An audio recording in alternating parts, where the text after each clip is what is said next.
Chapter 81. Fight against hatred.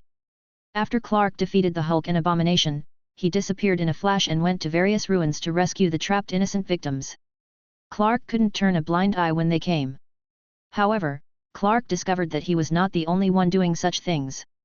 He saw that the guy named Batman, who had a brief confrontation with Robert before, was also carrying out rescue operations in the darkness. In addition, there is a person Clark knows, and that is Kingpin, who Clark asked Robert to spare his life. At this time, Kingpin was leading dozens of bald boys to rescue the victims with compassion. I don't know how Kingpin did it.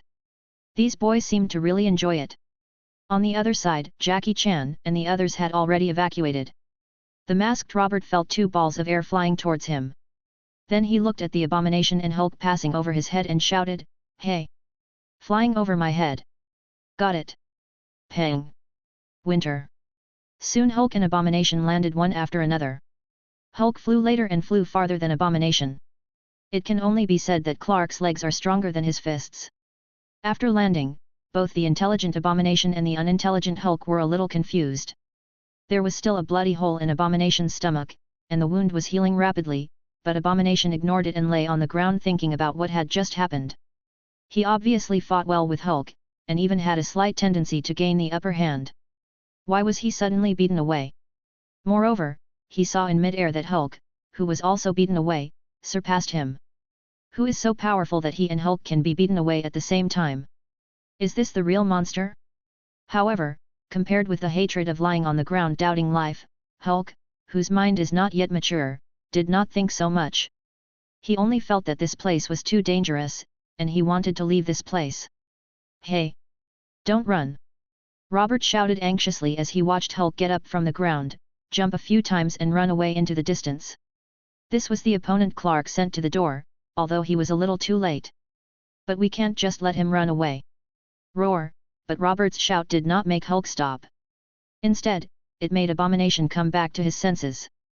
Abomination roared, got up from the ground, and stared at Robert fiercely. "This little one! Why are you yelling so loudly?" Robert, who was about to chase Hulk, stopped.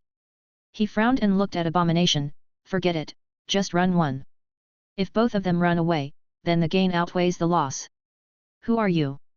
Hatred looked at Robert vigilantly, but did not launch an attack immediately because he didn't know if it was Robert who punched him away from the city to the suburbs. "It doesn't matter who I am, what's important is that you look like you can fight." Robert shook his head, his fighting spirit gradually rose, the muscles on his body began to expand rapidly, and his breath also increased rapidly. Robert didn't know how strong the Abomination was. In this world where chi cannot reflect the full strength, one can only know the opponent's strength after fighting, so Robert decided to give it a try first. "Pang!" was heard. The next moment, Robert kicked his foot and disappeared instantly. When Abomination didn't react, he punched Abomination on the chin, knocking Abomination to the ground. "It's not you. It's better if it's not you." However, Abomination became excited after being knocked to the ground, because he was sure that Robert was not the terrifying monster who flew him out of the city, so he looked ferocious. He got up, looked at Robert and said in a deep voice, "Little one. You have a few tricks, but you pissed me off." The next moment, Abomination jumped up, pounced on Robert, and punched Robert in the head. Facing Abomination's huge fist, Robert remained calm, turned to one side, dodged Abomination's attack, and punched the healing wound in Abomination's stomach. Poof! With a sound, the hateful wound exploded again, but a ferocious look flashed on his face. The other hand grabbed Robert's arm, trying to pull Robert away when he landed. They smashed them to the ground together. Chi! But at this moment, Robert turned his fist into a palm, and a Qigong wave hit Abomination's stomach, further widening Abomination's wound, and at the same time, he used his other hand to exert force on Abomination's body. With one throw, the hatred hit the ground behind him. With a cry of winter, a big hole was made on the ground, and Abomination lay there in a somewhat embarrassed shape. Although Robert's power was far less powerful than Clark's, it was still able to make Abomination break through its defenses, especially when hitting the wound of hatred. Moreover, Robert was unyielding and did not stop because Abomination fell to the ground. Instead, he continued to punch Abomination on the head, because in Robert's perception, Abomination's chi showed no sign of decreasing. "Pang!" sounded out, but Robert's punch hit the ground and failed to hit Hatred. Hatred's outstanding combat experience allowed him to successfully dodge Robert's punch. Unlike Hulk, who changed his consciousness after his transformation, from the moment Abomination mutated, he was destined to be unable to transform back into a normal human being, but Abomination's consciousness also remained unified. Moreover, Abomination was originally an extremely good soldier, and he was successfully injected with the Super Soldier Serum, so his combat experience and skills are far beyond what Hulk can match. When Robert hit the ground with his punch, a handful of dirt rose up from his hateful hand and threw it at Robert's head. While blocking Robert's vision, he punched Robert at the same time. Robert closed his eyes subconsciously. Having no time to dodge, Robert chose to use his other hand to block the huge fist in front of him. Pang! Robert flew out in response and fell heavily to the ground. This is also the reason why Robert chose to dodge the Abomination's attack before. Even after borrowing a little power from the giant ape, Robert's energy and strength are still not as good as those of the Abomination, but the gap between the two sides is not as big as that between him and Clark and Kara. Or like Diana, it's so big that it can't break the defense or can't be repelled. Therefore, Robert felt that he could fight. The next moment, Robert got up from the ground, and the Hatred had already rushed in front of Robert. Robert's fighting spirit instantly rose. The surging fighting spirit and the vigorous chi completely merged together, and a wave of unstoppable momentum and fighting spirit appear in this world again. Tactics. Crazy fighting fist. Pretend to be a ghost. Abomination felt the powerful aura impacting his body and soul. A trace of surprise flashed in Abomination's eyes, but he soon gave a low drink and punched Robert. Pang! Sounded, and Robert also punched out. The next moment, the two fists collided together, and there was faint blood dripping on the ground, some from Robert's, and some from disgust. The appearance of blood did not stop Robert and Abomination. Both sides waved their fists again almost at the same time, bombarding each other's body. The battle quickly entered a white-hot state. During the exchange of blows between the two, Robert's body did not retreat even a step. Hatred stepped on one big hole after another under his feet. The surrounding ground was constantly shaking, and dust was flying in the air around the battlefield. In terms of momentum, Robert was undoubtedly superior, but in terms of injuries, Robert was also more serious. Abomination doesn't quite understand why Robert's strength is obviously not as good as the Hulk he fought with before, why he is the one who keeps retreating now, and why his fist has been injured enough by Robert. But Bet still wasn't beaten out. And the next moment, Hatred seemed to know the answer. Pang! With a sound, Robert's fist collided with Abomination's huge fist again. Abomination could clearly hear a sound of kika. The sound did not come from himself, but from Luo. Bet! But there was no trace of pain on Robert's face, and there was even a bit of excitement. His broken arm actually burst out with a second wave of power, knocking away Abomination, who was stunned in place, and fell heavily to the ground. On the ground, and under the bombardment of Robert's second wave of power, Abomination's arm also suffered heavy damage. Chapter 82. Who is the little one now? It's not like Abomination has never seen a method of exchanging injuries for injuries, but for Robert to be injured like this but still be able to explode with stronger power, Abomination is really unheard of. Pang! Sounded, and the next moment, Robert appeared in front of Abomination, and punched Abomination on the head with his other intact arm. Winter. The head of Hatred was driven into the earth, and the ground cracked along the location of the head of Hatred. Just when Robert threw his second punch, a huge palm grabbed Robert's fist. There was a sound of paw, and when he saw the palm of Hatred grabbing at him, Robert suddenly changed his move, turned his fist into a claw, and clasped together with the palm of Hatred, causing veins to pop out on the muscles of both arms. Bang! Immediately afterwards, the injured arms of Robert and Abomination were also clasped together. Their arms were crossed and exerting force on each other. Their feet were firmly rooted to the ground and gradually sank into the soil. The hateful head also emerged from the soil, and the sunken wounds on his face were healing rapidly, but combined with his already ugly face, he looked like a demon crawling out of hell. Wrestling? You dare to wrestle with me? Hulk is no match for me, let alone a little one like you. Hate smiled ferociously, using both arms to lift Robert up and smash him to the ground. But there is obviously a huge difference in body size between the two sides. In terms of strength, the Abomination can also suppress Robert. However, the Abomination cannot lift Robert up. It is as if the fighting spirit and aura of Robert's body that shocks the body and mind are given to Robert. The weight of a mountain. Yes. You actually dare to wrestle with me. Robert also grinned, looking at Hatred, and said excitedly, and you dare to trade injuries with me for injuries, let's see who can withstand it. The next moment, Robert's injured arm was forced to exert force again under the blessing of Qi. Robert wanted to see who could last until the end when both sides' injuries were aggravated. Kaka. Kaka. Two breaking sounds were heard in succession, and the next moment, Robert's and Hatred's left arms weakly let go of each other, hanging aside. This time, the bones were completely broken. Humph. Feeling the pain coming from his arm, Hatred groaned, but Robert still couldn't see any pain on his face. Instead, he took advantage of the moment when Hatred was distracted and pulled his right hand violently, and then his head hit the abomination hard. With a cry of pain, Hatred was stunned by Robert's sudden headbutt, especially since Robert's headbutt left both of them with bloody heads. It was really a lose-lose situation. Before Abomination could react, Robert was not affected by the injury on his head, but kicked out another kick, hard on the wound in Abomination's stomach that had not fully healed. New. Winter. Abomination flew out in response, landed on the ground and bounced twice, causing waves of dust to fly. Then Robert did not launch a pursuit immediately, but started to move his broken left arm with his right arm. Robert had experienced this kind of injury countless times, and he had enough experience to temporarily restore the function of his left arm. Motivation to ensure that his injuries will not affect him during the battle. Little one. You want to fight with me? You are overestimating your abilities. On the other hand, Hatred got up from the ground in embarrassment, touched the wound on his forehead, and looked at Robert's body covered in blood. He stopped in place and moved his arms, a trace of fear flashed in his hateful eyes, but he quickly covered his injured arm and stalled for time. I originally thought you were very powerful, but now it seems that you are just a little ruthless. Your strength and defense are too weak, but also, how powerful can you be if you are so small? You injured me, and you were also seriously injured. But unfortunately, I can recover, but how long can you, a little kid, last? How much blood can you shed in your thin body? Little one. Hearing Abomination's taunt, Robert took a deep look at Abomination, then twisted his neck and showed a kind smile to Abomination.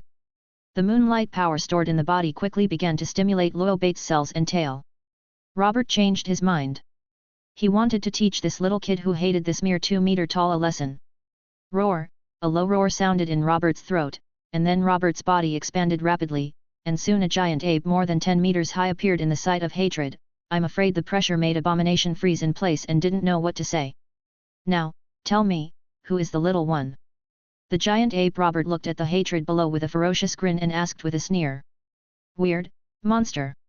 Hatred, who already looked like a monster, opened his mouth wide at this moment, raised his head and looked at Robert and spit out 2 words, because he could only use these 2 words to describe it. Abomination doesn't know if the monster that knocked him and Hulk out before is also so terrifying, but there is no doubt that Abomination doesn't want to meet either of these 2 monsters, because in front of such a monster, the originally ferocious and terrifying Abomination like a harmless little white rabbit. When a creature more than 10 meters high appears in front of a creature 2 meters high, the phobia of giant objects cannot be described in words. The Hatred at this time is deeply rooted in this phobia of giant objects. Clark, who was rescuing in the city, had questions all over his face when he caught a glimpse of the giant ape Robert. After he came back to his senses, he said angrily to his heart, "Why did you transform? Are you still here? Don't you think it's enough to attract attention? It's already like this, what's the big deal? The movement here is already loud enough. Besides, who can know that the giant ape is me, Robert?" Robert responded indifferently. "Then what will you do after you change back?" Clark asked with a helpless sigh. "Hee, when I just transformed, I awakened a very useful ability. You'll know about it later," Robert said with a smile and a deliberate lie. After the giant ape Robert and Clark completed the telepathy, he looked at Abomination below, smiled ferociously, and stepped on Abomination's body. Sensing the approaching crisis, Abomination finally broke away from that fear, because the fear between life and death still had a higher priority. Subconsciously, Abomination wanted to dodge away from the giant ape Robert's kick, but it was too late. Abomination could only hit it upward with one arm to see if he could struggle. With the sound of winter, the whole earth trembled. The fist struck by Abomination broke instantly, and the whole person was stepped directly into the earth. Faced with the powerful power of the giant ape Robert, Abomination was completely unable to resist. Before he transformed into a giant ape, Robert's strength was still far behind Abomination. However, even though Robert was not in peak condition when he transformed into a giant ape, and his injuries had not recovered, the absolute power brought by the tenfold increase was enough. Crush the hatred. Chapter 83. The giant ape turns into a fish and swims. And just now the giant ape Robert's first step on the hatred was obviously just the starting move of the giant ape Robert. The next moment, he began to step on the ground one after another. Winter. Winter. Winter. As the giant ape Robert launched the war trampling, the surrounding ground was constantly trembling. Even the urban area of New York could feel slight vibrations. Under Robert's feet, even if it was in human hatred, this at that time, all the bones were trampled to pieces, and the flesh and blood merged with the earth, and only his last breath was left to hang him. Phew! Just when the giant ape Robert was about to continue the attack, a missile was fired towards the head of the giant ape Robert, and then a series of armed helicopters appeared near the giant ape Robert. What kind of monster is this? The pilots and soldiers were greatly shocked when they saw the giant ape Robert, who was more than 10 meters tall.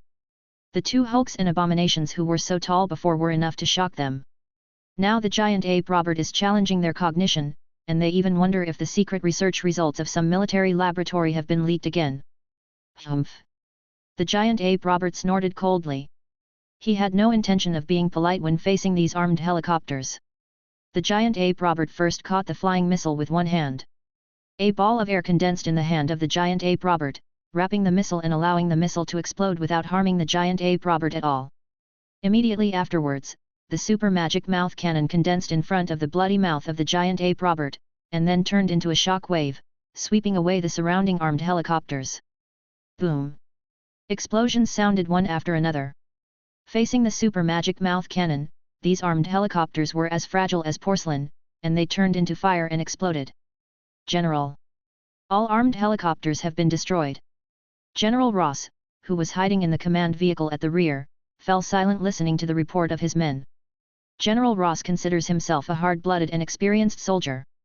Even when faced with a monster like the Hulk, General Ross has no intention of giving up the pursuit, because he feels that no matter how terrifying the monster is, his subordinates can solve it. What cannot be solved by military firepower?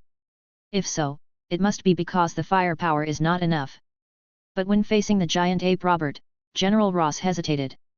After reading the battle report that had just come from the front, he felt that to deal with a monster like Robert the giant ape, in addition to nuclear weapons, there are no more effective weapons. General Ross felt a little lucky in his heart now. Fortunately, he had just discovered the giant ape Robert and moved from the armed helicopter to the command vehicle. Otherwise, he might have died together with those soldiers now. Keep an eye on him first. With his size, it's impossible to hide. Keep an eye on him, wait until he reaches the uninhabited area, and directly apply for a nuclear strike. I believe they can also clearly understand the danger of this monster. After a while, a flash of determination flashed in General Ross's eyes, and he ordered in a deep voice. General, have you ever thought that he might be in the same situation as Bruce Banner? Could he also be a monster that mutated from an experimental accident? The confidant's eyes flashed with thought, and he lowered his voice. If he changes back to his human form, it will be much more difficult for us to track him. Let me ask. A trace of hesitation flashed in General Ross's eyes, and then he said with a hint of excitement, if so, that is good news. It not only means that he is easier to deal with, but also this means that we have hope to create a more terrifying army. Mobilize various surveillance equipment to keep an eye on him and don't let him escape. General Ross was desperately trying to capture the Hulk. Wasn't it just to capture the Hulk and then copy the Hulk's genes to create an army of Hulks? Especially after his soldier Emil Blonsky was successfully transformed into abhorrence, General Ross felt that he saw hope. But now, if Robert the giant ape is also an experimental result that can be reproduced, then General Ross looks down on the Hulk army. Not to mention that the giant ape Robert defeated the abomination, but the size of the giant ape Robert is not comparable to that of the Hulk army. The sense of oppression on the battlefield is not even the same level. Robert, it's time for you to go. You are being targeted by the military. What is your great ability that you mentioned before? Could it be killing everyone around you? At the same time, Clark was a little worried. The voice sounded in the mind of the giant ape Robert. Don't worry. You'll know soon. The giant ape Robert grinned ferociously, and with a move of the super magic mouth cannon, he leveled the surrounding ground and then blasted it into the ground. He aimed at the place where the hatred still had a breath, and directly shot the last breath of hatred was completely wiped out. Immediately afterwards, the giant ape Robert's body rose into the air and flew towards the nearby river. Under Clark's surprised gaze, Robert jumped into the river, causing a large cloud of water splash. You can avoid it now, hey? Robert, is this fish you?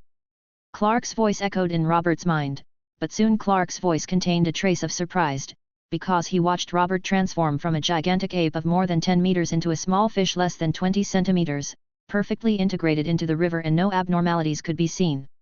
If Clark hadn't been staring at Robert, he would have even doubted whether he had seen it wrong. Robert had already escaped in other ways. Clark even used his clairvoyance eyes to carefully scan the body of the Robert fish and found that there was no difference between the Robert fish and the surrounding fish, except that the body was stronger. How's it going? Is it useful? Robert's somewhat proud voice sounded in Clark's mind. By the way, how are you doing over there? Do you want me to come over and help? You'd better not come over. Just go home. I'll go back when no one is paying attention. Clark looked around. Officials had already begun to deal with the innocent victims around him. Clark knew he should leave too, especially since Batman and Kingpin have disappeared one after another. Okay, then I'll go back first. Robert responded, swam into the sea in one breath, jumped out, turned into a bird in mid-air, and flew towards the Kent farm. Clark also disappeared after observing the surroundings, but he was still paying attention to General Ross in case General Ross found any additional clues. New York quickly regained stability. Even though the damaged houses around it were still there, it was still a peaceful day for New York residents. Chapter 84, The Purpose of Transformation. General Ross also quickly received news from his subordinates that the giant ape jumped into the water and disappeared. At the same time, he also knew that America did not have a laboratory to study giant apes. There was a laboratory to study monkeys, but there was no such thing. It's not a direction. General Ross was furious about this, and vowed to capture Robert for research. Although he didn't know how he caught the giant ape, where he went, and who the giant ape was, he still couldn't swallow this breath. Get down! But unfortunately, the ultimate responsibility for the major damage caused by the battle between the Hulk and the Abomination in New York City was determined to be borne by General Ross. After all, not to mention that Hulk was always led by General Ross to capture Hulk, let's just say that this guy who hates was originally a soldier of General Ross. Naturally, General Ross must bear the responsibility for the damage caused by him and Hulk losing control. Moreover, if Abomination is still alive, then maybe many people will stand up to protect General Ross, but the problem is that Abomination was beaten by the giant ape Robert, and there was no ash left, and the bloodstains around the battlefield were also canonied by the super magic mouth. Completely erased, except for a few large pits and energy residues, there was not even a trace of a fierce battle. There are a lot of bloodstains in New York City, but it is difficult to extract useful substances for research.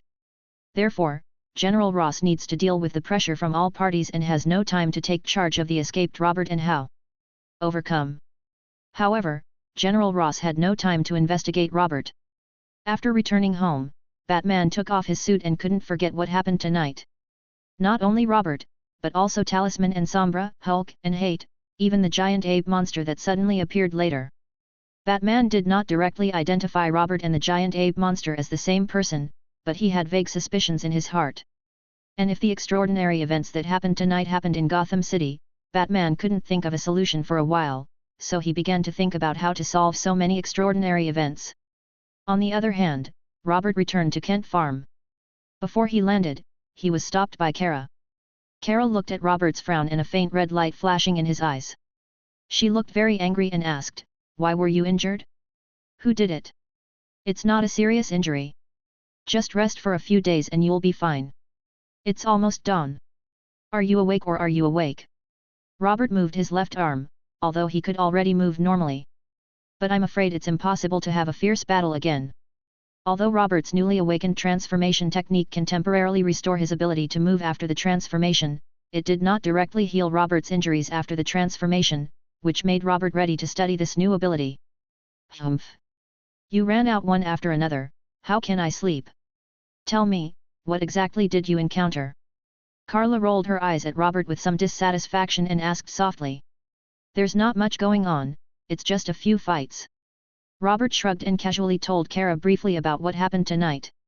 Before Robert could finish explaining, Kara and Robert Bate turned her head at the same time and looked into the air, where Clark's figure appeared. Robert and Kara laughed at the same time when they saw Clark's outfit, because Clark was covered in black clothes from head to toe, with only his eyes leaking out. It was not a pair of eyes, but two eyes. Poke holes everywhere. Clark, your way of hiding your identity is really unique. Robert looked at Clark with admiration and said. Yeah, most people will definitely not recognize you. The holes in your eyes are probably caused by your heat vision, right? Kara on the side also joked, pretending to be suspicious. How did you do it? Clark, who was about to ask Robert a question, had no choice but to go home and change his clothes. Then he returned to Robert and asked curiously, Can you teach me this move? You mean transformation? Robert raised his eyebrows. He transformed into Clark in the next moment, and then he touched his chin and thought, to be honest, I don't quite understand why I suddenly awakened this ability. But after awakening, the transformation technique is like an innate talent. I can complete the transformation with just a thought, without even using my own power. It is worth mentioning that when Robert uses the transformation technique at this time, there will not be a smoke or sound, but it will directly evolve towards the transformed object rapidly. The process can be said to be silent. Hey? How did you become Clark? Carla was shocked when she saw Robert turning into Clark, and asked Robert, who looked at Clark's appearance with curiosity. Change back first. Clark said with an uncomfortable look on his face as he looked at himself, who looked exactly the same and felt very uncomfortable. Oh. Robert returned to his own form the next moment and continued thinking, after I transform, my injuries will temporarily disappear, but when I transform back, the injuries will return to even if I want to become the uninjured version of myself. When you transformed into me, your body strength did not change. In other words, it seems that no matter what you become, your body strength will not change, well, except for the giant ape. Clark also helped Rob. T analyzed. Hey? Yes, when I turned into a fish before, it was after I transformed into a giant ape, but my body strength did not remain in the giant ape state. In other words, the transformation technique was based on my normal strength. Forget it, that won't help me compress the power of the giant ape to normal. Robert said hesitantly after hearing Clark's reminder. So, apart from helping me hide my identity, this transformation technique doesn't seem to have much effect. Or does it change the size according to the opponent's size during battle? It's useless. At least I don't have to worry about your identity being exposed when you go out, but I'm worried that after you learn this trick, you will let yourself go even more and die in the battle. Although Clark was a little envious of Robert's transformation technique, but he soon felt that after Robert had the transformation technique, it might not be a good thing. Wait, what is the transformation into a giant ape? Why didn't you tell me about this part just now? Kara didn't care whether the transformation technique was useful.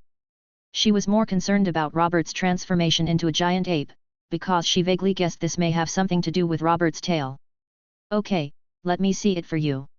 Robert shrugged, instantly stimulating the cells in his body, and his body swelled in the wind, turning into the giant ape Robert. So thick, so ugly. Carla couldn't help complaining as she looked at the thick tail of the giant ape Robert. The tail of this giant ape is not at all as cute as Robert's original tail. Chapter 85, Johnny is targeted. The giant ape Robert rolled his eyes speechlessly after hearing Kara's words, and returned to his normal appearance. Wait, where did your clothes come from? Clark asked, looking at Robert, who was fully dressed after his transformation and discovered his blind spot. Yeah, why are you wearing clothes? Kara looked at Robert with a hint of regret and confusion. She had just seen Robert's clothes burst when he transformed into a giant ape. She directly saw seeing with clairvoyance are two completely different feelings.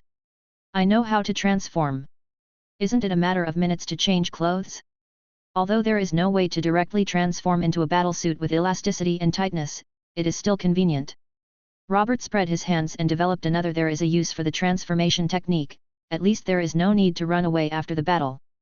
You should stop practicing for the next few days and wait until your injury has completely recovered. Your injury this time is much more serious than before. Clark shook his head and looked at Robert and ordered.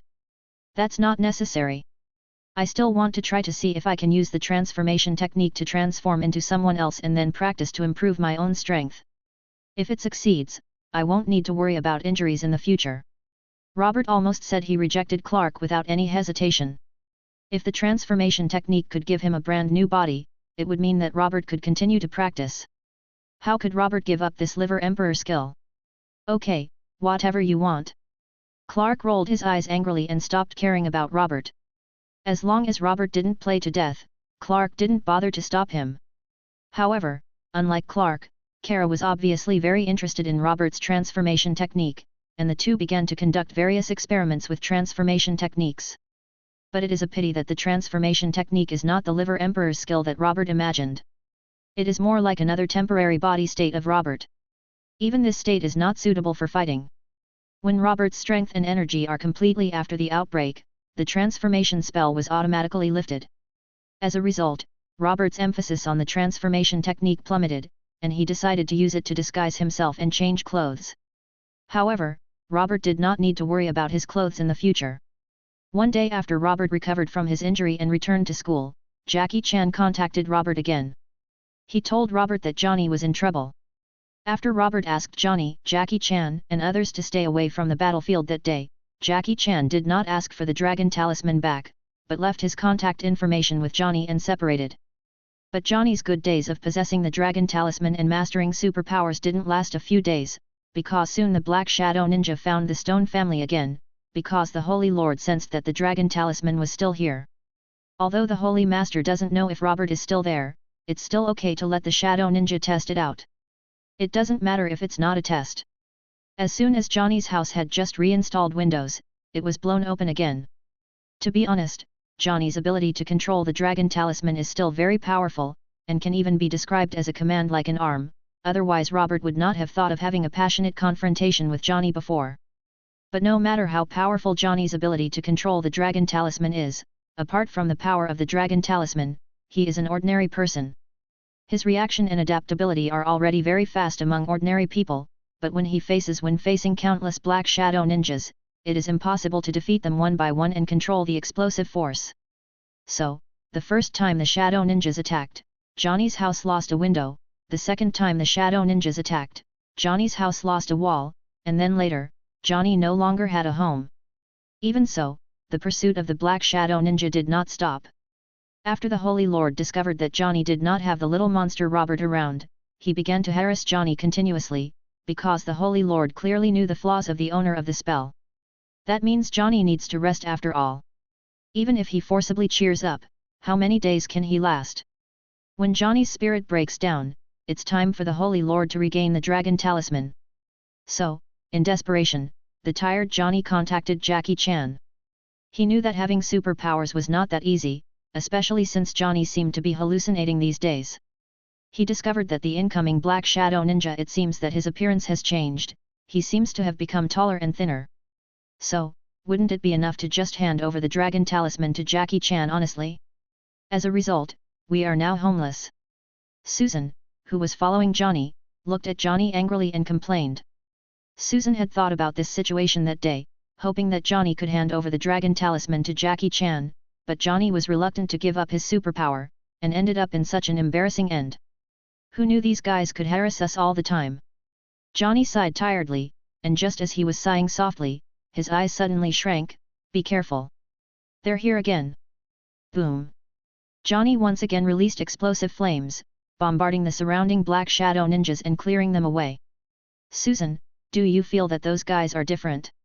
Johnny felt tired after dealing with this group of Shadow Ninjas, and he once again felt that these Shadow Ninjas looked a little different. Same, so he looked at Susan and asked in a low voice. How can I tell them apart? Susan said hesitantly, those guys are not real beings, they all look the same. Forget it, let's leave here first. Jackie Chan said that he has contacted Robert. When Robert comes to take away the dragon talisman, we can have a good rest. Johnny sighed helplessly, he no longer thinks about this problem. He just hopes that Robert can come soon and take away the dragon talisman. Whoever wants this superpower can want it, but Johnny doesn't want it anyway. At least when there is a threat from the Black Shadow Ninja, Johnny is determined not to do so, unless someone can completely kill all the endless Black Shadow ninjas. Originally, seeing the strength displayed by Robert that night, Johnny was extremely yearning for the extraordinary world, but after what happened these days, Johnny was tired, and he just wanted to take a good rest. What Johnny and Susan didn't know was that not far away from them, an old woman was looking in their direction with a telescope, with a curious light shining in her eyes. This old woman's name is Mrs. Gao, and she is one of the leaders of the Hand. The Hand is an evil organization in the underground world. They believe in a dark king named Terra and have gained control of part of the dark world. The Shadow Corps also drew extraordinary power in the darkness. Recently, as the leader of the New York area of the Hand, Madame Gao discovered that there were shadow ninjas that were not under her control in the New York area. This made Madame Gao subconsciously investigate, and then discovered an interesting supernatural power. Strength. It seems that there will be unexpected gains when we come out this time. Mrs. Gao stared at the dragon talisman in Johnny's hand through the telescope and said with bright eyes. Chapter 86, An opponent with equal energy and strength. It seems that these two little guys are already a little exhausted, but I am just sitting back. Mrs. Gao was keenly aware of the fatigue on Johnny and Susan's faces. However, we still need to find out, is whoever stole the Master's power was able to summon the Black Shadow Ninja group. This is destroying the foundation of my hand. When I solve this matter and obtain the superpower stone in the hands of that little guy, maybe I to be loved by the Master and become the only leader of the Hand. Speaking of this, Mrs. Gao's eyes flashed with a fanatical light, and there was a faint dark energy surging in her body. It was somewhat similar to the aura of those Black Shadow ninjas, but it was obvious that Madame Gao's energy was much stronger. Hey? This is... Robert, who was flying towards Johnny and Susan according to Clark's navigation, raised his eyebrows. He sensed Mrs. Gao's powerful qi. In terms of the intensity of the qi alone, this qi has already surpassing Kara, barely in the same echelon as Clark Diana, and weaker than Hulk and Abomination. But it is obvious that qi does not represent real combat power. Otherwise, Abomination and Hulk would not be knocked away by Clark with one move and fly so far. He's here, huh? No, this isn't him. When the tired Johnny looked up at the sky, he saw Robert's figure. He subconsciously shouted, but soon he frowned. Because in his eyes, Robert was not the same as the last time he saw him. Yes, Robert had used the transformation technique to change his appearance when he went out. This was the activation condition from Clark Navigation, so Robert turned into the appearance of Sun Wukong. Well, it was Kakarot, not Monkey King.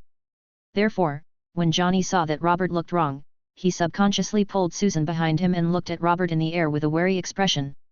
Johnny wasn't sure if anyone besides Robert could fly, but when he saw the strange-looking Robert, he still chose to be prepared. Don't worry, it's me. Robert waved his hand, looked at Johnny and said with a smile. Why have you changed your appearance? No, how can you prove that you are you? Johnny frowned and asked with hesitation in his eyes. Well, I saved her life. Robert thought for a moment, pointed at Susan and said softly, also, I didn't use much energy to kill the Black Shadow Ninja that day. I knew it. Johnny breathed a sigh of relief when he heard this, and then mumbled dissatisfiedly. Is this what you really look like? Susan blinked at Robert's appearance and asked with interest. Oh, no. Robert didn't talk to Susan too much. He waved his hand casually and then looked at Johnny and said, leave the dragon talisman to me. Besides, you need to leave as soon as possible. It looks like someone else is targeting you. Are other people targeting us? I just said that those shadow ninjas look a little different. Johnny's eyes lit up and he hurriedly told his discovery, those ninjas have become thinner and taller. I thought I saw it wrong, but it turns out it's not an illusion. Buzz. Before Johnny could finish his words, black shadows appeared around him and condensed into new shapes. These black shadows were called Black Shadow Blades. They were thinner and taller than the Black Shadow Ninja. Its claws are in the shape of sharp blades, and its feet are also in the shape of sharp knives, somewhat like the Qing Gang Ying's scissor feet. It turned out that Mrs. Gao, who was observing from a distance, was shocked when she saw Robert appearing in her field of vision. From her perspective, she did not see Robert flying over, but she also saw Robert coming from mid-air. He jumped in front of Johnny and was talking to Johnny and others. Therefore, in order to prevent accidents from happening, Mrs. Gao decisively let the Black Shadow Blade take action, wanting to test Robert's background. Can't you help it? Robert glanced at the black shadow stabbing blades around him, but he was not interested. After all, a strong man was not far away, and Robert was too lazy to deal with a group of non-living beings. The minions. I'll leave the dragon talisman here for you first.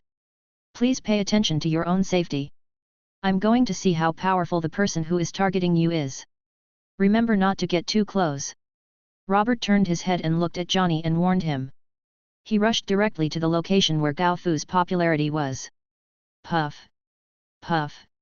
Puff. As Robert advanced, the energy from his body burst out, and the nearby black shadow thorn blades were scattered, and they also turned into black energy and disappeared. Hey! Mrs. Gao felt the powerful aura erupting from Robert. Before she could even react, Robert had already appeared in front of her and looked at her. Mrs. Gao's childlike Kong shrank slightly, looking at Robert with a trace of fear in his eyes. Who are you? Mrs. Gao tightened the crutch in her hand and looked at Robert warily and asked. Old man. Robert looked at Mrs. Gao and raised his eyebrows. He could not feel the aura of old age at all from Mrs. Gao's aura and the expression between her brows. Robert understood that this old man should be the same as the turtle immortal. He is a special strong man who looks old but is actually still powerful in combat. Old man? Young man, you disrespect me. Mrs. Gao narrowed her eyes slightly and looked at Robert speaking kindly. Suddenly, the crutch in her hand suddenly launched a sneak attack and stabbed Robert's eyes. Whoa, but Robert's reaction was much faster than Mrs. Gao expected. Robert directly avoided the stab on one side of his head, and punched with his fist on the side of his body. Towards Mrs. Gao's body. Hey! Mrs. Gao was startled. The crutch in her hand hit Robert's head in a different way. At the same time, her other hand met Robert's fist, trying to neutralize Robert's power. Pang! Was heard, but unfortunately, Mrs. Gao's palm technique did not resolve Robert's powerful power. Her body was directly knocked away, and even the offensive with the crutch in her hand was ineffective. It's not easy. Robert did not pursue Mrs. Gao immediately this time, but said with some emotion in his heart, this is the first time I have encountered such an angry person since I came to this world. Someone whose defense is comparable to actual strength. In this world where Qi cannot accurately predict combat effectiveness, Robert's Qi sense has been reduced to a tool to detect the enemy's position and has lost the ability to estimate the enemy's strength. Kara's Qi has now been surpassed by Robert, but Kara's speed, both strength and defense are stronger than Robert. Mrs. Gao was the first person Robert met whose Qi was not much different from her actual strength. There was a sound of pa, and on the other side, Mrs. Gao turned over like a kite in mid-air. After landing on the ground, she took a few steps back, releasing the power from Robert's fist. She stared at Robert with a vigilant expression. But at this moment, Robert's body disappeared from her sight. Whoa! The next moment, Robert's afterimage appeared, Mrs. Gao's eyes shrank slightly, and the crutch in her hand subconsciously thrust out. Chapter 87. Why are you jumping so high? Shua! Sounded, and at the next moment, Mrs. Gao's childish hole shrank violently. Her rich combat experience and feedback from the cane told her that her blow did not hit anything real, but she clearly saw that she had stabbed Luo Luo. Bet's body is here. Just when Mrs. Gao was in doubt, a sense of crisis emerged in her heart. Almost without any hesitation, a spiritual power burst out from Mrs. Gao's body, and then an insubstantial barrier blocked Mrs. Gao's body.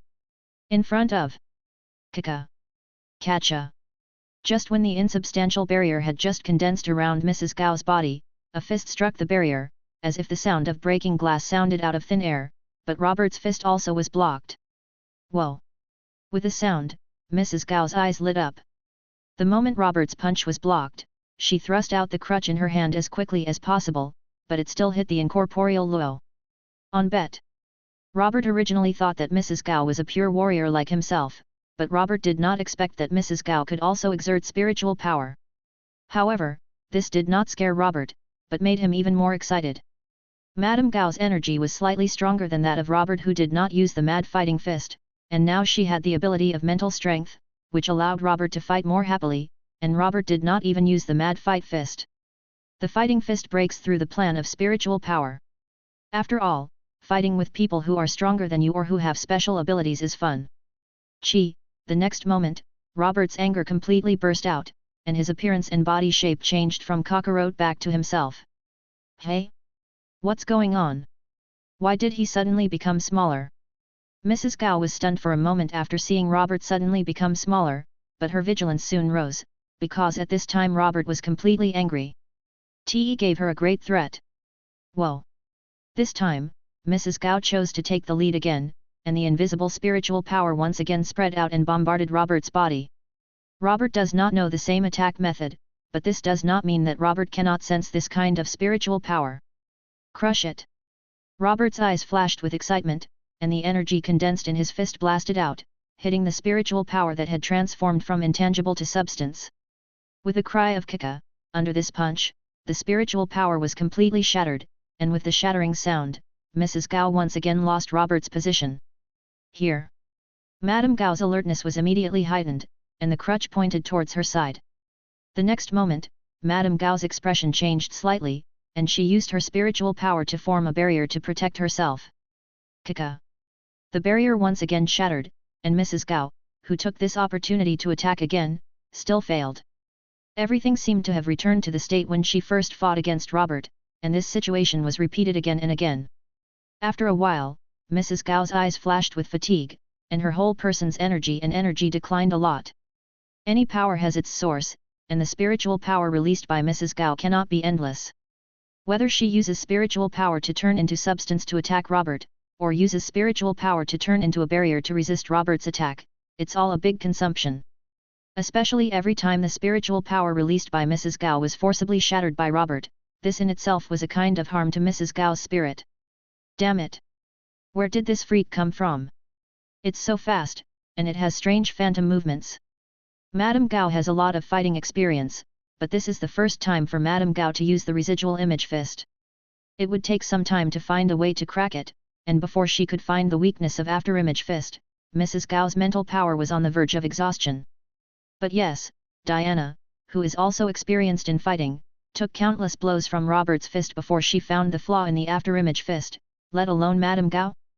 Moreover, Diana was able to seize the flaw in the after-image fist because Diana's body was strong enough to withstand Robert's attacks again and again without sustaining any injuries, but Mrs. Gao did not dare to take a few blows from Robert's powerful and heavy body. Fist. Don't look at the fact that Diana and Mrs. Gao's chi are on the same level in Robert's perception, but their actual physical defenses are worlds apart. Pang! Sounded, and as Mrs. Gao's mental strength was exhausted, Robert punched Mrs. Gao's old face, and her teeth flew out mixed with blood. Robert did not expect that Mrs. Gao would become like this. There can still be real teeth in the mouth. With a sound of boom, Madame Gao fell to the ground in a panic, half of her face was severely deformed. It can only be said that the gap between Madame Gao and other strong people of the same level is too big. Not only the defense is not enough, and her healing ability is not enough. Even Robert doesn't see many signs of wound healing on Mrs. Gao's body. Ha, ha! Mrs. Gao got up from the ground and took a few heavy breaths. She had lived for so many years and couldn't remember the last time she was so miserable. Furious flames flashed in Mrs. Gao's eyes, and a brand new power emerged from her body. This was a dark aura, very close to Mrs. Gao's own aura, and also very similar to the aura of those Black Shadow ninjas. So, this is the power behind the Black Shadow. Robert raised his eyebrows and asked with interest as he watched the dark power surging in Mrs. Gao's body. This is the power given to me by the Great Master. It will be your honor for you to die under this power. Mrs. Gao looked at Robert's eyes flashing with murderous intent, and his severely deformed face showed he shouted with a ferocious and terrifying expression. Pang! Was heard, and the next moment, Mrs. Gao kicked her foot, transformed into a black shadow, jumped up, and rushed in Robert's direction. Okay. Then let me see how powerful the power given by the master in your mouth is. Don't just look at it and see it in vain. Robert nodded with a smile, and his figure disappeared in place, directly in the air. Among them, Mrs. Gao's figure was intercepted. Swish! With a sound, dark power surged from Madame Gao's cane and stabbed Robert, who rushed towards him. Madame Gao found that she was a little crazy and found that she was stabbed in the shadow again. With a sound of pang, Robert appeared on top of Mrs. Gao's head at this time and kicked Mrs. Gao's head. Mrs. Gao hurriedly stretched out her hand to parry, and her whole body fell directly from the air and hit the ground heavily. A cloud of dust arose. You said you can't fly, why are you trying to imitate others by jumping so high? Aren't you afraid of falling to death? Robert, who was suspended in mid-air, shrugged, dodged and rushed into the smoke. Chapter 88, The Shocking Palm of All Nations. Whoa! With a sound, just when Robert rushed into the smoke and dust, Mrs. Gao launched a sneak attack brazenly, and then hit Robert's shadow with a fist. For such a sneak attack in the smoke and dust, Robert was too familiar with it, so he was naturally prepared. But the next moment, just as Robert was launching a counterattack towards Madame Gao, he saw a cane stabbing straight towards Robert. Finally found your boy's location. This was followed by Mrs. Gao's excited voice that was close to madness. Dark air surged on the cane, carrying Mrs. Gao's strong murderous intent. Hey! Robert snorted coldly, and punched the crutch directly, preparing to completely smash Mrs. Gao's weapon. However, when Robert came into contact with the crutch, Robert's expression changed. With a slight change, the energy in his fist suddenly burst out. Robert didn't know what the material of this long sword was, but it didn't break into pieces during the collision with his fist. It even used dark power as its core, impacting the chi on Robert's fist, and the sword tip pierced Robert's fist. Humph! Facing the sharp long sword, Robert snorted coldly, exerted force with his fist, and locked the long sword firmly with the bones of the 2 fingers of his fist. At the same time, he stepped forward with his right fist clamped. The long sword was pulled back and his left fist punched out. Madame Gao originally thought that she could finally regain the victory in the battle by piercing Robert's fist with her long sword, but she did not expect that Robert would fight like this. In other words, she had never encountered anyone like him. Robert's fighting style. Peng! With a cry of peng, Mrs. Gao's abdomen was severely injured, and was directly punched through by Robert's fist on the spot. Her entire face turned pale, and there was no blood on her entire face.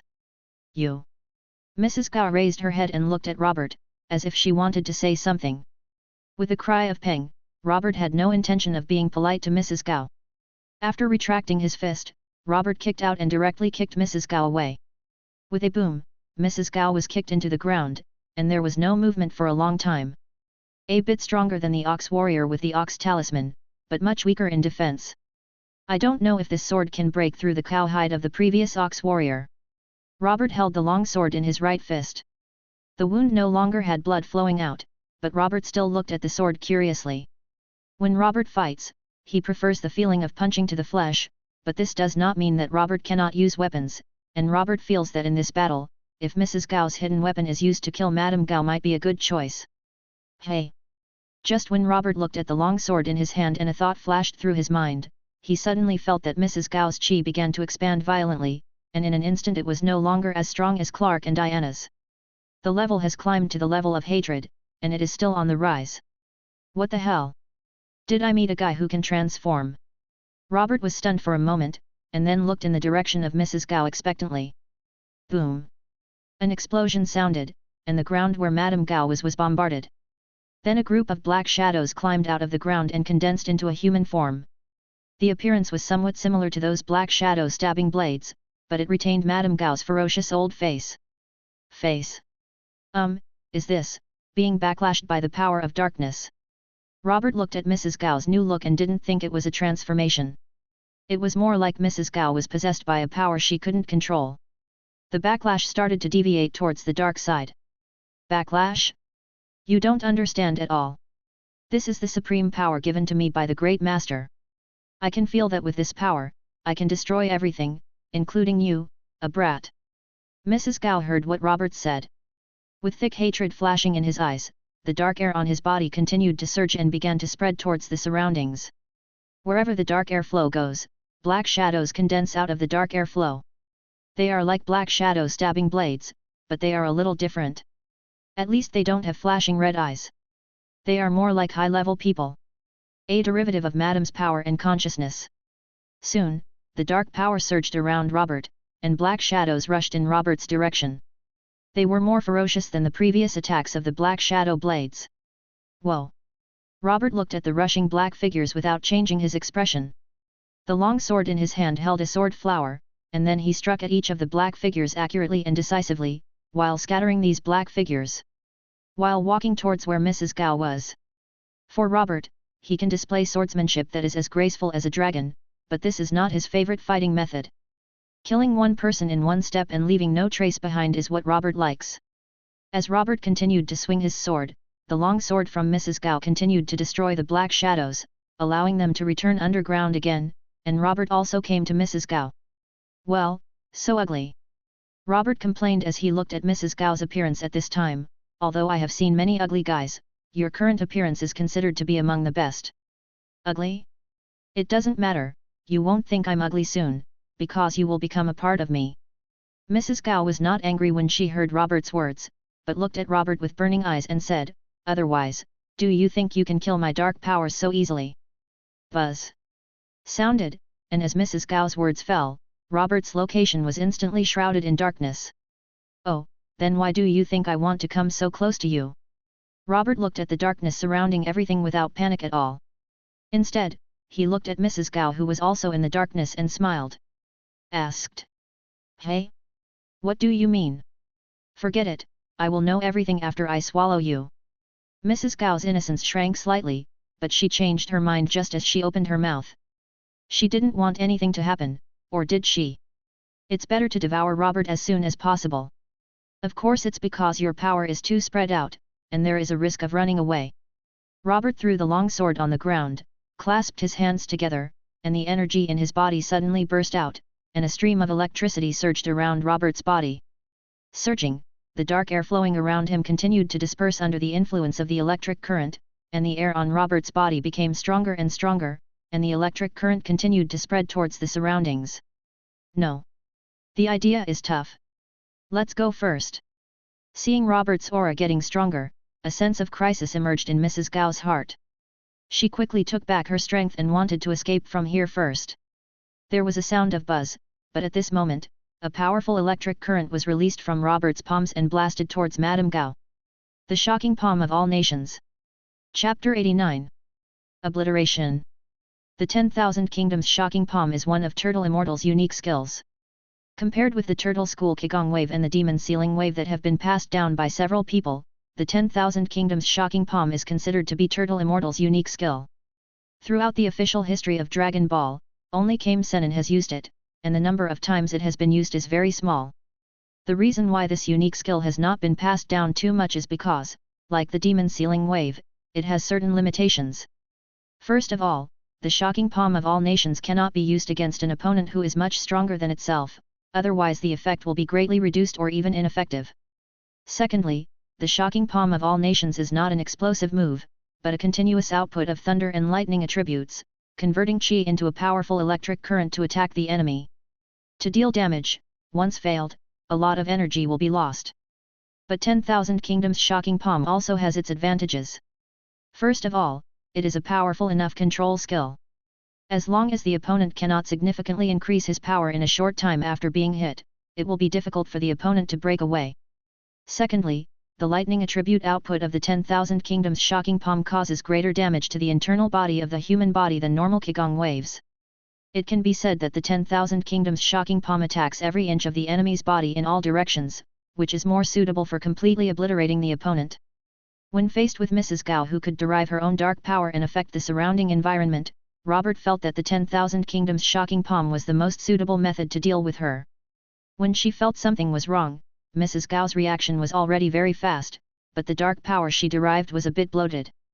After all, it was not her own power, and it was not easy to command her like an arm. But in the end, the powerful current from the 10,000 Kingdoms shocking palm still hit Madame Gao's body, and spread instantly, firmly locking every inch of Madame Gao's body and strength. Ah! When she was hit by the 10,000 Kingdoms shocking palm, Madame Gao let out a miserable scream. The electric current was constantly destroying every part of Madame Gao's body, and the dark power in Madame Gao's body was gradually dissipating. "Do you want to stab with a sword? Well, let's stab with a sword. After all, I have already thought about it before."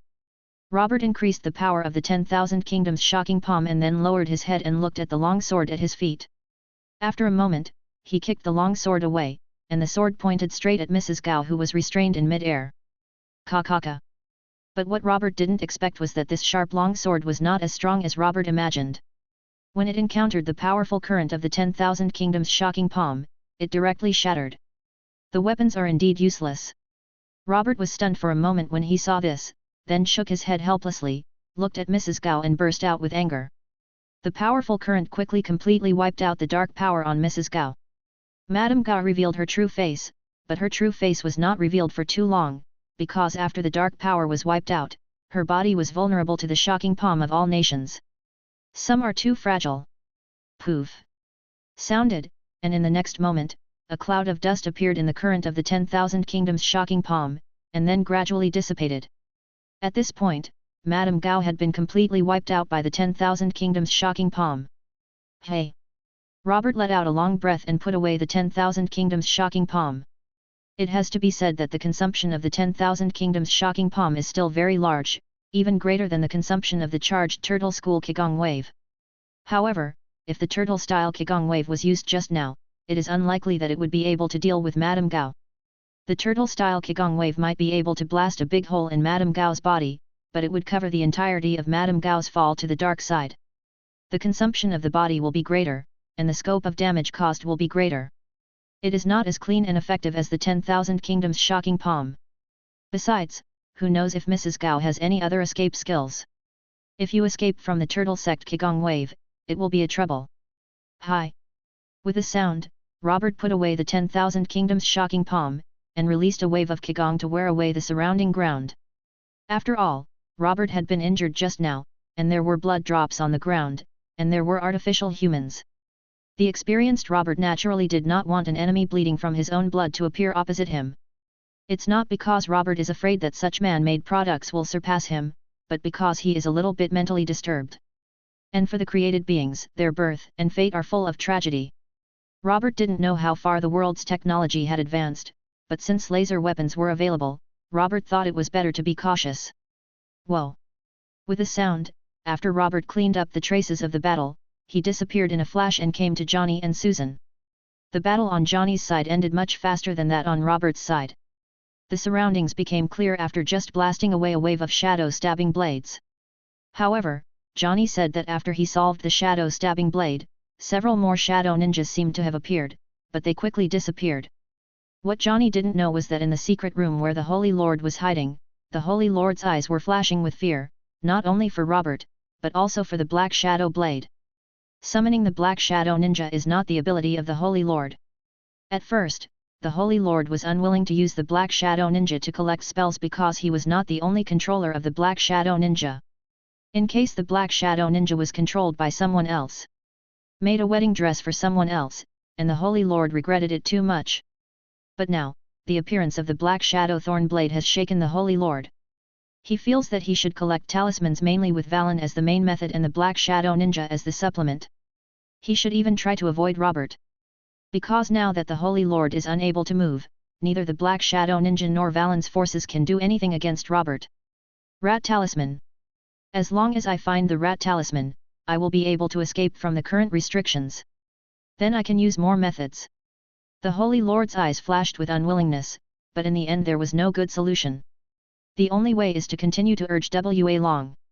Although Wallen did not want to hand over the talisman to the Holy Master, the Rat Talisman was indeed the talisman that Wallen wanted to obtain. Because the latest news has come from Baron Strucker. Although all the 500 experimental subjects in front have died, Baron Strucker has prepared another 500 experimental subjects, and the death rate of these experimental subjects is faster than it was much slower than before, and some people have even been able to briefly master the beast's ability. Valen has seen the video shown by Baron Strucker. It is a Tauran warrior. The force caused by his collision is no less than that of a speeding large truck. If this can be successful and mass-produced, a better tomorrow is already here. Waved at Valen. So Valen stepped up his search for the Rat Talisman, and successfully called the Black Shadow Ninja after this conversation with the Holy Lord. Valen felt that the Black Shadow Ninja's ability to find clues was no worse than in combat. Chapter 90. Exploding Flame and Air. Robert and Johnny didn't know what happened between the Holy Lord and Valen. After telling Robert about what happened just now, Johnny handed the Dragon Talisman to Robert without any hesitation. When he first got the Dragon Talisman, Johnny was excited. The first few times he used the Dragon Talisman to fight, Johnny was looking forward to it, but now Johnny is tired. He just hopes to have a good sleep and then return. Decorate your own home. Goodbye, Robert.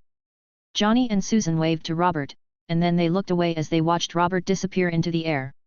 Okay, the extraordinary world has nothing to do with me from now on, and you don't need to worry anymore. Johnny was a little bit reluctant to lose the dragon talisman, but he quickly adjusted his mentality. Susan, my old sister, you don't want an old cow to eat young grass, do you? Johnny looked at Susan with an exaggerated expression and shouted. What are you talking about? Susan's face turned red and she glared at Johnny angrily and said, I just feel that he saved my life and there was no chance to thank him, and he didn't even seem to let go. In my heart. Isn't it normal for people in the extraordinary world to think a little differently from us ordinary people? Hey! Johnny smiled and waved his hand. As he was speaking, he was suddenly stunned. When he waved his hand, his fingertips slightly it was red, and there was a faint flash of fire, but when Johnny looked carefully, the fire disappeared. What's wrong? Susan asked, looking at Johnny who stopped with some confusion. It's nothing, maybe it's an illusion. Johnny waved his hand again, but there was no more fire, so Johnny felt that he was too tired and dazzled. Let's go, find a place to have a good rest, I'm going to die from exhaustion already. On the other side, after Robert got the dragon talisman, he did a little research on the power of the dragon talisman. The explosive flame power had special features that Robert did not have. Qigong wave is more like a kind of pure energy. There are still very few moves with thunder and lightning attributes like 10,000 Kingdoms Shocking Palm. But since the thunder and lightning attributes can be evolved with 10,000 Kingdoms Shocking Palm, there should also be a way to develop flame attributes. That's it. In particular, Qigong waves can originally release ultra-high temperatures and explosive abilities, and can even be transformed into pure light like Sun Fist, which gave Robert a little hope. So Robert quickly contacted Jackie Chan and expressed that he would study the dragon talisman for a few days. Jackie Chan, who was originally rushing here, agreed without much hesitation and left his address for Robert. Although Jackie Chan had not been in contact with Robert for too long, Jackie Chan had figured out Robert's character. He knew that Robert should have discovered something interesting in the dragon talisman, so he thought to explore. He was not worried that Robert would take the dragon talisman as his own. And to be honest, Jackie Chan felt that placing the dragon talisman here with Robert might actually be safer than placing it in District 13, the safest place in the world. Jackie Chan had to admit that what Xiao said before made some sense. After Robert contacted Jackie Chan, he had no intention of returning to Kent Farm. After all, Johnny and Susan's incident served as a lesson. Robert could not take the dragon talisman back, thereby exposing the location of Kent Farm.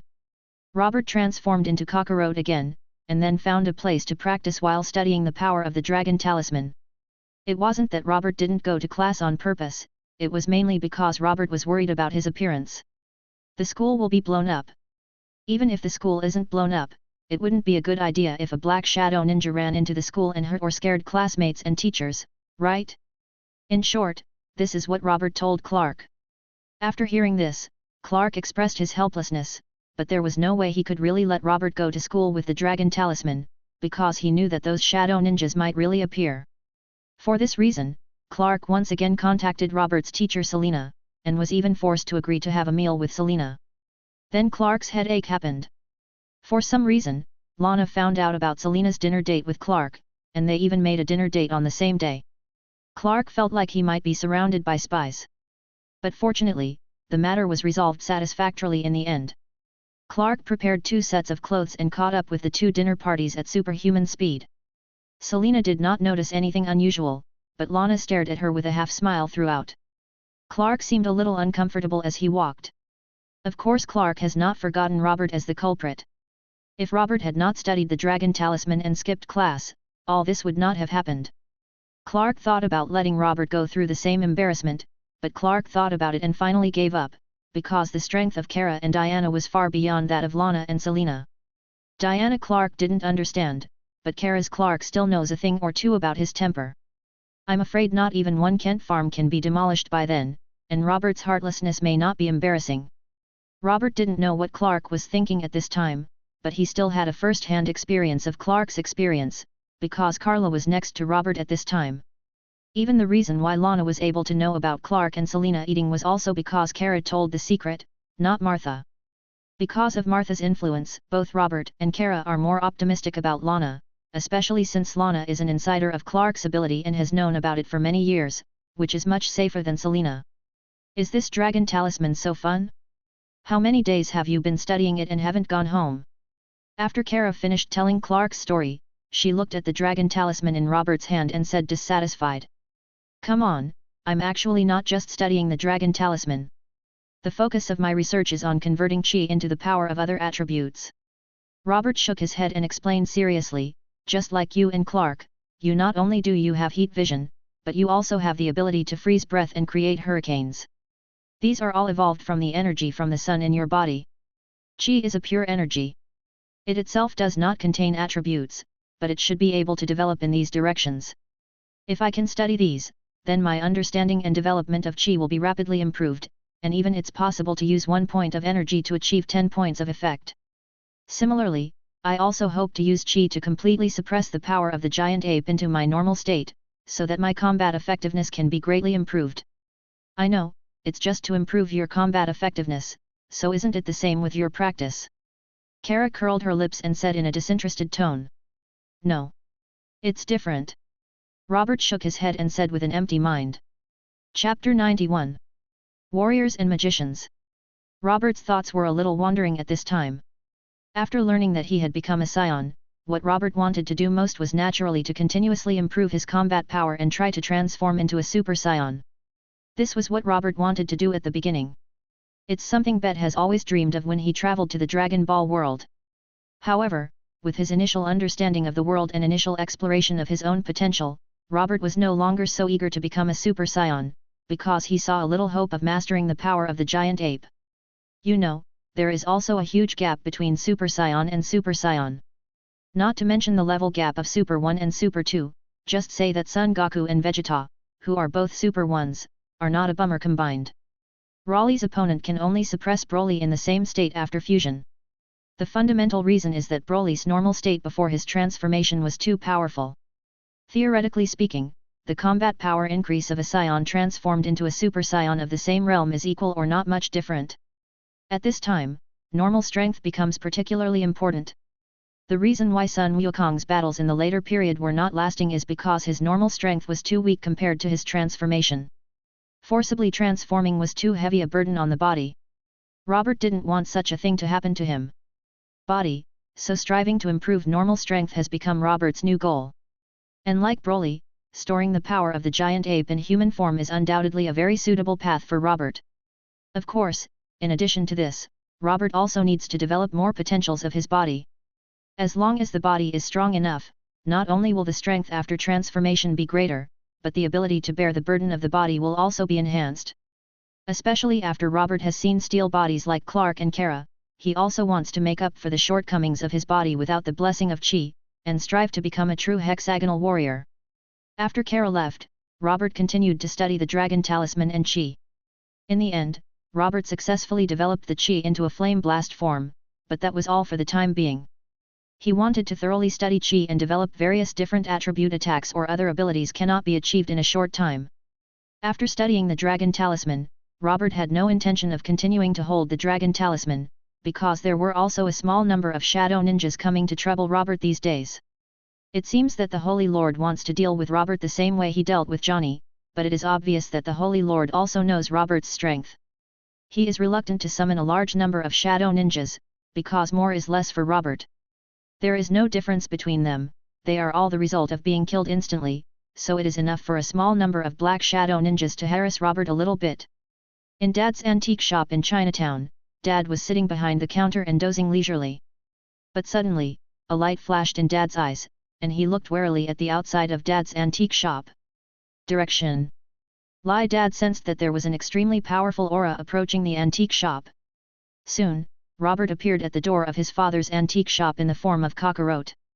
He looked directly at his father, because in Robert's perception, his father was not angry at all. Even though he is weak, he is even far more powerful than Jackie Chan. Is someone here? Welcome. Guest, what do you need? Jackie Chan did not recognize Robert's identity. He heard someone coming in and came out to greet him. It's me, Uncle Long. Robert changed back to his own appearance, handed the dragon talisman from his pocket to Jackie Chan and said with a smile, I have finished researching the dragon talisman, so I came to give it to you for business. Robert? Who are you? How did you? Jackie Chan scratched his head after taking the dragon talisman, looked at Robert hesitantly and asked. It's just a little trick to hide your strength, not worth mentioning. Robert waved his hand, and just as he was talking, he suddenly saw his father jumping to Robert's side with a speed that was not suitable for his age. His eyes under the glasses kept blinking. Looked at Robert. Tisk, tisk, tisk. Dad looked at Robert and made a tisk-tisk sound. At the same time, his expression became more and more excited, as if he had seen a precious antique. Dad, what are you doing? Jackie Chan tugged on his dad's clothes, looked at Robert with a somewhat embarrassed smile, and explained in a low voice, I'm sorry, I told Dad about you before. Maybe Dad is more interested in you. It's okay. Robert was about to speak when he was interrupted by his excited father. You can transform into others, are you also a magician? Dad looked at Robert expectantly and asked, I heard Jackie Chan say that your battle scenes should be all magic, right? It's just Jackie Chan, this kid is too stupid to understand. Magician. Robert was stunned for a moment after hearing this, then shook his head and said frankly, sorry, I am not a magician, I am a warrior. Soldier. Dad's voice instantly rose an octave. He stared at Robert stomping around while shaking his head, what a waste of natural resources. What a waste of natural resources. You're such powerful chi, such pure chi can actually be compared with like Jackie Chan, is he a reckless warrior? What's so good about a warrior? Jackie Chan? First of all, I didn't. How can you improve your chi without being a warrior? Don't you just rely on cultivation instead of fighting? Or, simply rely on meditation? Robert had been studying the cultivation of chi before, but now his eyes lit up after hearing his father's words, and he humbly asked for advice. Road. Chi is a kind of universal life force and energy. Chi exists in every living body, but chi also has two sides, justice and darkness. Dad stopped and looked at Robert and said seriously, but you are very special, I don't know how you do it, but your chi is not divided into justice and darkness, but is more like the purest chi, close to the nature of heaven and earth, the most primitive state of chi. This is extremely rare and valuable, and even something that many people dream of. It means that you can use chi to do many things that others can't do. You shouldn't do what Jackie Chan said, just use it to destroy and fight. You have to develop your potential. I have been doing this recently, but my progress is not too fast. Robert scratched his head and pointed at the dragon talisman in Jackie Chan's hand and said, during this period, through my research on the dragon talisman, I deduced the state of chi into the state of blasting flames, but apart from the blasting flames and the lightning power I originally mastered, I failed to deduce other states of chi. It seems that my understanding of chi is not enough, or not very good. Comprehensive. Have you deduced the power of the dragon talisman? Come on, let me see. Dad's eyes lit up when he heard this, and he hurriedly looked at Robert and said, and the power of thunder and lightning, let's show it too. Laugh. Robert condensed a ball of electric current in his left hand that was shining, and in his right hand there was a fire that looked like it would explode at any time. This was also the result of Robert's practice during this period. The use of the 10,000 Kingdoms shocking palm was much faster than before, but to achieve sufficient power, you still need to accumulate energy. Genius. You are such a genius. Dad looked at the thunder flame in Robert's hand and danced excitedly, how can you be a warrior? You are clearly the most genius magician. Am I a magician? Robert looked at his father in confusion and muttered in a low voice. At the same time, the scene of Sun Wukong and Vegeta's battle flashed in his mind. According to what his father said at this time, could it be that is he also a magician? Chapter 92, Spirit, Chi and Spirit make progress together. Yes. You are definitely a magician. Dad looked at Robert and said with certainty, the reason why you were able to deduce the power of the dragon talisman from chi is because you understood the power of the dragon talisman during your research. The essence of it is a powerful magical talent. And you can't deduce other forms of chi because you don't understand them, or you don't know enough about magic. As long as you can re-understand magic and accumulate enough knowledge, you can continue to develop more knowledge about chi. The use of. Furthermore, I have observed that your chi is far more powerful than your spirit and body. This situation is undoubtedly unhealthy. Jing, Qi and Shen originally complement each other. Only by being strong together can we maintain a perfect state of balance. It would be such a pity if even your pure Qi cannot maintain the balance of yin and yang. Indeed, I have been consciously improving physically, but mentally, just meditating does not seem to be enough. My meditation is more like the development of chi and body. Robert listened with some doubts. But when his father talked about maintaining a balance between spirit, energy, and spirit, Robert believed it, so he asked expectantly. So, as long as I learn magic, I can continue to improve my energy, and my spirit and body will also be improved at the same time. Magic can improve your chi and your spirit, but for your body, I'm sorry, you may need to work hard to find the direction. But in my opinion, you have such talent, and if you want to improve your body strength, it's not that difficult. Difficult? Dad said, looking at Robert with a wink. Then where can I learn magic? Robert had seen a look similar to his father's. That was Turtle Immortal's hint to Uncle Lu Huang, but his father probably didn't mean that, so Robert thought for a while. Asked the wise man. Now. You're lucky. The person standing in front of you is Master Fang's apprentice, a descendant of the Qi magic line, a magician and the owner of an antique shop, so is Dad. Dad looked at Robert and nodded. Very satisfied with his performance on the road. Since you sincerely want to learn Qi magic, then come with me, and I will lead you to open the door to a new world. Then I'll trouble you, Dad. Robert bowed to his father and said very seriously and respectfully. As the saying goes, a master is a teacher. Since his father can teach Robert some new ways to use Qi, then Robert will naturally respect his father from the bottom of his heart and truly treat him as a master. Seeing Robert's attitude, my father was even more satisfied. Robert was not only a good piece of talent in terms of talent, but also showed the seriousness of a practitioner in his attitude. This was compared to what he had cultivated for so many years. Jackie Chan is much stronger. Thinking of this, Dad glared at Jackie Chan and said, "Go and prepare dinner." "There's no need for dinner.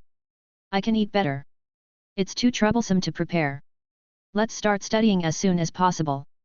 I have a lot of questions that I want to ask Dad." Robert heard this and waved his hand quickly. Besides, Long the talisman is here, and the shadow ninjas will come and cause trouble, and it will be bad if we tear this place down. Well, you have considered everything comprehensively. You are indeed a born magician.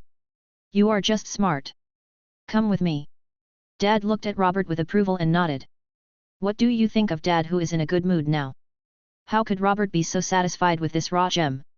His father even thought about how he would become a famous teacher after Robert became famous for Qi magic in the future. Jackie Chan. Watching his father and Robert walk into the back of the house, Jackie Chan was silent for a moment, and then heard his father's voice. One more thing, if you want to improve your mental strength and master more uses of Qi, you also need to learn, are there any problems with the orthodox path of magic? No problem. Robert replied decisively. Well, originally, those of us who use Qi magic need a medium, but you are different. Your Qi is very special. As long as you can develop your spiritual power and Qi, it doesn't matter whether you have a medium or not. After all, those legends most of the time, the characters in it don't need any medium. Dad explained with satisfaction.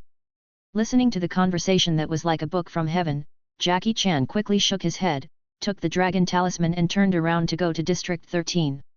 It wasn't until Robert left the next day that Jackie Chan came back. Dad, Robert is really suitable to be a magician? Are you not fooling him? When I saw him fighting before, he was a berserker who never moved forward. Can he really master Qi magic? After returning, Jackie Chan whispered he looked at his father and reminded him, don't cheat him.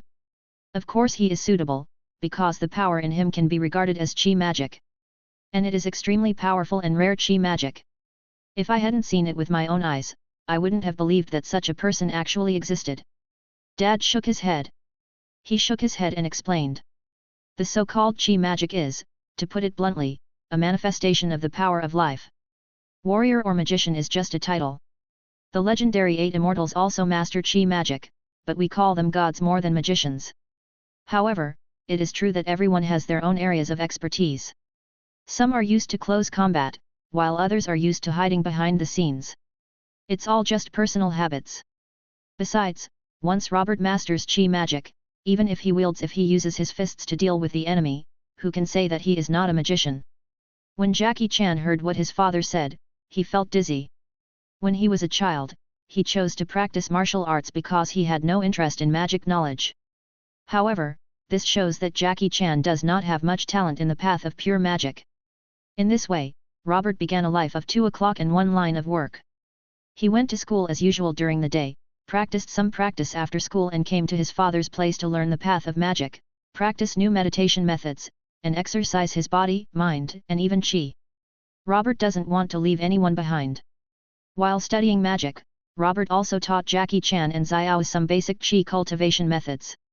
Perhaps the two of them are really more suitable for the path of pure chi cultivation. Because Jackie Chan and Xiao don't need to delve into the inner mysteries of chi, they only need to work hard to cultivate chi to improve themselves, so their progress speed is pretty good. As for Robert's improvement speed, it is quite impressive. Robert has not really experimented with the combat effectiveness of chi magic, but Robert's chi does have more change capabilities. Compared with the previous ones that could only destroy in terms of energy, it is more comprehensive. And the most important thing is that after practicing a new way of meditation, Robert developed new potential, successfully materialized his spiritual power, and gained telepathy similar to that of Dumpling and Madame Gao.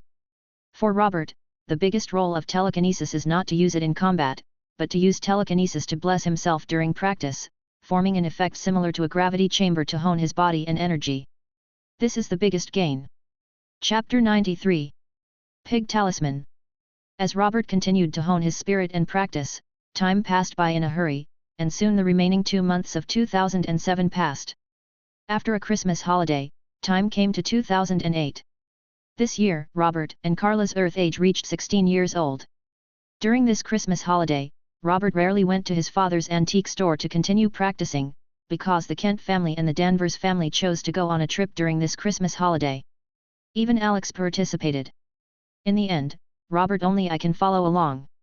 However, there were no accidents during this trip, and no one came to provoke Robert and the others, but Robert learned a piece of news from Carla. That is, the organization that Alex belongs to was secretly invaded some time ago. The intruders were a group of black shadow-like beings. Although they were eventually eliminated, it is suspected that they came for the rat talisman, because the area around the rat talisman there are signs of activation of the mechanism. The rat talisman is being targeted by the shadow ninjas? Well, I suggest you send it to District 13. At least the talisman there has no trace of being invaded. Robert touched it after hearing the news. Chin opened his mouth and suggested. There was no other way. Jackie Chan kept saying that District 13 was the safest place in the world every day. Robert felt that he had been brainwashed. Moreover, since the talisman was sent to District 13, there has indeed been no accident. It seems that it has not been discovered by the Holy Lord and the Black Shadow. I don't know how District 13 did it. How is it possible? Our Super Investigation Department and District 13 are 2 independent departments. How can we hand over the rat talisman to them? However, Robert's proposal was rejected by Alex just as soon as he proposed it. It is said that Alex was speaking lightly at this time. Even if she was a senior executive of the Super Investigation Department, she would not agree to hand over the extraordinary items of her department to other departments. Then there's nothing I can do. However, when you lose your rat charm, you can contact me and I can help you get it back. Robert shrugged upon hearing this and said helplessly. After all, he couldn't do it every day. Go to some super investigation department to keep an eye on rat charms, right? You're such a straight man, only Kara can communicate with you. Alex glared at Robert angrily and then turned to leave. Their super investigation department's rat charm hadn't been lost yet, and Robert he is already thinking about what will happen if he loses it. Doesn't Robert know that losing this extraordinary item will be very troublesome? Not only the impact of extraordinary items, but also the accountability from above. Don't listen to her. If the rat charm is really lost by then, she will definitely come to you for help. Kara waved her hand, looked at Robert and whispered, if she doesn't say a few nice words then, no. It's okay. When she tells me, I will definitely help. Not only did Robert not pay attention to Alex's words, but he said very seriously. Well, I know. Kara seemed to have misunderstood something, her pretty face turned red, and she lowered her head and said in a low voice. It seems they are getting along well. Martha looked at Robert and Carla in the distance and smiled at the Danvers. That's right. It's not easy for Kara to have a common language with others. This is a good thing for both of them. Mrs. Danvers nodded with a smile and said softly. It seemed that the mistresses of the two families had reached a consensus on certain issues, and after hearing the conversation between the two mistresses, Carla's face turned even redder. Soon, the vacation trip between the two families ended, and Robert returned to the life of 2 points and 1 line. He used meditation to improve his mental strength, used mind pressure to strengthen his practice, and sharpened his body and energy. And on this day, Jackie Chan finally found another clue to the talisman. It was an old man who looked very old. According to the information, he even looked older than his father. He lived in distant London and was a painter. A charm appeared on his painting, which looked like a pig. Pig spell. One of the spells that Robert remembers most clearly is that those who possess the pig charm can have the same ability to shoot lasers from Clark's eyes, but the color of the lasers may be different. Pig spell. Robert, who was practicing sparring with Carla on the way from school, received a message from Jackie Chan. His eyes lit up. Robert was still very interested in this kind of spell that can make the eyes emit lasers. In particular, Robert can now release shock waves with his eyes, but the power is obviously not as powerful as Kara, let alone Clark. Moreover, using his eyes for a long time has the disadvantage of being uncomfortable, so Robert wants to take a look. Can this pig charm give me some inspiration? Pig talisman? Is it the one you said can shoot lasers from the eyes? Carla's eyes lit up when she heard this, and she looked at Robert expectantly and asked, "Then can I go with you?" Ever since Robert also used his eyes to release Qigong waves, Kara had selectively forgotten that the lasers fired from his eyes were pigs, and was even quite interested in the pig spell. And Kara was also a little curious, if what was released in her eyes when she had the pig talisman was her own heat vision or the pig talisman's laser. I don't know when Kara also started to pay attention to these strange problems, maybe she was influenced by Robert. You go with me? That's okay, but you just have to watch from the side, but don't steal my opponent. Robert looked at Kara with some vigilance and ordered. Don't worry, I will definitely not steal your opponent. Carla's eyes lit up when she saw Robert agreeing, and she nodded quickly to assure her. No. Kara can't go together. However, Robert agreed, but someone did not agree. Clark flew to the two of them, looking at Kara, and shouted as if she was facing a formidable enemy. Why are you looking at me like this? And why can't I go? Kara frowned slightly, looking at Clark suspiciously and asked, "Cousin, do you still want to restrict my freedom?" Ahem. Clark knew that his performance was a little too suspicious. He coughed twice, looked at Kara and said seriously, "It's not that I want to restrict your freedom, but you are different from Robert. Robert knows the magic of transformation and can change his appearance without revealing his identity, but can you do that? Or do you want to wear the same masked clothes as I did before? If you want, it's not impossible." No. Kara interrupted Clark without waiting for him to finish. Kara wouldn't wear such ugly clothes, and it would be too embarrassing to wear such clothes with Robert. So, for this kind of thing, it's better for Robert to do it himself. Clark said with a sigh of relief, and gave Robert a wink at the same time. Okay, then I'll leave alone first. Although Robert didn't understand what Clark meant, he still needed Clark's navigation system, so Robert responded and flew away directly, agreeing to meet Jackie Chan in London. Chapter 94, Art Exhibition and Undercurrent. Hey! When he saw Robert leaving, but Kara did not follow, Clark breathed a sigh of relief in his heart. At the same time, he started to navigate the direction for Robert, and then returned to the farm with a somewhat unhappy Kara. The reason why Clark hurried over and prevented Kara from following Robert to London was naturally not because he was worried that Kara would reveal his identity. Of course, Clark also has considerations in this regard, but the most critical reason is that Diana is in that area. Clark is worried that when Kara meets Diana, the heartless Robert will say a few words casually. Kara just went berserk and it was over. After all, when Robert went to Rome before, Diana also ran there from another place. Who knows if Diana will run to Robert again this time? Clark did not go to find out where Diana was, but if Diana was in the Louvre was much closer to London than to Rome. It has to be said that Clark is worried about the future of his stupid brother, and he is often cheated because of similar things. Under Clark's guidance, Robert soon went to London to join Jackie Chan and Xiaoyu. Yes, Xiaoyu also came with him. Xiaoyu, why did you come with me? Robert cast a questioning look at Jackie Chan. Jackie Chan avoided Robert's eyes with some embarrassment, so Robert could only look at Xiaoyu and asked. Hey, little master, I defeated Uncle Long and proved my strength to show up here. Xiao raised her head and looked at Robert with some pride and said. Because Robert taught Xiao and Jackie Chan how to practice Qi, Xiao called Robert Little Master. At first, Robert didn't want to accept this strange title, but thinking that Xiao didn't call him Rabbit Master, it was pretty good, so he called him like this. Come on! Did you beat Uncle Long? Robert looked at Xiao in surprise, and then at Uncle Long. In Robert's perception, Jackie Chan's Qi was still more powerful than Xiao. Robert couldn't think too much about it.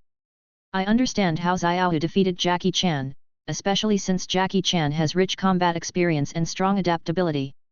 Yes, I beat Uncle Long head-on. Jackie Chan obviously didn't want to talk more about this issue, but Xiao nodded and said as if he was asking for praise. Then Xiao's progress is faster than I thought. Robert said in admiration, and then asked curiously, then how did you beat Uncle Long? Ahem. Xiao, don't tell anyone about those little tricks of yours. Jackie Chan glared at Xiao and interrupted her conversation with Robert. It's time for us to set off. Let's go over and see what's going on. Okay. Let's go take a look first. Robert nodded, then blinked at Xiao, and the voice sounded in Xiao's mind, come on, Xiao, tell me how you did it. Ah? Why is your voice in my brain? It's so amazing. Xiao's eyes widened and she asked with surprise, Little Master, can I learn this? It's not impossible to learn this, but you may need to practice your mental strength. The meditation method taught by Dad is good. Robert's teasing voice sounded in Xiao's head, causing Xiao's expression to change instantly. Collapsed. Forget it, meditation is so troublesome. Dad's methods are all troublesome, and they are not as effective as what you taught me, Little Master. Xiao mumbled with some dissatisfaction in her heart, but she soon changed her mood and said with some excitement. I'd better tell you how I defeated Uncle Long. I hid one of Uncle Long's favorite collections, a paperweight, on my body. I heard it was made of red sandalwood and was very precious. When we started fighting, I showed the paperweight and he was immediately restrained. He was defeated by me in just a few moves. How about defeating me? Am I good? Awesome, it's a good thing to know how to use the enemy's weaknesses to limit the enemy. Robert smiled and shook his head after hearing this, and then taught softly, however, when facing the enemy, you can use such methods, but when it comes time for your own people to compete, it is not good to use such methods after all, and you can't use them again next time, you know. Don't worry, Little Master, I will defeat Uncle Long with my true ability next time. Xiao was silent for a moment, and then said seriously. Are you two talking? Jackie Chan, who was leading the way, turned around and stared at Robert and Xiao suspiciously and asked. No. Robert and Xiao shook their heads at the same time and responded in unison. Okay, let's hurry up. Jackie Chan turned around suspiciously and continued to lead the way, while Robert and Xiao behind him looked at each other and smiled. Xiao stuck out her tongue naughtily, looking very worried about hiding it from Jackie Chan happy. At this time, Jackie Chan, Robert and Xiao were going to a small personal art exhibition that lasted for a week. Although it is a small art exhibition, the popularity is still very good. The painter Steve is known as an all-round painter in London, and is good at sketching, oil painting, watercolor and even comics. Based on the information received by Jackie Chan, Steve drew the appearance of a pig spell in his latest comic trailer, and seemed to be preparing to create a comic story with pigs as the protagonist. A story with a pig as the protagonist? That must be very cute. Xiao said very firmly, I really want to take a look at this painter's works by then. Just as Robert, Jackie Chan and Xiao were heading to a small art exhibition, Valen and others on the other side were also eyeing the pig charm. However, this time Valen did not send his men here again. He learned the lesson from the last time and directly asked Baron Strucker to send men to snatch the pig charm. After all, this whole area of Europe is their base camp. In this era, Daying had not yet separated from Europe. And the most important thing is that Baron Strucker's research on the monkey charm has finally made new progress. Perfect test subjects have not been produced, but several incomplete test subjects have been born. These animal warriors, like the previous bull warriors, have abilities beyond humans, but their lifespans are extremely short, especially when using animals. The more abilities you have, the closer you are to death. However, what Hydra is least afraid of is sacrifice and death, at least this is the case for most of the brainwashed Hydra soldiers. Baron Strucker also knew that Jackie Chan and his team were not simple, but these animal warriors couldn't all be consumed in internal data records, they had to play some role. In this way, Steve's painting exhibition has an undercurrent, but Steve, as a painter, still knows nothing about it. With an old face, he is still creating his own works at this time. With his old hands when he picked up the brush, there was no tremor at all, and he was in excellent mental condition, with the light flashing in his eyes from time to time. Chapter 95. There are quite a lot of people at this art exhibition. It's still the same as last time. Let's observe the situation first and wait until the crowd disperses. After a while, Robert and others came to the art exhibition. Jackie Chan looked at the people around him and frowned. He frowned and lowered his voice. Hey! Robert didn't listen to Jackie Chan's words at this time, because his eyes lit up and he walked quickly towards a woman who was wearing ordinary loose work clothes and still couldn't hide her graceful figure. Robert was not attracted by her appearance, but that although this woman's chi was very weak, she was exactly the same as Diana.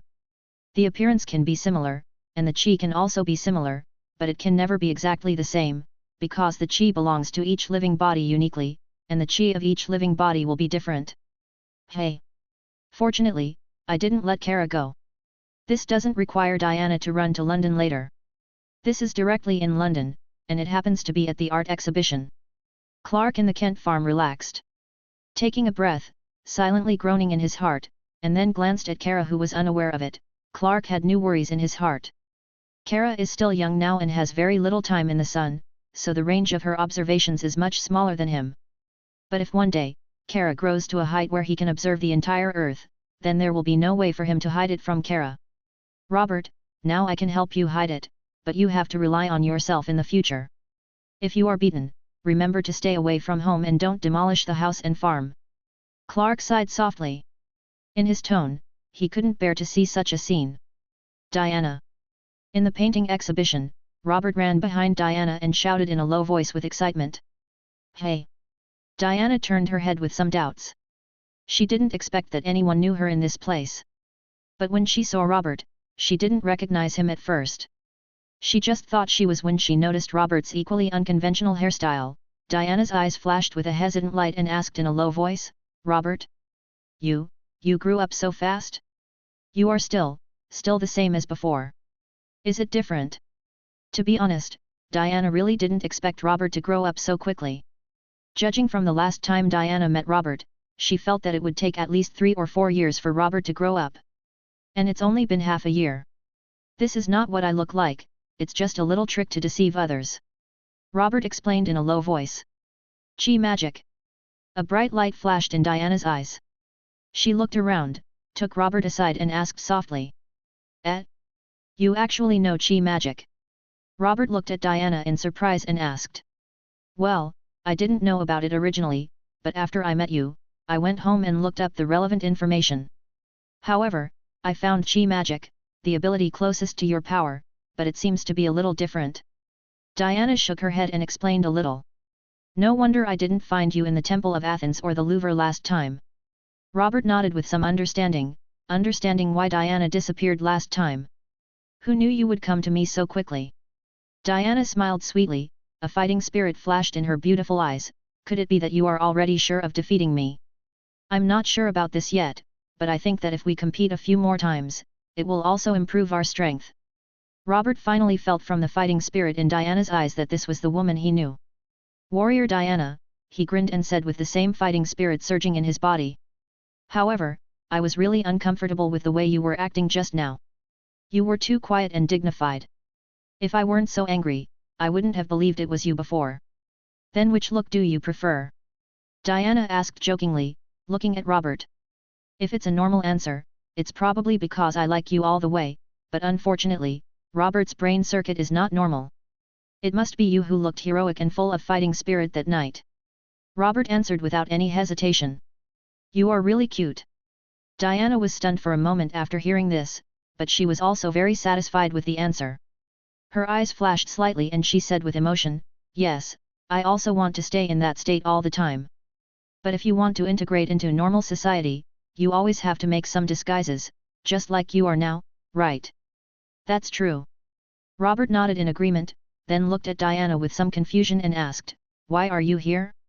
Are you here for the spell too?" "Spell? I seem to have heard of it somewhere. By the way, it's in the record of Chi magic. I brought that book out from home. It's in my new home. After the exhibition is over, you can go pick it up with me. I just saw Steve's work and came over to take a look when I had nothing to do." Diana thought for a moment and said, "So, you're here for the talisman? Are you going to start a fight here later?" "It's okay. As long as the enemy doesn't come, I won't take action in a place like this." Robert waved his hand, looked at Steve who was painting and said, "By the way, this old man is pretty good. The chi is even more powerful than Uncle Long." "Hey? He's not an ordinary person? I didn't even notice." Diana looked at Steve in surprise, but she didn't take it to heart. Instead, she focused her gaze on Steve who was standing not far away. Jackie Chan and Xiao, who were not here, asked, "Are they with you? Last time we fought, Uncle Long was right next to him." Robert reminded as he scratched his head. I didn't pay that much attention last time." A flash of embarrassment flashed across Diana's face. Last time she was aroused by Robert to fight, and all her attention was on Robert. Moreover, Jackie Chan and New Warrior were a bit far apart, so Diana naturally didn't pay too much attention to them. At this time, Xiao was looking at Robert with a wink, as if she wanted to say something to Robert through spiritual dialogue, but unfortunately, Xiao had not learned this trick yet. Robert shook his head and led Diana to say hello to Jackie Chan and Xiao, silently waiting to have a good talk with Steve after the art exhibition ended in the evening. However, Robert did not forget Diana's bellicose nature. He specifically told Diana that if an enemy attacked, Diana would be responsible for evacuating the people around her and not compete with him. After hearing this, Diana glanced at Robert with a half smile, but did not give a reply. Robert didn't know whether she agreed or not. "Hey? Here we come. Several powerful Ki are approaching." But before Robert could continue to ask, he felt several enemies coming and reminded him solemnly. Chapter 96. Steve, Shield, Animal Warrior. How many people are there in total? Diana raised her eyebrows slightly, her fighting spirit began to surge in her body, and she looked at Robert with bright eyes and asked. It was obvious that not only did Diana not agree to Robert's conditions, but she even had a vague intention to steal more than one opponent. This reminded Robert of Carla, who promised not to steal monsters. "There are 5 people in total." Robert sighed helplessly and whispered. "Okay. Give me 2. Diana did not take care of everything, but decided on the number of enemies that Robert could barely accept. Then she walked towards Steve and whispered to she, who was painting. Tiff said something. "Hey? Talisman." The paintbrush in Steve's hand stopped, and he subconsciously touched his chest, and the pig talisman hung on his neck. "I really didn't expect that this little thing would lead to such a thing. It seems that the exhibition needs to be paused for a while." Steve shook his head after coming back to his senses, looking at the fans and tourists around him and taking a deep breath. He said loudly in one breath. "Sorry, something suddenly happened at home. Today's art exhibition needs to be temporarily closed. We will notify everyone of the subsequent opening time. I'm sorry for making everyone's trip in vain. Teacher Steve, when will the new comic story be released? Will it also be postponed?" "It's okay, Teacher Steve, you go and do your work first, don't worry about us. Teacher Steve, please take care of yourself." Although the fans were very concerned about the subsequent comic story, they still left the exhibition in an orderly manner under the guidance of the staff. "Hello, so you're here for the talisman too?" Steve looked at Robert and others walking over and nodded. Although he was asking a question, his voice was very sure. "Yes, we are non-staff members of the 13th District. We came from America to look for spells." Jackie Chan shook hands with Steve, showed his ID, looked at Steve and whispered, "I don't know. Have you developed the abilities in the spell, but it is indeed an extraordinary item, and District 13 has also been containing this item." District 13. Steve raised his eyebrows when he heard this, and then said with a smile, "Is it a newly established department? I had not heard of this department at that time. By the way, you have heard of Homeland Strategic Defense Attack and Logistics Support Bureau? I remember they are also in charge of extraordinary events. There are so many departments like this. Those guys are coming soon. If you don't want to hand over the talisman, then take us to a deserted place. Otherwise, we may tear your place apart if a fight breaks out. Robert shook his head as he thought about the super investigation department, looked at Steve and said seriously, "Of course, if you are willing to hand over the charm, you can leave first, and we will lure them away. Although I'm an old man, I still want to see the excitement. Let's go. I know there is a place that has been abandoned for a long time. I will lead the way." Steve smiled and shook his head, slowly straightening himself up. His waist and his whole temperament have changed to a certain extent. Robert can now clearly feel that a youthful spirit has returned to Steve. New. This is a warrior who has experienced hundreds of battles. A flash of light flashed in Robert's eyes. Seeing Rogers carrying his backpack and leading the way, a thought flashed in his mind, it's a pity, he is a little too old. It's gone, and it's obviously not as good as Mrs. Gao. Transferred? Has it been discovered? Follow quickly. Baron Strucker also received the news of the transfer of the pig talisman, and quickly asked the animal warriors to chase Robert and others, and the group came to a deserted village. Near the building, Robert keenly discovered that there were several targets, dummies, and some exercise tools on the ground nearby. It seemed that this might be a secret base for Steve. I haven't really fought in a long time, and I don't know if I can still fight. If I had known better, I would have handed over the talisman instead of thinking about comic ideas. After Steve arrived here, he opened his backpack and took out a round-the-shaped shield, whispered, "Hey? Captain America." Jackie Chan was stunned for a moment when he saw the pattern on the shield, and looked at Steve hesitantly and asked, "Oh, I'm a fan of his. I grew up listening to his stories when I was a child, so I made a similar shield." Steve smiled slightly at Jackie Chan and looked at Xiao aside when explaining. "By the way, when you are operating in District 13, do you still need to bring children with you?" "Humph. Don't underestimate me, you may not be my opponent," Xiao said with a dissatisfied snort. "Okay, let's see what you do later. It seems that our enemy has already arrived." Steve smiled gently at Xiao and looked in the direction outside the ruins. There were 5 people here. A tall, short, fat, and thin man stared at them with a fanatical light in his eyes. "It looks like there are exactly 5 of us, 1 for each person." Steve fixed the shield in his hand and looked at the 5 people and asked with a smile. "No need, Diana and I will deal with 2 enemies respectively, and I'll leave the remaining 1 to you. Be careful, these guys are not simple. Their energy is very strong. Don't be soft-hearted when it's time to use spells." Robert he rushed out first, the energy in his body suddenly burst out, and his body changed back to his own appearance. Buzz sounded, and Diana on the side flashed with divine light, and also completed the transformation. She placed the divine shield and Vulcan sword behind her back, and her eyes flashed with excitement and fighting spirit just like Robert. In the direction of the enemy. Am I falling behind?" Seeing Robert and Diana changing their costumes and rushing out, Steve couldn't help but be stunned for a moment, then looked at Jackie Chan and Xiao and asked, "Don't you think so too? Can this be done?" "Don't worry, we won't, fuck you." Jackie Chan waved his hand, and while he was talking, he suddenly exclaimed, "Watch your language. Ward F." Steve subconsciously scolded Jackie Chan, then his eyes widened, and he finally stopped what he said. "Uncle Long, I'm still here, you can't say bad words." "Oh my god." Xiao also glared at Jackie Chan and then looked at Robert with the same surprise. It turned out that when Robert and Diana rushed over, the 5 people on the opposite side suddenly changed their forms.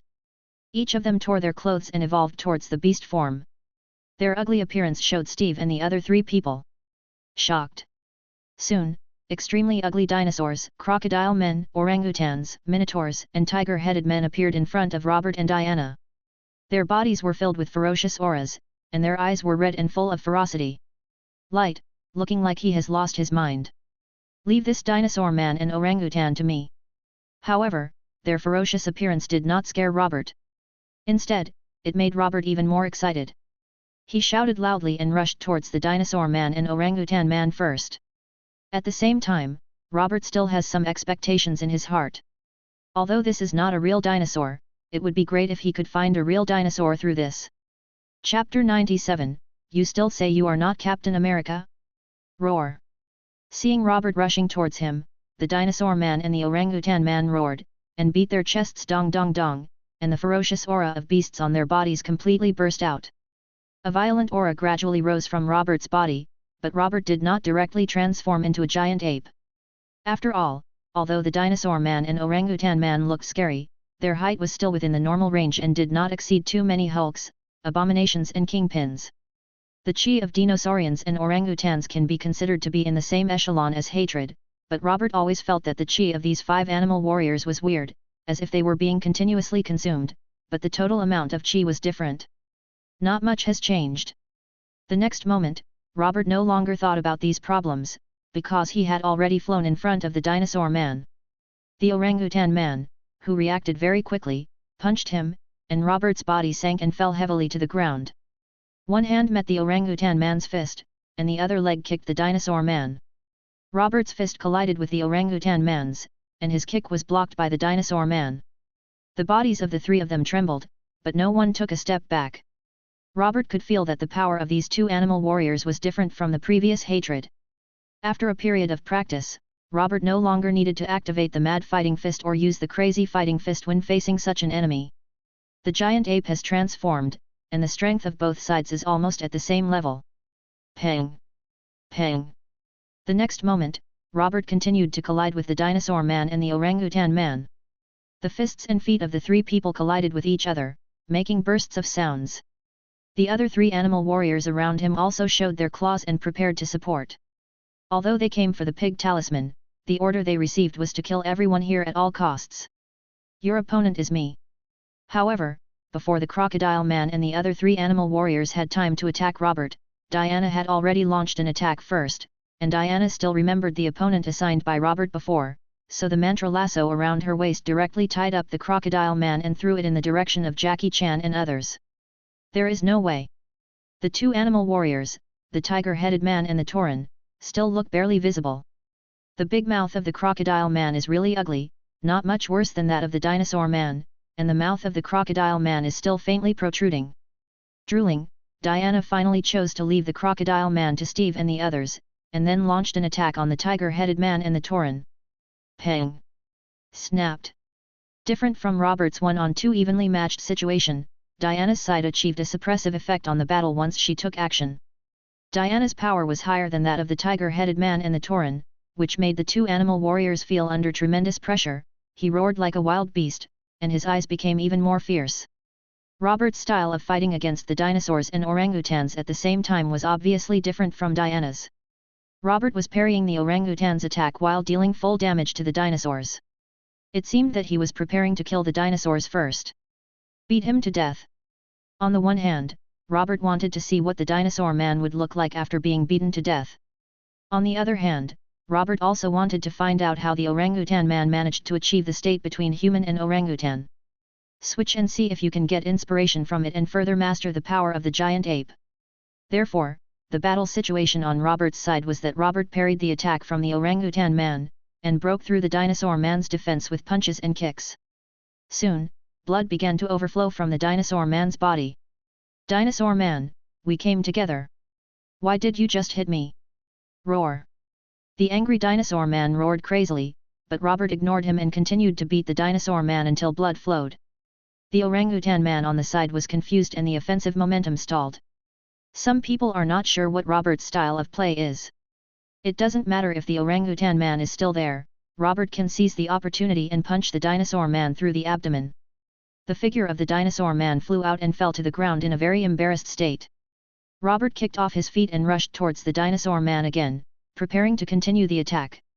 When the dinosaur man faced Robert, who was attacking again, he roared at the orangutan man who was standing not far away. Roar. Dinosaur man, grass. You guys are in the same group, right? Are you just looking at it? Save me. Roar. The orangutan man came back to his senses and rushed towards Robert to resolve the crisis of his companions. Judging from the performance of the animal warriors during the battle, they seemed to have lost the ability to speak after deformation. This is true. It's not the same as Robert, who turned into a giant ape. On the other side, the battle between Steve, Jackie Chan, Xiao, and the crocodile man also began. When the crocodile man was thrown over by Diana, Jackie Chan and Xiao both frowned. It was not just Diana who disliked the crocodile man for being ugly. Jackie Chan and Xiaohu also think the crocodile is ugly. But when the crocodile man got up from the ground and pounced on Steve, Jackie and Jade had no choice but to help. After all, no matter how powerful Steve is, he is still just an old man, as powerful as his father, and he is still in the state of old age. Moreover, Steve has said that he is not Captain America, but just his fan. Jackie Chan, I want Steve to lend him the pig talisman to use first. Chi was heard, but the next moment, a laser shot out of Steve's eyes, which seemed to be hot and destructive. When the crocodile man subconsciously blocked himself with his arms, his arms were burning red, his body kept retreating, and his feet left a deep scratch on the ground. Roar! The crocodile man roared when he felt the pain. He dwarfed and rushed to the ground. He avoided the continuous laser eyes and rushed along the ground quickly in front of Steve. Both claws grabbed Steve's head. Hi! A very unpleasant sound sounded. The crocodile man's claws grabbed Steve's shield and scratched the paint on the shield. At this moment, Steve, the foot under the shield, kicked up and hit the crocodile man's chin hard, knocking the crocodile man's head back. Chi was heard, and the next moment, the laser eye once again hit the crocodile man, sending the crocodile man flying away. While in mid-air, a shield hit the crocodile man heavily, and he was immediately hit by a shield. Then it bounced back into Steve's hand. Steve took the shield, jumped up high, and used the acceleration of gravity from mid-air to hit the fallen crocodile man's head with the side of the shield. With a sound of "pa," the crocodile man's body shrank violently, and one of his claws grabbed the shield, but the shield cut his palm. Roar! The angry crocodile man roared, but saw a laser blast right into the crocodile man's mouth, which directly stopped the crocodile man's voice.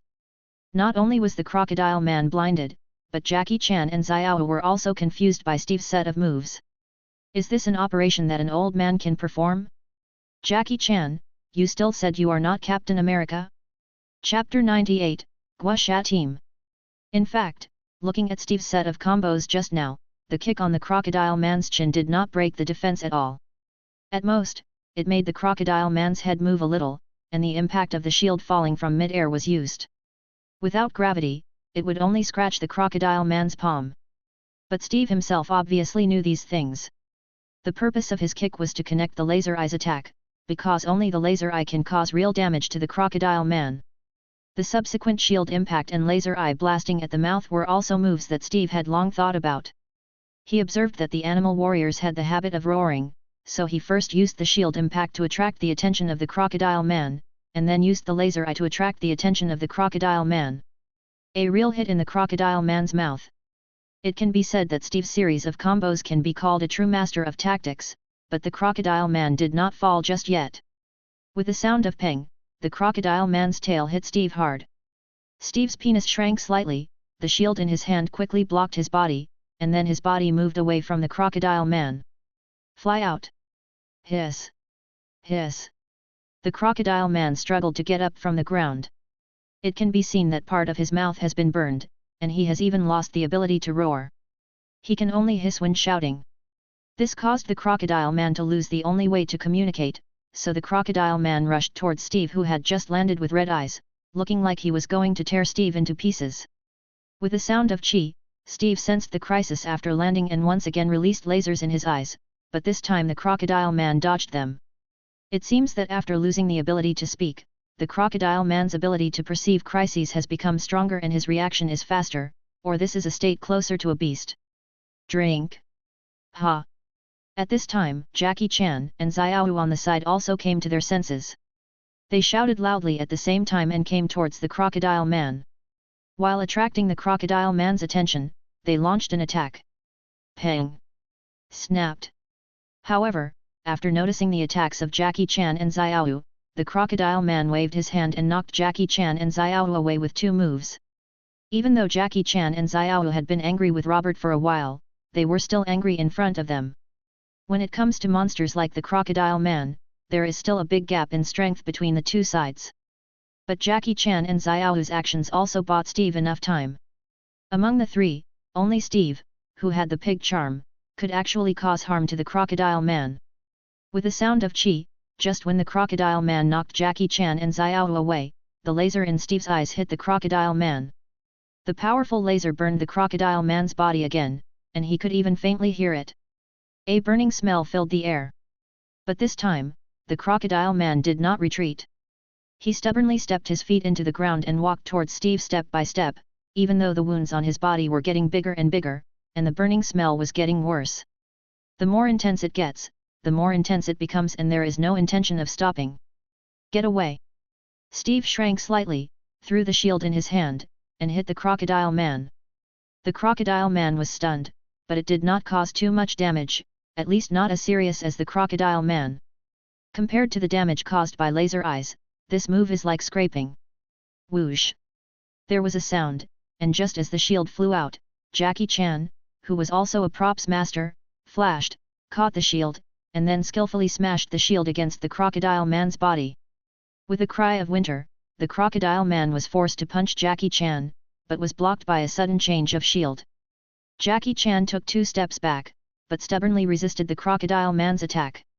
Xiao! Jackie Chan shouted after blocking the crocodile man's attack. Here we come! Xiao responded and rushed over with an iron rod for training in his hand. The iron rod heated up on Steve's laser eye. When the laser eye instantly burned one side of the club head red, Xiao hurriedly stabbed the crocodile man's body. Poof! With a sound, the crocodile man was attacked by fire magic damage, and Xiao finally broke through the defense, and the iron rod pierced the crocodile man's body. Melt it! Jackie quickly reminded Steve. Understood. Steve also instantly understood what Jackie Chan meant. The laser eye moved a little bit and bombarded the iron rod. After a while, the iron rod turned into hot molten iron, which flowed on the crocodile man's body and further expanded. AoE damage! Hiss! The crocodile man roared in pain. Unfortunately, he could no longer speak. Even his roar was just leaking air. At this point, Jackie Chan and Xiao finally found a way to injure the crocodile man. The 3 of them worked together and finally got rid of the title of Guosha team. Steve continued to suppress the crocodile man with his laser eyes. Jackie held a shield and continued to attract fire around the crocodile man, allowing the crocodile man to attack him. Xiao threw those iron objects for Steve's laser eyes to fuse, causing area damage to crocodile man with molten iron. Jackie Chan and Xiao felt that in this case, the crocodile man would not be able to hold on for long before he would choose to escape. If they escaped, they would not be able to stop the crocodile man. After all, the other party was much faster than them. But what Jackie Chan and Xiao didn't expect was that the crocodile man had no intention of retreating. He stared at Steve, Jackie Chan, and Xiao with red eyes. Even though his body was scarred, he still moved forward tenaciously. With a sound of puff, on the other side, Diana's excited fist pierced the bull warrior's heart. The bull warrior fell to the ground on the spot. His body suddenly shrank and gradually turned into a mummy, as if the vitality was in the ox warrior's death. All wasted in that moment. Roar! The tiger-headed man roared and rushed towards Diana with his body covered with injuries. It was not clear whether he was not afraid of death or just begging for death. Poof! Sounded. Not far away, Robert also encountered the same problem. After he punched the dinosaur man's body completely through the body, Robert was stunned on the spot when he saw that the dinosaur man turned into a mummy. Living. Robert, who didn't know that this was a monkey talisman, didn't think about eating the dinosaurs. He wouldn't eat humanoid creatures like the ferocious Saiyans in the early days. He just wanted to find out what was behind the dinosaurs. Could there really be dinosaurs? As a result, after the dinosaur man died, there was not even a chance for research, which made Robert a little depressed. Shua! Was heard, and at this moment, the orangutan on the side suddenly went berserk. His body suddenly swelled up, and the energy in his body surged crazily, but this time Robert finally felt what is the chi that keeps leaking from the orangutan man? It comes from the life force of the orangutan man. Peng! With a cry of peng, Robert caught the orangutan man's fist, and his mental power instantly surged out, pressing on the orangutan man. At the same time, he combined the golden binding technique with the 10,000 kingdoms shocking palm to block the orangutan with energy that turned into electricity. The human body began to explore the situation of the orangutan. Chapter 99. Your shield is so easy to use. At this time, Robert not only wanted to try to find out the secrets between the orangutan man's changing forms, but also wanted to see why the orangutan man lost his temper so quickly, and even his vitality was rapidly passing away. Does this mean that, even if they don't fight these animal warriors, how long can they survive? But it is a pity that Robert did not have time to start research, perhaps because the orangutan man's rampage just consumed a lot of life force. Even though Robert used his own energy to turn into electricity to block the body of the orangutan man, he still could not stop the orangutan man. The man turned into a mummy, because Robert's energy could not make up for the orangutan's rapidly passing vitality. With the sound of chi, the orangutan mummy, which had lost its defense ability, was directly blasted into powder by the electric current released by Robert, and completely dissipated. Man-made products, these people really have no respect for life. Diana on the side killed the remaining tiger-headed men, looked at the mummies around and sighed in a low voice, if they desecrate life like this, they will definitely be punished. Backlash. Tisk. As Robert's words fell, a shock wave blasted in the direction of the crocodile man. Jackie Chan and the other two had already fought very hard, and they were no longer able to scratch, but they wanted to completely eliminate the crocodile man. It would take some time, so Robert took action directly to deal with the crocodile man. Who? Jackie Chan and Xiao gasped a little tiredly. Compared with Steve, who only used the pig charm, the two of them were actually busier, especially Jackie Chan. Almost alone, he resisted the crocodile man's violent counterattack after being injured. If it weren't for the shield in his hand, Jackie Chan wouldn't have been able to withstand it so easily. Are you tired now? It seems that you still need to exercise. When I was young, I could play like this for a whole day. Steve walked up to Jackie Chan and said jokingly with a hint of exhaustion in his eyes. At the same time, his energy dropped rapidly, and he looked no different from an ordinary old man. Your shield is so useful. Jackie Chan reluctantly handed the shield to Steve and sighed in a low voice, I don't know where I can get such a shield. I'm so sorry. If it hadn't been of great significance to me, I would have considered giving it to you. Steve put away the shield and looked at Jackie Chan with a smile and said, however, you are very good at using shields.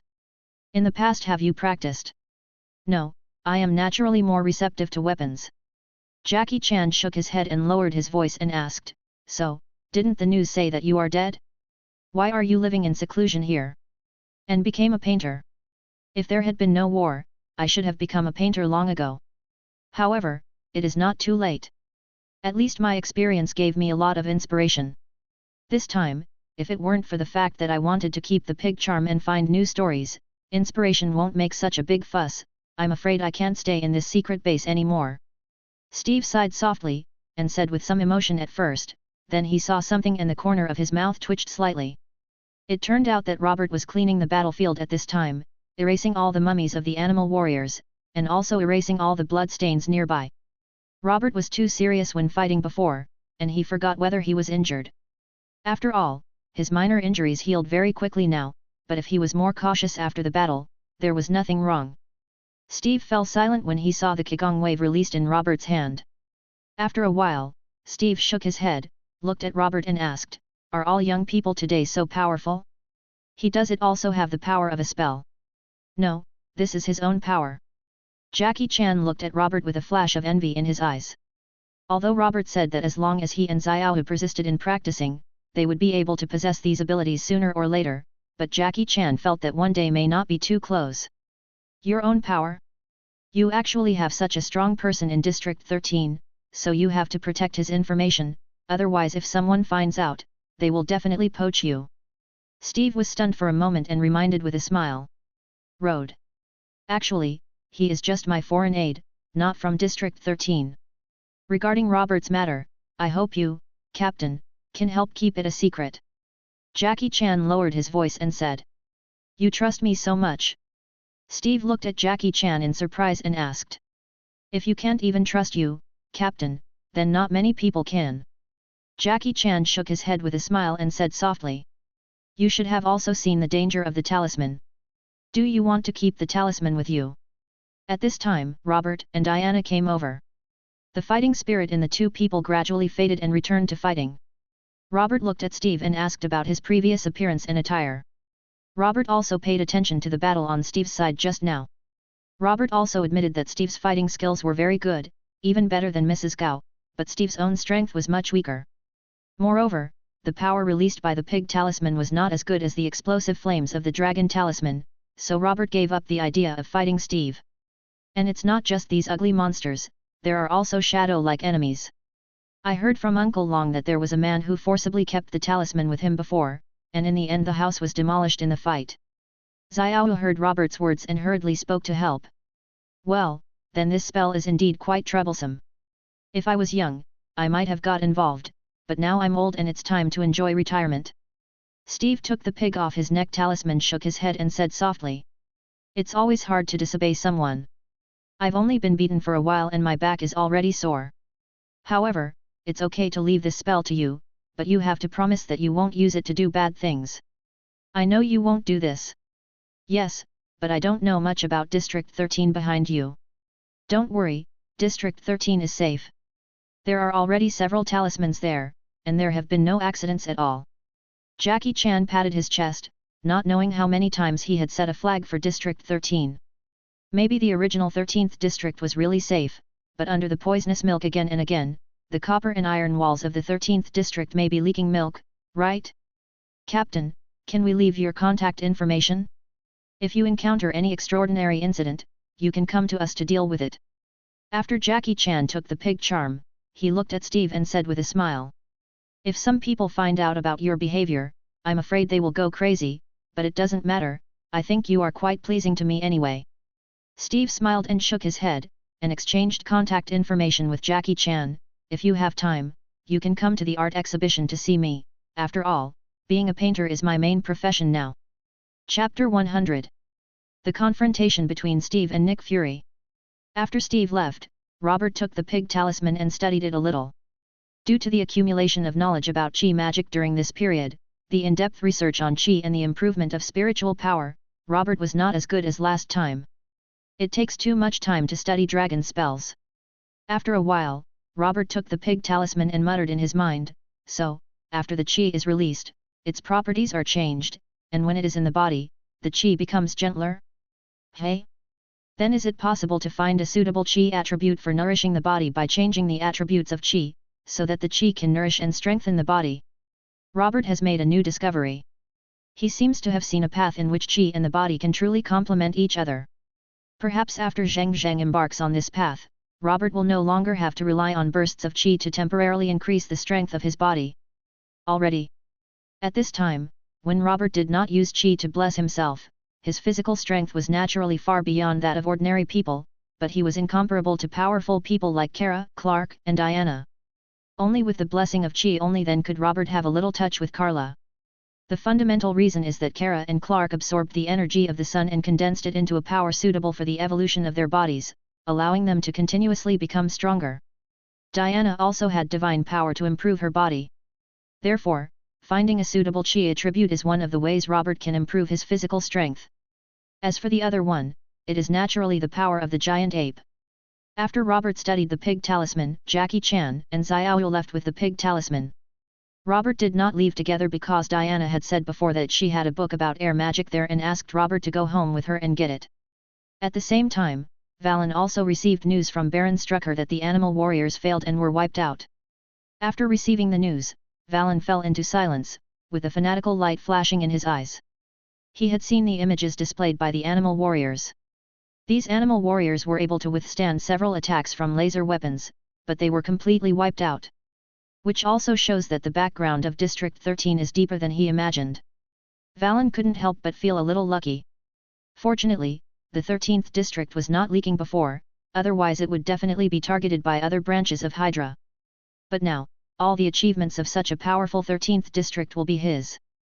Moreover, after District 13 is completely infiltrated, Valen will not only gain powerful power, but the spells in District 13 will also fall into his hands. Thinking of this, Valen was no longer anxious for an instant. He even hoped that the 13th district could be more competitive. It would be best to collect all the other talismans except the monkey talisman so that he could reap the benefits. As for the Holy Lord, Valen was ready to just fool him and send him away. Anyway, even if he got the talisman, he was not prepared to hand it over to the Holy Lord in a short time. After all, he had not yet fully figured out the details of the Holy Lord. However, what Valen didn't expect was that this time the Holy Lord did not mean to be angry, but fell into silence.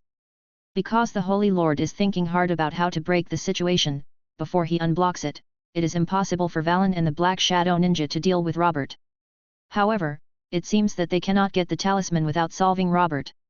It became a paradox. It was not just the Holy Lord and Valen who were paying attention to the talisman. When Steve just returned home, his wife, Ms. Peggy Carter, received an encrypted phone call. Nick Fury. Didn't I tell you not to call me when you have nothing to do? What? Looking for Steve? Why are you looking for him? Peggy frowned and asked with some dissatisfaction. Steve shook his head gently, seemingly not surprised by this incident, and motioned for Peggy to hand the phone to him. The person on the other end of the phone at this time was none other than Nick Fury, the director of the organization that would later be referred to as S.H.I.E.L.D. The reason why he called Peggy was because he also saw the comic trailer that Steve drew. There is a watch with a special shape on Nick Fury's wrist. The dial of the watch is octagonal, and there seems to be a layer of energy attached to the dial, as if it is isolating something. Captain, long time no see. Nick Fury waited until Steve answered the phone and greeted. Come on, you're here for the talisman, right? Steve interrupted Nick Fury directly. Compared to Jackie Chan and the others, Steve didn't have a good impression of Nick Fury. Especially since Steve successfully skydived back then, he has met too many politicians and careerists after becoming anonymous. After all, it is impossible to completely hide his special identity. The small group of people at the top have always known about him. Existence, which of course has a lot to do with his insistence on being with Peggy. Therefore, Steve is no longer the simple super soldier who only knew how to charge forward. As he gets older, he is now better able to distinguish between good and evil in people's hearts. Captain, you already know? Then let me tell you bluntly, things like charms are very dangerous. If they are placed with you, Captain, I'm afraid it will disturb your retirement life. Nick Fury said in a sincere voice. It got to me, so I threw it away. Steve interrupted again before Nick Fury could finish his sentence. Thrown it? Where did it go? Nick Fury frowned, but asked with his voice unchanged. Who knows? Maybe the Rhine River. Steve shrugged and said with a smile. Captain, you are in London, not in Western Europe. Nick Fury reminded him with his face darkening but no change in his expression at all. Oh, I'm sorry. I'm getting older and my memory is a little bad. That should be the Thames River? Is it in London this time? Steve thought for a moment and asked a little embarrassed. Okay, I will send someone to salvage it. I won't disturb Captain, you can rest now. Nick Fury's face was as dark as water, but his voice was still gentle. Okay, I'll call you when I have time. If you don't have time, don't bother old people like us. Steve smiled slightly and reminded softly. After all, you are so busy with official duties that you shouldn't have time to pay attention to ordinary people like us, hey? Hang up? That's really rude. I want to add a one-eyed dragon as the villain in my comics. That little stone was discovered. Peggy looked at Steve and shook her head with a smile, asking with eyes full of love. Well, I met a group of interesting guys today. It's a pity. If I had met them a few decades younger, I could have had more contact with them. It's a pity that I am old now, so I can only paint a picture with you and look at the scenery. Steve said with a smile while hugging Peggy. Are you talking about me, the youngest? Peggy asked with a slightly raised corner of her mouth, pretending to be dissatisfied. How could it be? In my heart, you will always be the most beautiful when you were young. Steve shook his head and laughed softly. Hey! That's pretty much it. Peggy said with a sweet smile on her face as she nestled into Steve's arms. Chapter 101, Being Carried Home by Diana. In the director's office of the S.H.I.E.L.D. building, Nick Fury's face was as dark as water. After a while, he twisted his watch. A ray of light was released from under the dial, but it was quickly blocked by the energy barrier outside. The light and breath were not leaked out. When you look at the watch, you can faintly see that there is a dog-like pattern under the dial. The light released under the dial comes from this pattern. Dog Charm. One of the 12 talismans that can make the holder immortal and young forever. An ability that many emperors and generals dream of. With the appearance of the light of the dog talisman, Nick Fury's energy instantly became younger, as if all the fatigue he had accumulated over the years had been wiped away. But unfortunately, his hair did not grow back. Look. It still looks like a dark-aged braised egg. However, this is also the flaw of the dog talisman. It can only be immune to death and fatal damage, but cannot ignore all injuries. It can keep the holder in a young state but cannot change the holder's appearance to restore youth. Alas! Nick Fury also noticed the flaw of the dog talisman. He sighed silently and twisted his watch again. The light of the dog talisman disappeared again, and his original youthful energy returned. It declined again, and fatigue once again hit Nick Fury's body. Steve Rogers, Peggy Carter. Nick Fury murmured in a low voice, spells, and some uncertain intelligence. It seems that some organizations are interfering with my intelligence system, or in other words, are interfering with all regarding the information about talismans. This means that there are already organizations collecting talismans. What Steve said may not be true. No, it's definitely not true. He definitely can't throw such an extraordinary item directly into the river. He clearly knows how harmful it will be if an extraordinary item leaks. Therefore, it is very likely that other organizations have come into contact with it. Steve, and took away the charm. So, which organization will it be? The military? The Sky Eye Society? The Super Investigation Department? The 13th District? Or a supernatural organization from another country? At this stage, Nick Fury has received too little useful information. Even as a veteran agent and director of SHIELD, he cannot successfully analyze where the pig talisman went. Jackie Chan has been traced for 10 years. District 3 helps cover it up, but it's not that easy to break through those cover-up methods. At this time, Nick Fury was a little tired. Since he took over S.H.I.E.L.D., he has been working hard to make S.H.I.E.L.D. bigger and stronger, and has become a front-line organization among many official extraordinary organizations. However, S.H.I.E.L.D. is not the only such front-line organization. To put it nicely, S.H.I.E.L.D. is named under the World Security Council, but S.H.I.E.L.D. is not the only one named. Not to mention that there are several such extraordinary organizations in the world, but there are several departments in America that can compete with S.H.I.E.L.D. for the same functions. This resulted in SHIELD being severely restricted, not only constraining itself from other organizations in terms of intelligence, but also being unable to receive more special funding. This also makes Nick Fury the least greedy of all the Nick Furies in the multiverse. He is too poor to build his own secret base everywhere. This makes Nick Fury always feel insecure and sleeps every day. Unreliable until he obtained the dog talisman and discovered the power of the dog talisman. Therefore, Nick Fury also wanted to get more spells, but unfortunately, he ended up too late, and the intelligence was already somewhat behind the times. At the same time, in an uninhabited area on the outskirts of Paris on the other side, the ground was shaking slightly, and at the same time, two fighting intentions that could affect reality were colliding with each other. It turned out that Robert was fighting Diana. Because of the previous battle with the animal warriors, the two of them were not very happy. After all, the animal warriors' methods were still very expensive, but their attack and defense were good. This kind of battle can allow Robert and Diana to stretch their muscles a little, but it is still far from a hearty battle. So, when Robert flew over a wilderness with Diana on his way home, Robert and Diana looked at each other in tacit understanding, and the fighting spirit in their bodies began to surge at the same time. Then they completed their disguises in an instant, and the two fought, and along the way, fists and feet kept colliding. In this battle, Robert used all his firepower, including the crazy fighting fist and the method of stimulating the cells of the giant ape to increase strength. Robert used all of them, including telekinesis, the flame and thunder form of chi, and even it was a new type of laser eye that he had just mastered, and Robert used it all over. But Robert did not use the afterimage fist anymore. For a female warrior like Diana, the cracked afterimage fist had no effect. If it was used forcefully, Diana would seize the flaw and punish her. Counterattack: as an experienced fighter, Robert would naturally not make such a mistake in battle. Diana also had a relatively enjoyable fight. She first used her fists and feet to constantly collide with Robert.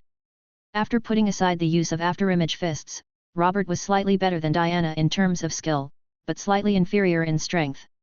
Even though they were inferior, the two sides fought very happily.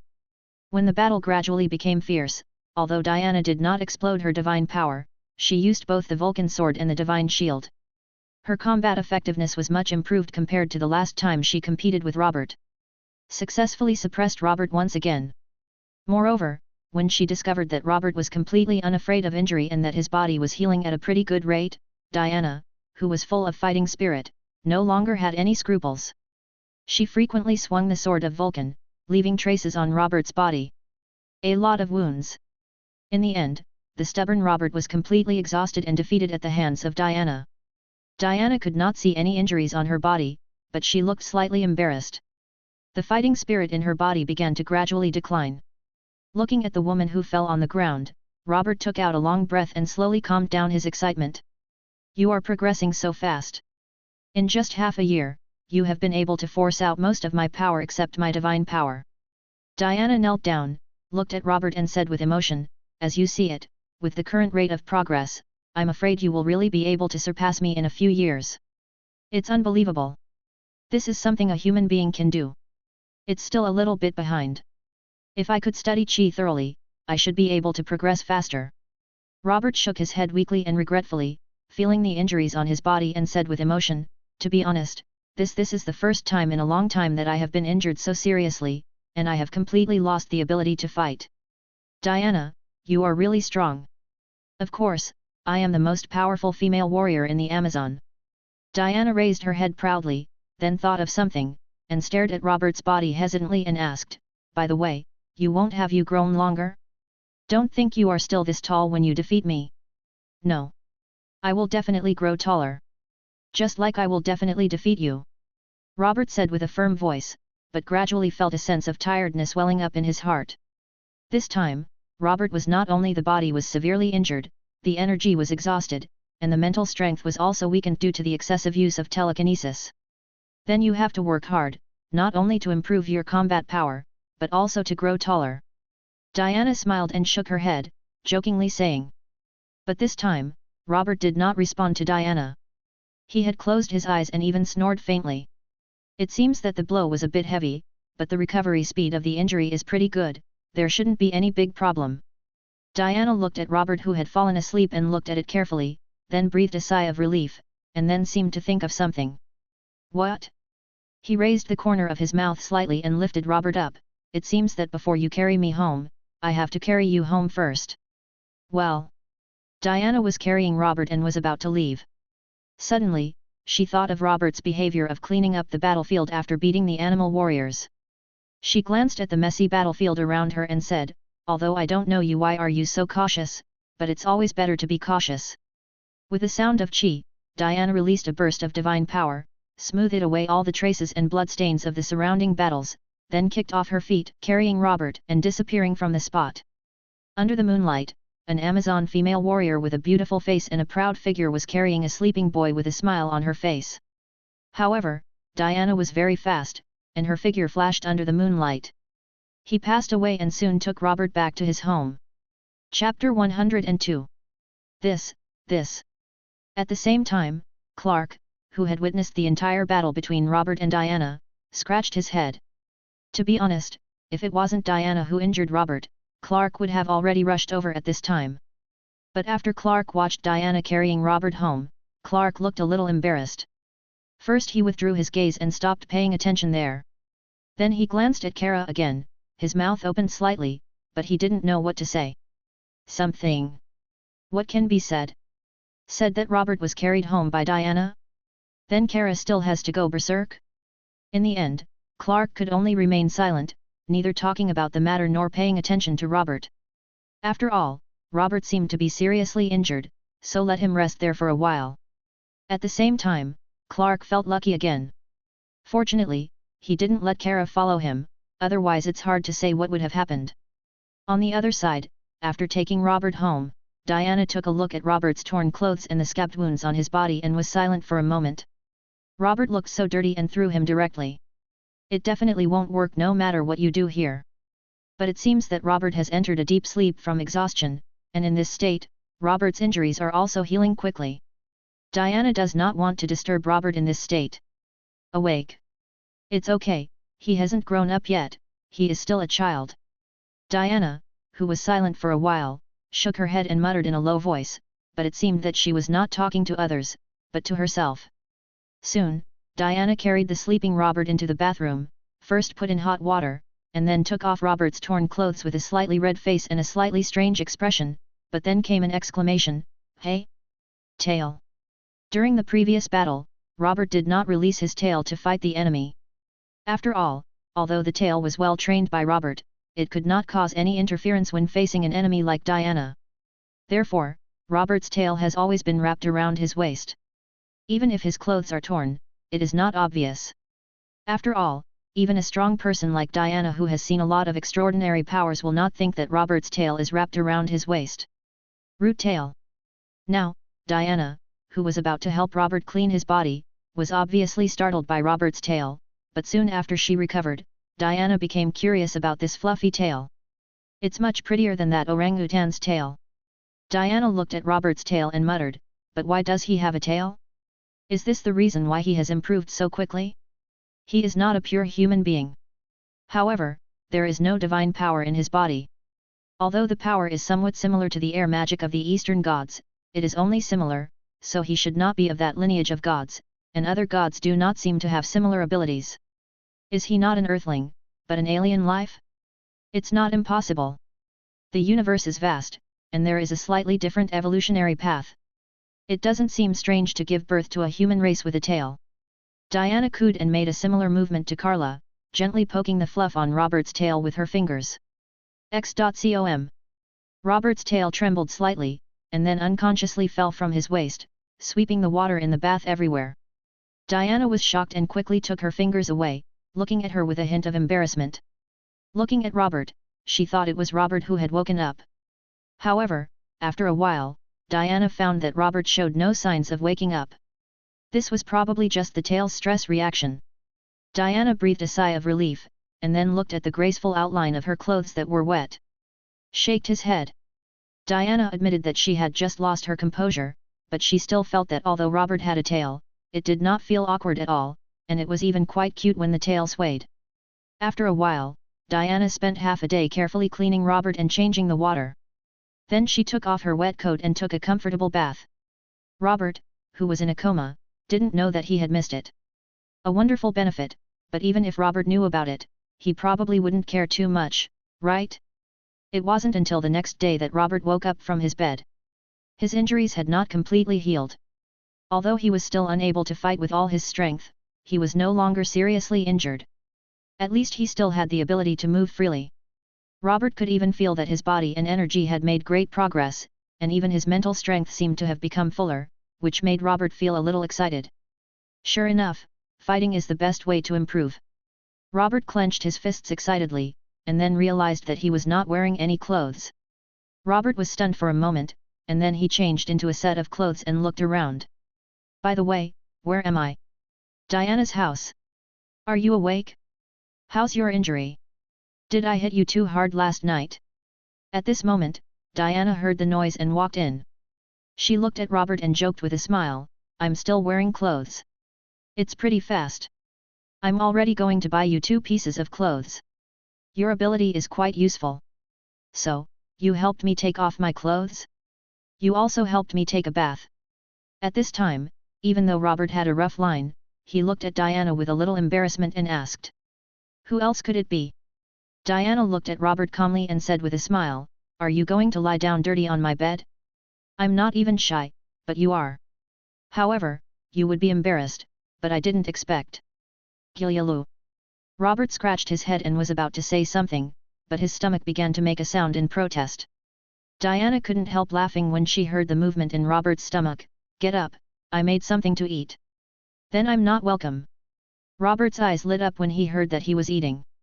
He quickly got out of bed and ran to the dining room. Then he froze on the spot, looking at the 2 exquisite sandwiches and hot milk in front of him and asked, Is this just food? What? You aliens don't eat sandwiches or drink hot milk? Diana asked with a smile as she followed Robert. Hey? What did you? Oh, you stripped me naked, so of course you saw my tail. Robert was stunned for a moment when he heard this, then nodded in understanding, and then touched his stomach helplessly. Said, But what you don't know is that our race is relatively good at eating. This little food is not enough for me to fill my teeth. Are there any wild animal gathering places or buffets nearby? What do you mean I stripped you naked? Diana rolled her eyes helplessly, looked at the sandwiches and hot milk on the table, shook her head, and said softly, Okay, I'll take you to eat. Food doesn't need to be as troublesome as a buffet. How much can you eat? It's a pity that I even heated the milk. Ang. Ong. Before Diana finished speaking, Robert ate 2 sandwiches in 2 bites, and drank 2 glasses of hot milk at the same time.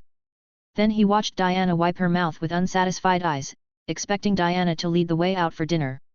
Chapter 103. Diana, I was careless.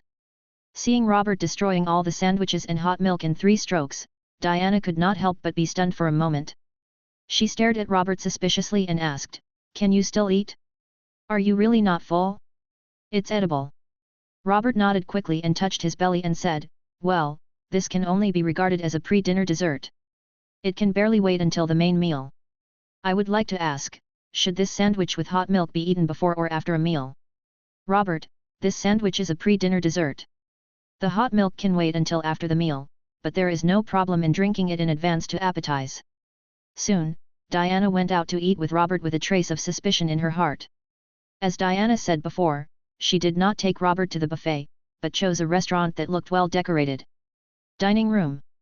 In this regard, all the buffet owners in Paris expressed their sincere gratitude to Diana and sincerely sent their best wishes. They hope that Diana can continue to maintain her attitude and not bring Robert to a place like a buffet restaurant. Marseille fish soup, foie gras steak, Parisian lobster, red wine pheasant, chicken saffron, steak frites, French lamb chops, duck leg with baby potatoes, pasta, oysters, panini, bisque. When Diana looked at Robert, who was holding the menu, and started to name the dishes, she felt that she might have been a little exaggerated. Robert's words were more delicious, which was probably a more modest statement, especially Robert's. What he said next made Diana confirm this. "Forget it, let's get one. You don't have many dishes, and there are a bunch of desserts. If it's not enough, I can add more. Here, want one? If you don't have enough, why don't you order more?" The waiter was relatively well educated, but he had never heard someone ordering like this before. His smiling face was a little stiff, and he turned to look at Diana's hesitant inquiry. Said, "Madam, this." "Then get a book." Diana said softly without changing her expression, although her heart was a little turbulent. "Okay." The waiter nodded hesitantly, and then notified the chef to start preparations. Not long after, staple dishes, desserts, and soups were continuously delivered to the table, and then eaten into Robert's belly. Watching Robert's behavior at the dinner table, Diana's thoughts were a little wandering. She was thinking about how Robert, the alien race, survived. If everyone in this alien race could eat so much, what would the planet be like? Can it produce so much food? Will it really not destroy the planet? Robert didn't know what Diana was thinking. To be honest, the portion of each dish in this restaurant was a bit small, and the dishes were not too rich.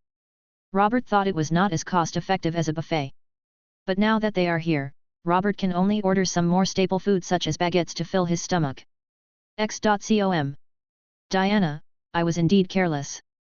Watching Robert start to order the staple food again, an idea flashed in Diana's mind. After a long time, amid the shocked expressions of the waiters in the restaurant, Diana paid the bill and left the restaurant with Robert. That is to say, Diana had lived for so many years and was considered a small asset. Otherwise, she would treat Robert to a meal. The pressure is really high. Let's find a place to continue fighting. After eating and drinking, Robert once again invited Diana to fight. Is your injury healed? Diana looked at Robert suspiciously and asked. It's not completely healed, but it's okay to move a little bit. Robert said as he watched Diana eager to try, and the fighting spirit began to surge in his body again. Well, that's okay. Let's move a little bit. Just don't risk your life like you did yesterday. Diana felt Robert's fighting spirit, and her own fighting spirit was aroused, and she finally agreed. Took Robert to find a deserted place, and started fighting again. After a long time, Robert stopped and breathed heavily, looking exhausted, while Diana stretched her body with satisfaction. She felt that it seemed good to fight like this every day. Are you sure you haven't fully recovered? Why do I feel like you are a little stronger again? Diana, whose fighting spirit was gradually declining, looked at Robert and asked with some doubts. Of course, that means I haven't fully recovered yet, otherwise I will definitely be able to force out more of your power, even the part of your hidden power. Robert nodded proudly. He didn't know where is Diana's limit, but Robert estimates that if he improves it about 2 more times like this time, he should be able to force out the magical power Diana used last time. That is divine power. I am the daughter of Zeus, the god king of Olympus in the Greek pantheon, and Hippolyta, queen of the Amazons. I have half the blood of the gods flowing in my body, so I can master the powerful divine power of Zeus. After hearing this, Anna sat down next to Robert and began to tell her life experience. I was born on Paradise Island, and I am older than you think. It's just that I have the blood of gods, so it doesn't look like I'm older. It's just aging. Son of the gods? It turns out that power is divine power. No wonder. Robert did not pay attention to Diana's age, but was very interested in divine power and gods. I have heard of the name Zeus. Is it Athens? The Zeus in Aeneas mythology. The stories of Greek mythology are so widely circulated. Isn't it normal that you have heard of them? However, are you also interested in the goddess of wisdom? Sometimes, the myths you hear may not be the truth. Diana narrowed her eyes slightly. Looking at Robert, he said softly. Hey! Robert felt that there seemed to be some dangerous aura that had just passed away. He felt the surroundings suspiciously, and after not finding the aura of the third person, he looked at Diana again and asked expectantly. So, are there any saints around Athena? Are they good at fighting? Saints? Very good at fighting. Diana was stunned for a moment when she heard this, and asked in confusion, what is that? There are no saints around Athena. Where did you hear that? There are no saints. Robert curled his lips in disappointment. Originally, the world already had spells from Jackie Chan's adventures, and now there are gods from the Greek pantheon. Robert thought that saints could exist. Well, it turned out that Robert was overthinking. Where did you hear the gossip? Diana's face didn't look too strange after she realized that Robert's focus was not on Athena. She shook her head indifferently, changed the subject and said, what about you? Can you tell me? Tell me your origin. Oh, I am a scion, a natural fighting race. I landed on the Earth from a spaceship 16 years ago and was adopted by my family. Robert nodded and briefly told about the scions. Chapter 104. The Broken World of Two. Scions? Are they also very warlike? Will your race fight with each other? Also, are your race really good at eating? How many people are there in your race? You won't eat the planet. Are you broken? It was obvious that Diana was still very curious about the scions, an alien race, and she kept asking Robert. After all, the number of aliens on the Earth is still very few, especially many years ago when the gods were active, everyone's attention was on the interior of the Earth. The local gods rarely saw aliens before they left the Earth. Even many gods did not see as many aliens as the Kent family. Most of Diana's knowledge of this aspect came from mythology records, so I am still very curious about alien races. I should be the only scion in this universe. Faced with Diana's question, Robert thought for a moment and said softly. No need, I'll give you a taste of my craft. Robert grinned and disappeared. In Robert's perception, the animal species around Paris were far less rich than America, but Robert Bate could still clearly feel the scent of wild boar, and he was going to give Diana a taste of what real delicacy was. Soon, Robert was grilling fragrant pork with air. As a demigod, Diana didn't actually have much demand for food, but under Robert's expectant eyes and the fragrant aroma, Diana tasted it anyway. How did you do it? Chi magic. Diana quickly looked at Robert in amazement and said, by the way, after we go back, you can study the book on chi magic. You didn't, are you saying that the research is not thorough enough? Yes, this can be regarded as a use of chi. Robert said with a vague smile while eating happily. Diana on the side looked at Robert's eating posture and raised the corners of her mouth slightly. Although Robert didn't say it, she seemed to be able to guess Robert's life motto, only fighting and food can't be let down. It has been almost 100 years since Diana left Paradise Island. During these 100 years, she has seen all kinds of human beings, but she has never seen a human being as pure as Robert and as warlike as herself. Saw it. Soon, after Robert had a full meal, he returned home with Diana. Diana took out a book that seemed to be full of traces of time, which contained a few legends about the Eastern pantheon, but more importantly, about the origin of air magic and some derivative uses of air magic power. This book cannot quickly improve Robert's combat power in a short period of time, but it can give Robert a more comprehensive understanding of chi. Nu. In this way, Robert lived in Diana's house. He went out to fight with Diana every day, then had a good meal when he was tired, and finally came back to study books on chi magic. He lived a very comfortable life. Although new injuries are added to Robert's body every day, which prevents him from maintaining his peak condition, Robert can clearly feel that his strength is improving bit by bit. Of course, the extent of such improvement is not the first time I was hit hard by Diana came quickly. Diana is very satisfied with this kind of life. After all, she has not communicated with real people of her kind in nearly 100 years, not to mention that Robert's rich fighting skills can bring some surprises to Diana every day. However, the world of Robert and Diana was having a wonderful time here. Robert was so happy that he was so immersed in it that he had no idea of going home. But Clark on the other side was having a hard time because not only did we need to help Robert find Selena to ask for leave, and we also need to help deal with Kara.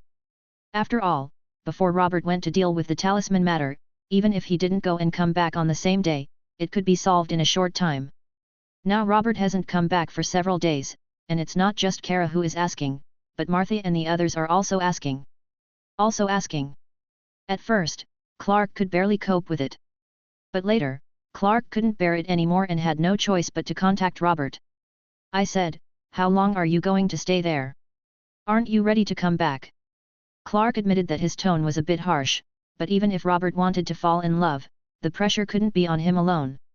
As an older brother, he has to bear the pressure for his younger brother, but this is not the way to shoulder the burden. "My injuries haven't healed yet," Robert muttered subconsciously when he heard Clark contact him. He was injured again by Diana.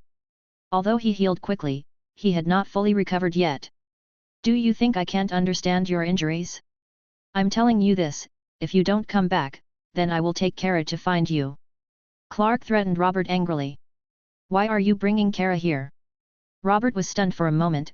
Does she also want to fight together to improve her strength? Why is she suddenly interested in this? But her current strength seems to be quite suitable for fighting together. Clark choked on the spot when he heard Robert's words, and for a moment he didn't know what to say. "Robert, I'm going home in a few days. My teacher Antiope's birthday is coming up, and that day happens to be the hunting festival on our Paradise Island. Do you want to come with me to have a look?" Clark said. When there was silence, Diana walked to Robert's side, looked at Robert and asked, "Hey? Such a coincidence." Robert couldn't help but be stunned for a moment, then said with a smile, "My brother contacted me and asked me to finish my work and go home quickly, so when you come back, contact me and I will run out to find you." "All right." "Hey? That's right. You are only 16 years old and you still have to go to school. That's okay. Let's leave our contact information. If you want to come to see me, please contact me. You don't need to search in both the Louvre and the Temple of Athens like last time," Diana said with a sudden realization. After getting along with each other for the past few days, Diana almost regarded Robert as an adult. At this time, when she heard Robert mention going home, Diana thought looks like Robert hasn't grown up yet. In this way, the world of Diana and Robert was broken, and Clark finally breathed a sigh of relief. However, Robert had no intention of coming back immediately. Instead, he mentioned that his injury had not healed and he was just wandering slowly. "Go back and recover from your injuries to avoid being noticed by Kara, Martha, and the others." Clark finally reluctantly agreed. At least now that Robert had returned, it would be easier to deal with Kara and Martha, and he would not be under so much pressure. Robert and Diana said goodbye after a good meal. The two had no intention of fighting again. Otherwise, unless Clark flew over to take Robert back, Robert would not be able to leave. Chapter 105. The Playboy in Distress. "Which way are we going?" Robert looked at the map after setting off. The last time he set off to the North Pole, he saw the natural scenery of ice and snow. But this time, Robert wanted to take another road to experience the natural scenery. Take a look at the desert scenery of this world. He has seen tornadoes, but he has not seen sandstorms yet. In Robert's speculation, various different environments in nature can also give him some inspiration and let him know more about Qi. After all, Qi itself exists in everything in the world, and can be seen in some different natural landscapes. There are always benefits. Even if the combat effectiveness cannot be improved in a short period of time, it can lay a good foundation for Robert. When Robert set off towards the desert, there was a base of an extremist organization somewhere in the desert. Deep in that base, a famous playboy was imprisoned. This man's name is Tony Stark. He is the chairman of Stark Industries, a world-renowned top weapons merchant, and one of the world's top richest men. But it is a pity that Tony Stark looks particularly embarrassed now. He was attacked and kidnapped by extremist organizations when he came to the Middle East to sell weapons. Ironically, the weapons that injured him were weapons manufactured by his own company. During that attack, Tony Stark was hit by shrapnel in the chest, and his life was in danger. In order to survive, Tony Stark and the physicist Yun Sen, who was also imprisoned here, with the help of picking up shabby items. In the environment, an arc reactor was created to prevent shrapnel from invading the heart, and he successfully survived. But next, Tony Stark needs to face a brand new problem, which is how to escape from the hail of bullets from the extremist organization. In the end, Tony Stark plans to build a suit of armor as his own weapon, which can withstand the hail of bullets and at the same time kill members of extremist organizations. Anyway, the members of those extremist organizations are all illiterate people who have not gone to school for a few years. Tony Stark easily deceived these people on the pretext of helping them make weapons. On the other side, Robert's speed was not too fast, but it was comparable to the speed of the vehicle. After all, the desert environment did not have much impact on Robert's speed. It looks like the sun is scorching, and there's no sign of wind. I don't know if there will be a sandstorm. Robert muttered as he looked around at the endless desert. Robert discovered that as his strength continued to improve, he developed some abilities that he didn't have before, and his vision and hearing range also tended to expand. Although he did not awaken any strange perspective attributes, he could see the sound is indeed farther than before. The transformation technique awakens on its own, but it can be regarded as mastered after my strength has increased to a certain level. The power of telepathy is obtained by improving my mental strength. In other words, as my combat effectiveness or certain aspects of strength increase, I will master it. Some abilities that are not science? Is this the ultimate potential given to me by Shenlong? Then I should work hard to improve myself in all aspects. Robert analyzed silently as he moved forward. No. And now my hearing and vision are showing signs of improvement. Could it be that I am going to gain vision and super hearing similar to Piccolo? Then can I create things out of thin air like Piccolo? Hey, the clothes of the transformation technique are actually it can be regarded as a creation out of thin air. Then can I regenerate my broken limbs? After all, my previous super recovery power did not include the rebirth of broken limbs. I only recovered from my broken hand that time after eating fairy beans. Hey! Robert was mumbling in his heart when he suddenly heard a slight, noisy sound. Robert subconsciously looked in the direction of the source of the sound. Although Robert didn't see anything, Robert could feel it. I felt quite angry when I got there. On the other side where Robert sensed it, several men with guns were snatching a bag of grain.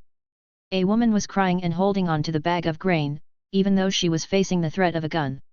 It means to let go. Because it was the only bag of food left in their family. If it was taken away, there would be no difference between her and death. In such a world and environment, no one would be willing to help her after losing the food. Go away. You reckless guy.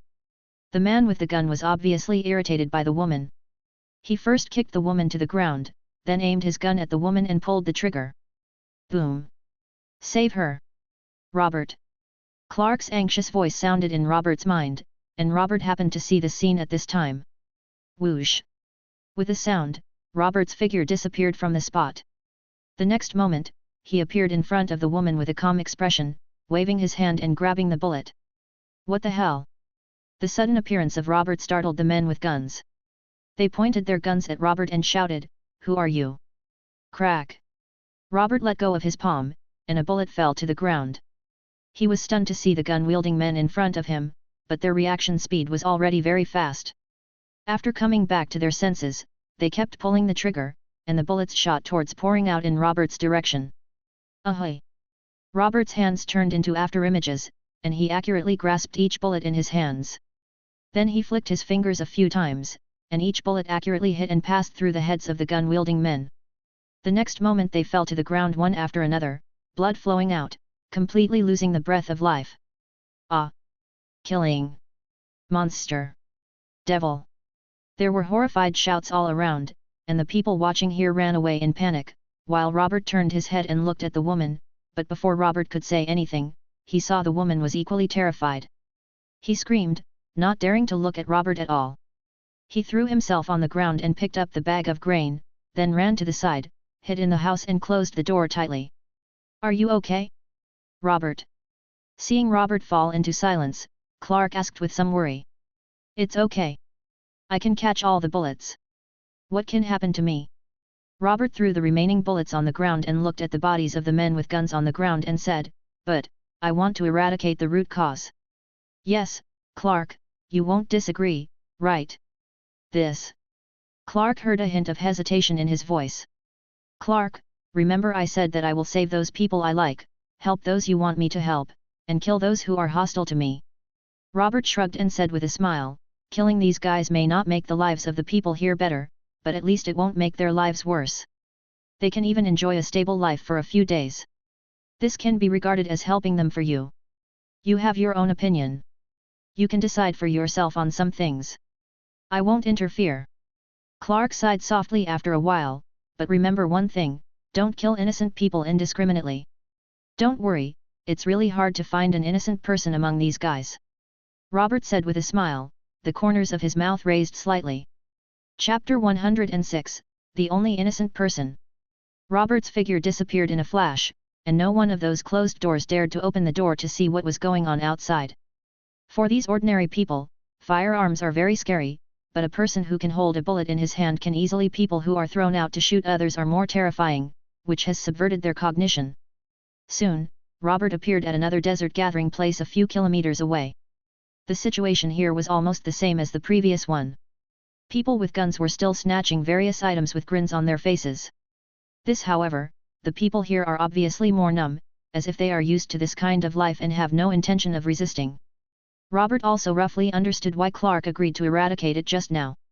I am afraid Clark has seen that such bullying is commonplace around him, and has even become the norm and a rule that should be justified. Although Robert killing all these people will not completely solve this problem, as Robert said, this can allow the people nearby to live in peace for a few days, waiting for the next group of extremists to continue. Oppression. It can be said that you kill one person in 10 steps and leave no trace behind in 1,000 miles. Chief, something happened. Many people around us can't be contacted. As Robert killed more and more people, the extremist organization finally realized that something was wrong, because more and more of his men were missing. Connected. If 1 or 2 people lose contact, it is quite normal. After all, they live a life of licking blood on the tip of a knife. In addition, many people are very greedy in their hearts. They might just grab a big sum and run away. Of course, it is also possible that he is busy bullying or oppressing others and cannot be contacted at the moment. But now there is a large-scale loss of contact. No matter how stupid the people in these extremist organizations are, they still know that something is wrong, because this is a situation they have never encountered before. Is it Tony Stark's reinforcements? No, there's no movement at all outside. It shouldn't be reinforcements, right? The leader frowned and looked hesitantly at the depths of the cave where Tony Stark was. Road. Chief, is it possible that high-tech weapons that we don't know about are attacking our people?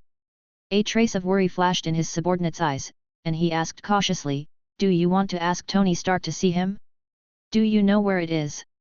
"Well, go ask and pull out all our weapons by the way." "So what if we have high-tech weapons?" "No matter how high-tech weapons are, they can't make waves in the face of absolute firepower." A flash appeared in the leader's eyes. With a hint of determination, he quickly issued the order. The leader knows that this may be a big hurdle for him, but if he can overcome this hurdle, he will not only be able to harvest the weapons made from Tony Stark, but also make his base develop stronger.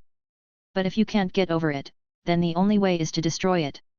Whether you are a young model in a club or working in the sea, success or failure depends on this. The leader will not regret his current choice. He has lived a life of licking blood on the tip of a knife. If he didn't want to give it a try, he had already taken action when someone contacted him to kill Tony Stark. Now it's just get more. And deep in the cave of the extremist organization, Tony Stark, with the help of Yunsen, has almost completed the armor he envisioned, except for the final startup link. But it was at this time that the extremists sent people to ask Tony Stark about high-tech weapons. "Open the door! Open the door!"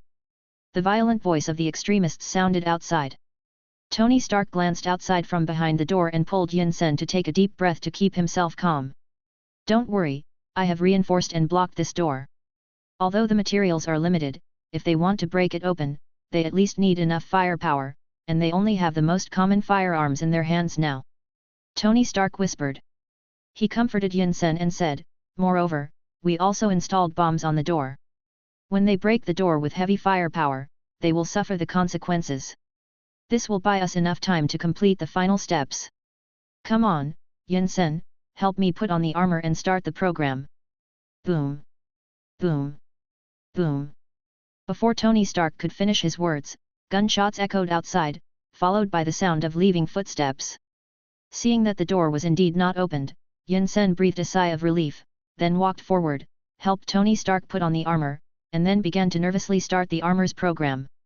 At the same time, Robert had arrived outside the space. He raised his eyebrows when looking at the heavily armed extremists and tanks around him, and said with a smile, it seems that we have been discovered. But it's not difficult at all, it's not as good as the Red Ribbon Army. Who? Soon, the patrolling extremists discovered Robert, raised their guns and asked in a deep voice at Robert. With the sound of boom, Robert threw out a ball of Qigong waves and started the unparalleled lawn mowing mode. How is it possible? This is a person? No. This must be high-tech. This is a combat robot. Humans can't be so powerful. The leader looked at the voice of Robert, who was casually making waves in the image with surprise, and then bit his tongue. Yelled, get the tanks ready. The rocket launchers and Gatling guns are set up. Even if he is a combat robot, I don't believe he is invulnerable. Boom. Da-da-da-da-da-da. Boom. Soon, tanks, rocket launchers and Gatling guns began to sweep the ground frantically. Looking at the billowing smoke and dust in the picture, the leader's eyes flashed with hesitation, and he whispered in a low voice, is it successful? Call. At this moment, a gust of wind emerged, blowing away the smoke and dust. Robert, who was standing in the middle, appeared unscathed in everyone's eyes. He said with a satisfied expression, well, the protective shield of chi condensation is not bad. Boom. As Robert's words fell, waves of Qigong were released from his hands, and explosions continued to sound everywhere. Both tanks and people were wiped out under such bombardment. The leader, who was hiding behind, didn't even meet Robert, and was directly killed by the Qigong wave. His death was no different from the other brothers. If he knew the way of his death, he would probably be unwilling to accept it. Well, there is still some energy over there, is it all settled, et? Robert looked at the cave in the distance, and as he was talking, he suddenly heard an explosion from the cave. Boom. It turned out that after the extremists failed to open the door with their firearms, they went back to get a rocket launcher and blasted it at the door. As a result, the bombs arranged by Tony Stark were triggered, and there were successive explosions. No. It still needs some time. I'll buy you some time. Yunsen saw the startup program that was reading the message. He glanced outside and gritted his teeth and rushed out. On the way out, he picked up the submachine gun that fell on the ground and looked at it. He was chasing the fleeing extremists, but he did not shoot at them. Instead, he shot into the air while chasing. Puff! But soon, Yunsen stopped because he saw the extremists running in front were shot by a laser and fell to the ground, followed by a young man with bristled hair who stared at him in surprise and said, "Hey? It seems that I was wrong before, there is actually an innocent person here, but the person behind doesn't seem to be innocent." Chapter 107, Physically Dismantling the Mecha. You, who are you? Yunsen looked at Robert in confusion. For a moment, he didn't quite understand what Robert was talking about. However, Robert did not answer Yunsen, an innocent man, but he looked deep into the cave behind Yunsen. Robert felt a somewhat complicated aura there, and there seemed to be a hint of death in this aura, which was somewhat similar to those animal warriors who were heading towards their end. At the same time, Robert's ears heard that a big guy was walking towards this direction. Dong! Dong! Dong! Hey! Mecha! Robert soon saw a huge silhouette more than 2 meters high appearing in front of Robert. It was a somewhat crude-looking mecha. Robert is relatively familiar with things like mechas. After all, this is a man's romance. What man doesn't like mechas? Not to mention popular mechas such as Lightbringer, Dragon Fighter, and even Gundam. Dragon Ball also had similar mecha products in its early days. Although these mechas were more powerful than the simple-looking mecha in front of him, Robert still stared at the mecha in front of him with interest because he felt a strange power in the mecha. Hey! Yinsen, are you okay? Tony Stark's voice came from the mecha. At the same time, he raised his arm and looked at Robert and threatened, "That guy over there, you'd better stay away from Yinsen." Tony Stark didn't know who Robert was. When he saw the bodies of the extremists around him, he thought it was Yinsen who killed him. After all, he had seen Yinsen run out with a gun before, and then there was a gunshot. And Yinsen's roar of filial piety is echoing.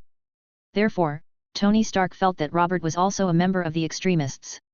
He wanted to scare Robert away and keep Robert away from Yinsen before taking action against Robert. There is no way. Although Tony Stark has now built this mecha, the weapon system of this mecha is quite rubbish. In such a crude environment, Tony Stark racked his brains and only gave the mecha is equipped with 2 flamethrowers and a missile, but these are area damage. As long as Tony Stark can equip a machine gun or something into the mecha, then Tony Stark will shoot without hesitation to prevent his savior and friend Yinsen from being threatened at all. So you guys are in the same group. It seems that I misunderstood just now. Robert glanced at Yinsen beside him in surprise, then shook his head and said with some regret. What? Yinsen and Tony Stark looked at Robert in confusion, not understanding what Robert meant. Whoosh! But at this moment, Robert disappeared in front of them. New winter. The next moment, Tony Stark felt a powerful impact hitting his mecha, and then he flew out. Pang! Tony Stark fell heavily to the ground with his mecha. He seemed a little confused. He didn't quite understand how he flew out. He was hit by something. He didn't even see his mecha. There is a clear fist mark on his chest. After all, without the assistance of an intelligent system, although Tony Stark's reaction speed is a little faster than ordinary people, it is almost impossible to see Robert's speed clearly. TCH. That's it. It's not that good. It doesn't just look crude, it's really crude. Robert was standing next to Tony Stark at this time. He didn't exert much force just now. This mecha flew out, and the defense didn't seem to be very good. With just one punch, a punch mark was left on the mecha.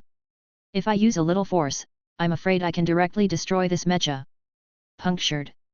Warda. Tony Stark came back to his senses when he heard Robert's voice. He cursed in a low voice. Without even having time to think about it, Tony Stark directly raised the flamethrower of the mecha's arm towards Robert. He sprayed out 2 blazing flames, trying to force Robert back. Hey? Are you also from Hydra? Why don't I see you using laser weapons? Robert raised his eyebrows when he faced the familiar flames coming from him, and the energy in his body burst out, forming a barrier and shooting directly walking over to Tony Stark who was struggling to get up. Pang! Tony Stark looked at the unharmed Robert, and his heart skipped a beat. He felt that his worldview had collapsed, but Tony Stark still subconsciously punched Robert. Special, and then watched helplessly as Robert grabbed the huge arm of his mecha without even shaking his body. Gilu! Tony Stark and Yinsen, who was not far away, swallowed at the same time. Tony Stark struggled to resist, but found that Robert's palm was like an iron pliers gripping the mecha's arm. No matter how he moved, he could not shake this power. Stuck. Stuck. And Robert ignored the struggling Tony Stark. With a somewhat horrified expression under Tony Stark's mecha, he directly dismantled the mecha piece by piece. Yes, take it apart with your bare hands. The body dismantles the mecha. The mecha made of bulletproof material was as fragile as a piece of paper in Robert's hands. In an instant, the flamethrower was removed by Robert, and a small missile exploded in Robert's palm. Being cut off by a ball of air did not have any impact on the outside. This scene made Tony Stark and Yinsen, whose worldview was collapsing, even more confused. And soon, Tony Stark's confused face appeared in front of Robert. The mecha on his body had been completely scattered on the ground, and not even a complete fragment could be seen. What a strange thing! This thing is sustaining your life. It seems to be a kind of energy. Is this your new invention of Hydra? Robert's eyes were looking at the glowing chest of Tony Stark at this time. Arc Reactor asked softly. Wait. We are not Hydra. Damn it. Hasn't Hydra been destroyed long ago? Misunderstanding. We are not Hydra, nor are we from this organization. Tony Stark heard Robert's words after coming back to his senses. He hurriedly shouted. Tony Stark realized that he had probably misunderstood Robert's identity before. If the extremist organization had a monster like Robert, would it still need to find him to make weapons? This monster is the most terrifying weapon. He's not, I can still believe it. After all, his energy is very pure, but you're not. Robert raised his eyebrows upon hearing this, glanced at Yun Sen and said softly. We are together. We were all caught here by this organization. By the way, he is a famous genius scientist and a rich man in the world. He is not a hydra. After hearing Robert's words, Yun Sen, who came back to his senses, ignored his own safety and hurried to Tony Stark's side to watch Robert explain anxiously. It was a misunderstanding just now. He should have regarded you as a member of this organization. You have regarded him as a member of this organization. It is all a misunderstanding. Chapter 108. Tony, he is definitely not human. Robert, I took a look. This man's name is Tony Stark. He is the chairman of Stark Industries. He was indeed kidnapped some time ago and was on the news, so the innocent person next to him is not the only one. Man, and him. At the same time, Clark's voice sounded in Robert's mind. Is that so? Robert nodded clearly, then shrugged and said, Okay, it doesn't matter, this person won't live long anyway, I'll go see if there are any fish that have slipped through the net. When Robert heard Clark speak, he had no intention of continuing, although he was still more interested in the arc reactor on Tony Stark's chest. Wait. At this moment, Yun Sen called out to Robert. He looked at Robert with some hesitation and asked, What do you mean this person will not live long? Isn't Tony alive and well? I don't know how he created this energy device, but his chi has been eroded by this energy, and there are signs of continuous decline. In other words, there is some energy or matter in this energy device. It has already begun to cause damage to his body, and the speed is very fast. Robert Yunsen's senses are quite good, after all, his chi is very pure, and he is a rare innocent person here, so Robert explained a little bit. Palladium. Tony Stark shrank slightly. He quickly understood what he was talking about. He touched the arc reactor on his chest and whispered, then raised his head and looked at Robert and said, If it weren't for you, tell me this, I'm afraid hey. Tony Stark raised his head and was about to say something, but found that Robert's figure had disappeared. Where are the people? Tony Stark asked, standing there in a daze. I don't know, he must have left, right? It seems that we should be safe. Yun Sen breathed a sigh of relief and whispered after seeing Robert disappear. That's not necessarily true. Although he let us go, my mecha was also dismantled and we lost the means of self-defense. If there are still people from extremist organizations here, we will be in danger. Tony Stark replied. He came to his senses and shook his head, looking at the mecha he had finally built shattered all over the ground, and said with a slight twitch in the corner of his mouth. If I can really get out alive, I will definitely build a more powerful mecha. A mecha that can defeat that guy. Is it really possible? Yun Sen thought of Robert's performance just now and felt uncertain. Then he thought of something and looked at Tony Stark seriously and reminded, No, you can't build mechas anymore. You must take out the arc reactor on your chest, and then find a way to remove the shrapnel inside, otherwise you won't survive long. You have to thank him for reminding you, but it's a pity that he didn't leave his name. I will solve these problems. I also remember his appearance. As long as I can get out alive, nothing will be a problem. Tony Stark stroked the arc reactor on his chest and said firmly, But the person I should be more grateful to is you. You saved me twice, once when I was about to die, and the second time just now. When we get out alive, I will definitely. Wait. Yun Sen quickly interrupted Tony Stark and said with a serious expression, Tony, I have also watched the movie. If you say something like this, I am afraid that one of us will definitely. I have to explain it here. The emotions that Tony Stark had finally brewed up were interrupted again. You know, he is not a person who says thank you easily. Okay, let's get some weapons and go out to see what's going on outside. Yun Sen shook his head, picked up the submachine gun on the ground and said, I'll go out first, you follow me. With a pop, Tony Stark came back to his senses and held Yun Sen's shoulders, and said seriously, No. Let's do it together. Soon, Tony Stark and Yun Sen quietly poked their heads out of the cave to see if there were any members of the extremist organization outside. As a result, they saw that the outside was devastated, and not only could they not see a complete body.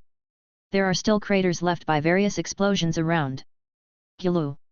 Tony Stark and Yun Sen swallowed at the same time, and Yun Sen said with a trembling voice, Don't tell me, he did this all by himself. I suspect that he is not human. Tony Stark said with a hint of hesitation in his voice. By the way, he couldn't be a god, right? Or maybe he was a demon who was ordered to take the lives of these people. Yin Sen shrank his neck, feeling a little cold in his body, and looked around cautiously. No. There are no ghosts and gods in the world. He must have mastered some kind of technology that I don't know about. It's possible that he is a bionic man, or it is possible that he has undergone some kind of biotechnology transformation. But he definitely cannot be a pure human being. Tony Stark shook his head and said firmly. However, this is also a good thing for us.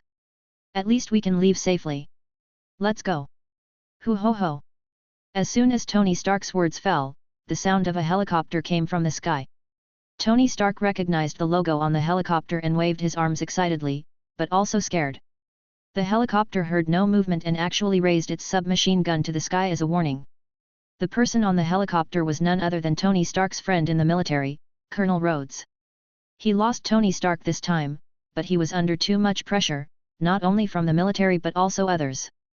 There is pressure on him from all walks of life, as well as his own psychological pressure. After all, Tony Stark had an accident under his care. If Tony Stark couldn't be found in the end, Colonel Rhodes wouldn't know what to do. Soon, Tony Stark took Yin Sen on the helicopter.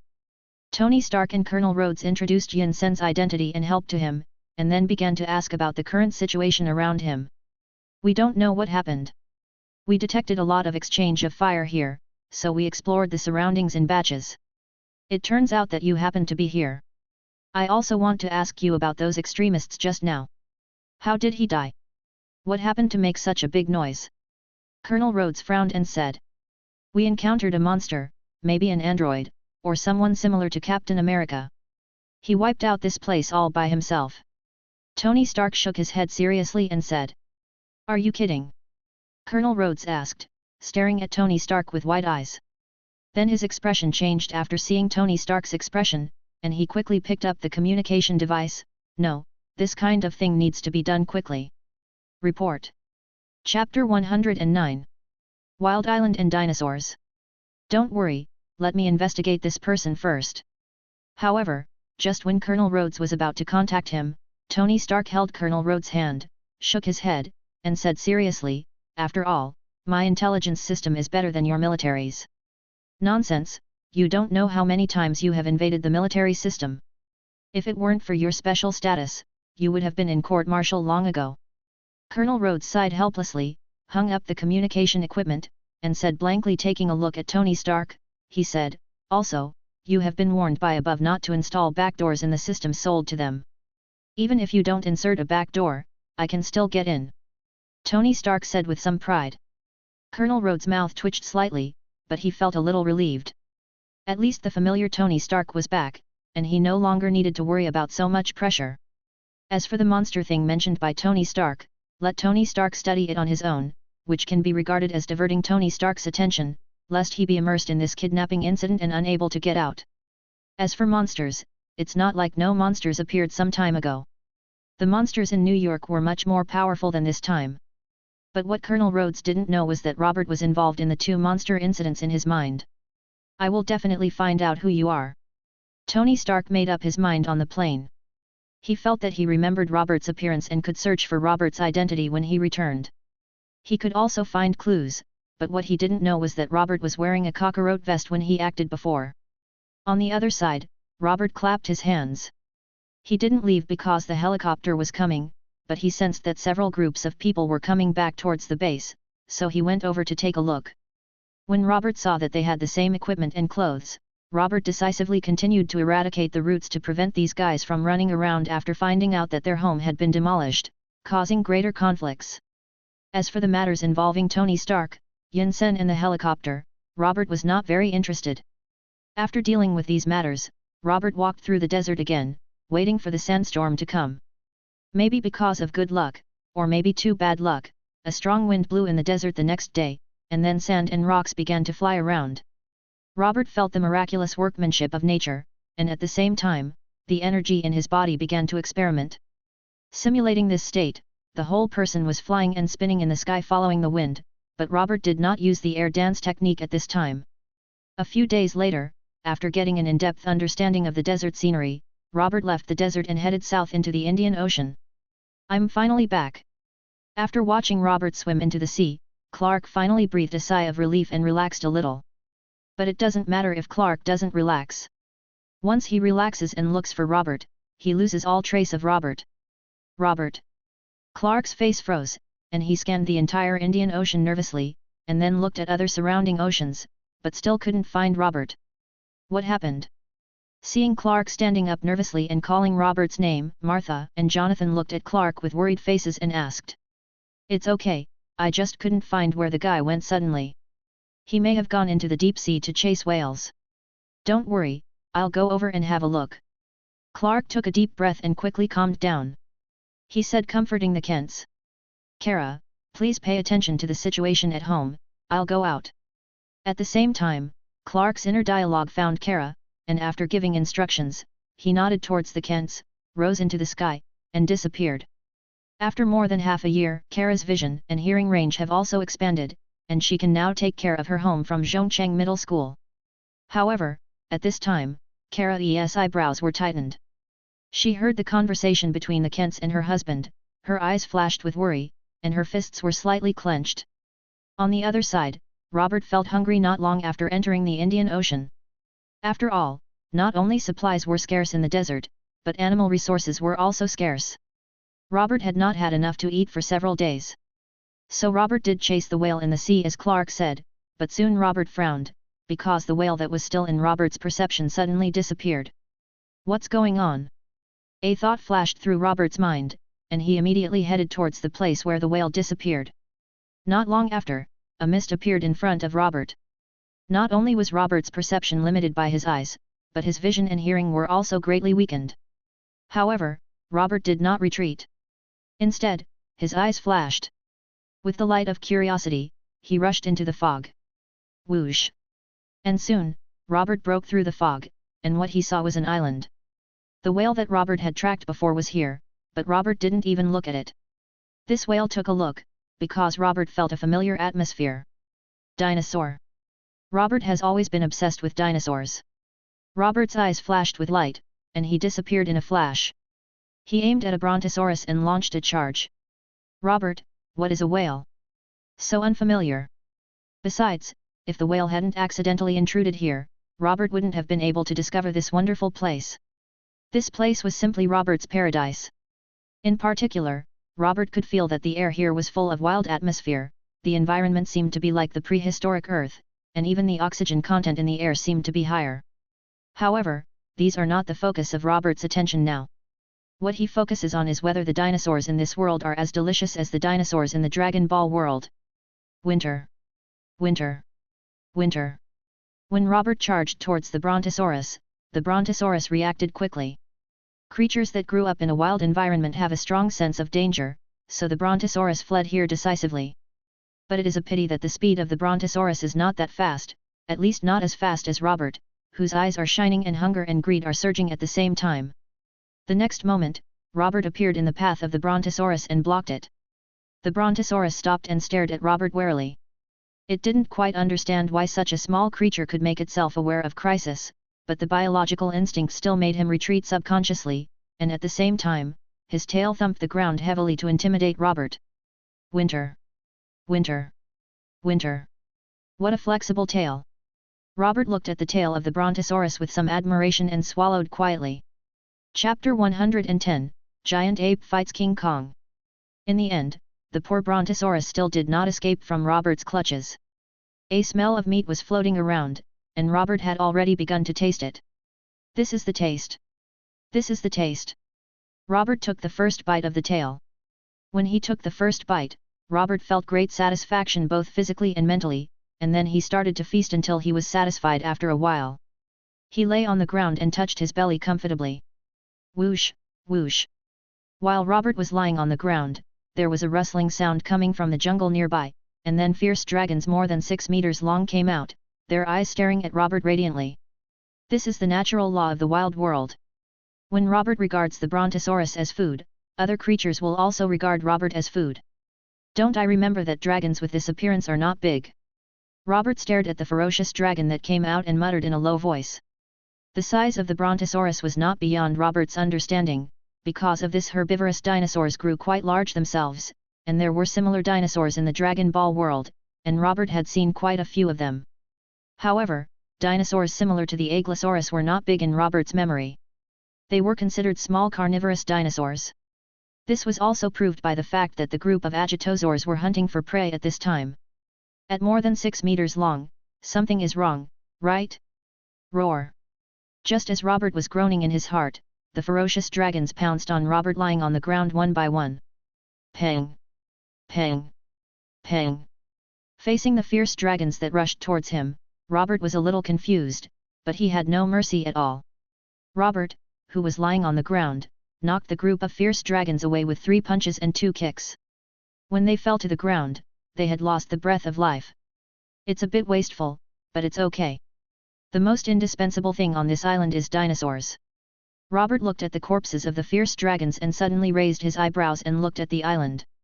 Deep in the direction, 2 powerful chi burst out suddenly and were colliding. Hey! These 2 powerful chi are even much stronger than those 2 monsters. The chi that Robert felt at this time can be called the most powerful chi that Robert felt when he came to this world. It was the previous chi of hatred and Hulk. Compared with these 2 chi, they were much stronger. Gap! With the sound of shua, Robert's figure disappeared from the spot and rushed towards the place where the 2 chi were.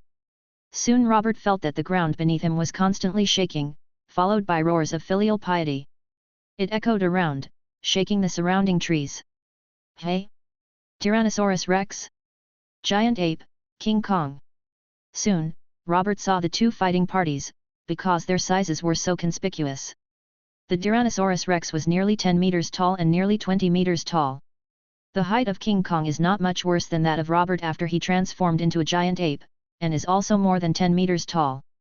As if they sensed Robert's approach, King Kong and Tyrannosaurus Rex, who were fighting, stopped, their huge eyes staring at Robert at the same time.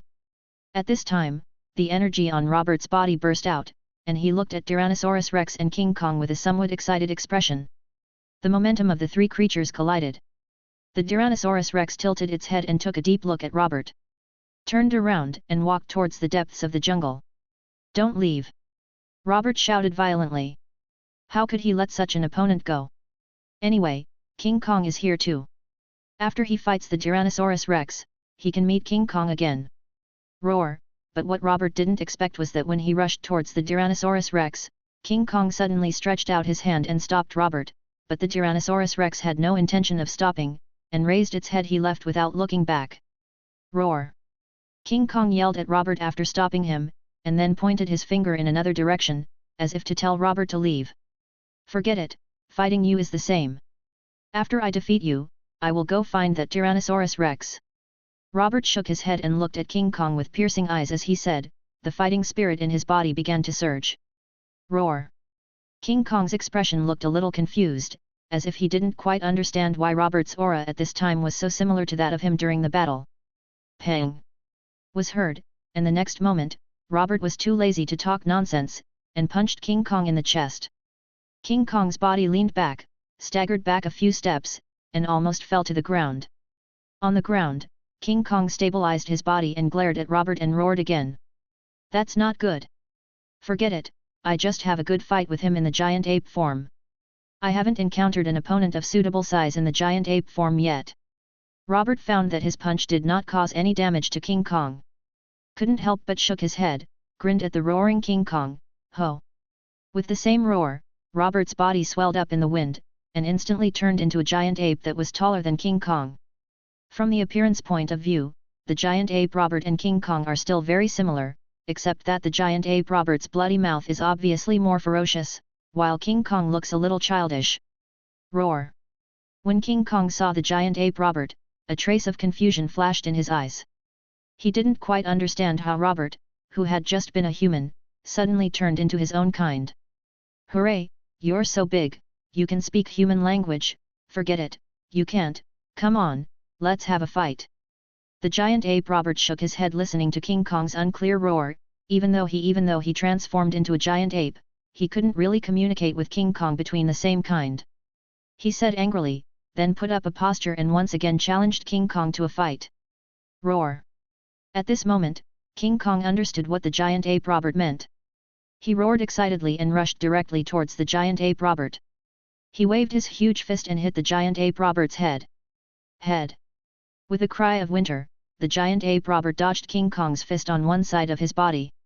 At the same time, he pulled his hands and directly used the force to throw King Kong to the ground, causing the whole ground to tremble. Even in the form of a giant ape, Robert's fighting instinct is still there, and his body's speed and reaction have not slowed down at all. Compared with the slightly clumsy King Kong, the giant ape Robert is undoubtedly much more dexterous. The next moment, the giant ape Robert punched King Kong, but King Kong showed no intention of parrying and also punched Robert. This is the survival rule King Kong learned on the Wild Island. When the enemy attacks, you can only attack with a stronger attitude. Blind defense will only make the enemy's offensive more fierce. Okay. Faced with King Kong's fighting style, the giant ape Robert's eyes lit up, he shouted excitedly, and had a fist-to-flesh collision with King Kong. Pang! Pang! Pang! At the same time, on the sea outside, Clark frowned and scanned every inch of the surrounding sea. Suddenly Clark's eyes narrowed, and he saw a mass of fog that he could not see through. Chapter 111. Clark, are you bullying children from behind?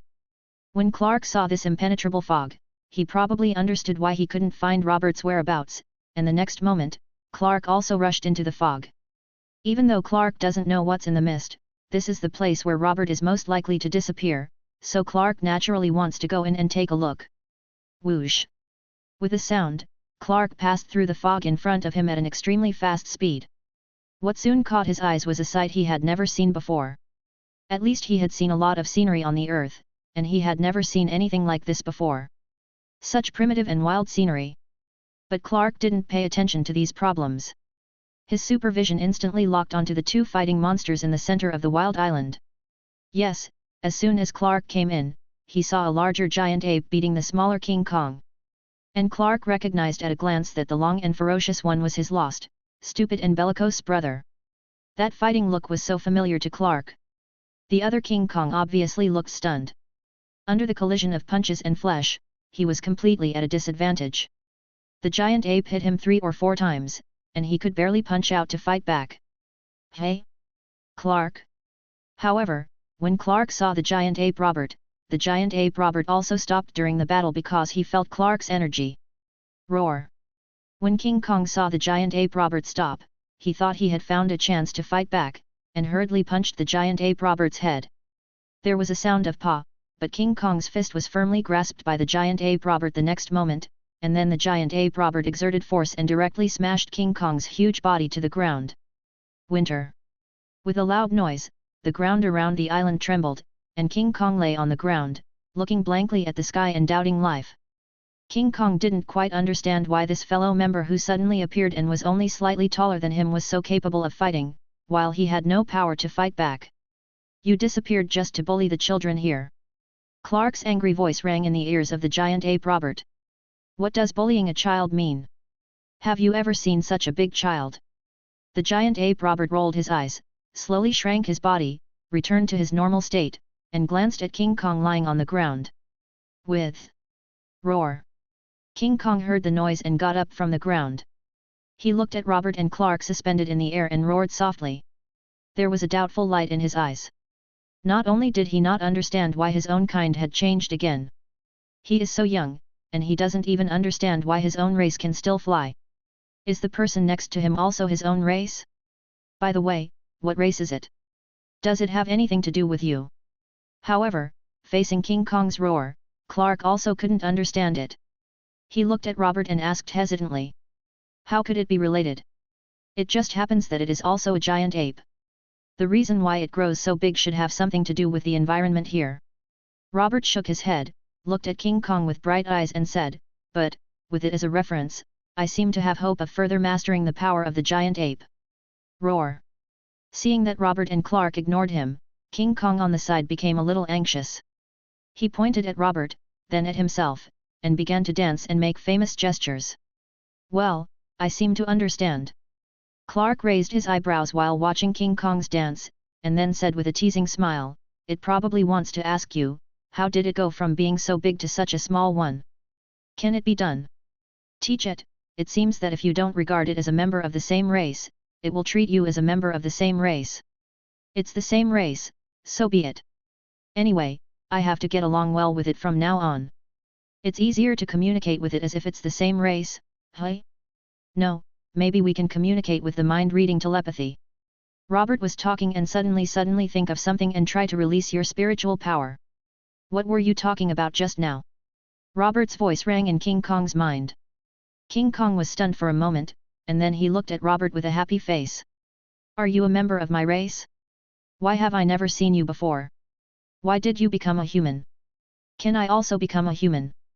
Soon, Robert heard King Kong's immature and continuous asked, hearing Robert stop again and again.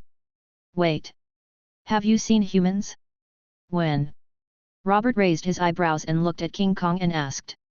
Robert did not feel the energy of humans in this wild island, and in such a wild environment, Robert felt that it would be difficult for normal humans to survive unless the humans here became taller and more ferocious like the dinosaurs. When? I forgot, it was a long time ago. King Kong scratched his head and muttered in confusion. On such a deserted island, there is not much concept of time. King Kong doesn't even know how old he is. Anyway, in King Kong's own opinion, he should still be a child. After all, he has not defeated the Tyrannosaurus Rex. Only by defeating it can he be considered fully grown up. In this way, Robert and King Kong had a brief exchange, and in the end they did not get much information. That is to say, they learned that there was originally a human civilization on this island, but they were not as tall as these dinosaurs and King Kong. Doubling, not catching the express train of evolution, and eventually being eliminated. What King Kong had seen before was probably the last survivor who was lucky enough to survive, but didn't last too long. But yes, this island is indeed too dangerous for ordinary humans. Not to mention ordinary humans, even people like Jackie Chan who are proficient in martial arts and Johnny Stone who have obtained the power of spells may not be able to survive if they come here. Go down, because the dangers around you are not only large and small carnivorous dinosaurs, but also various giant man-eating earthworms, giant centipedes, and spiders.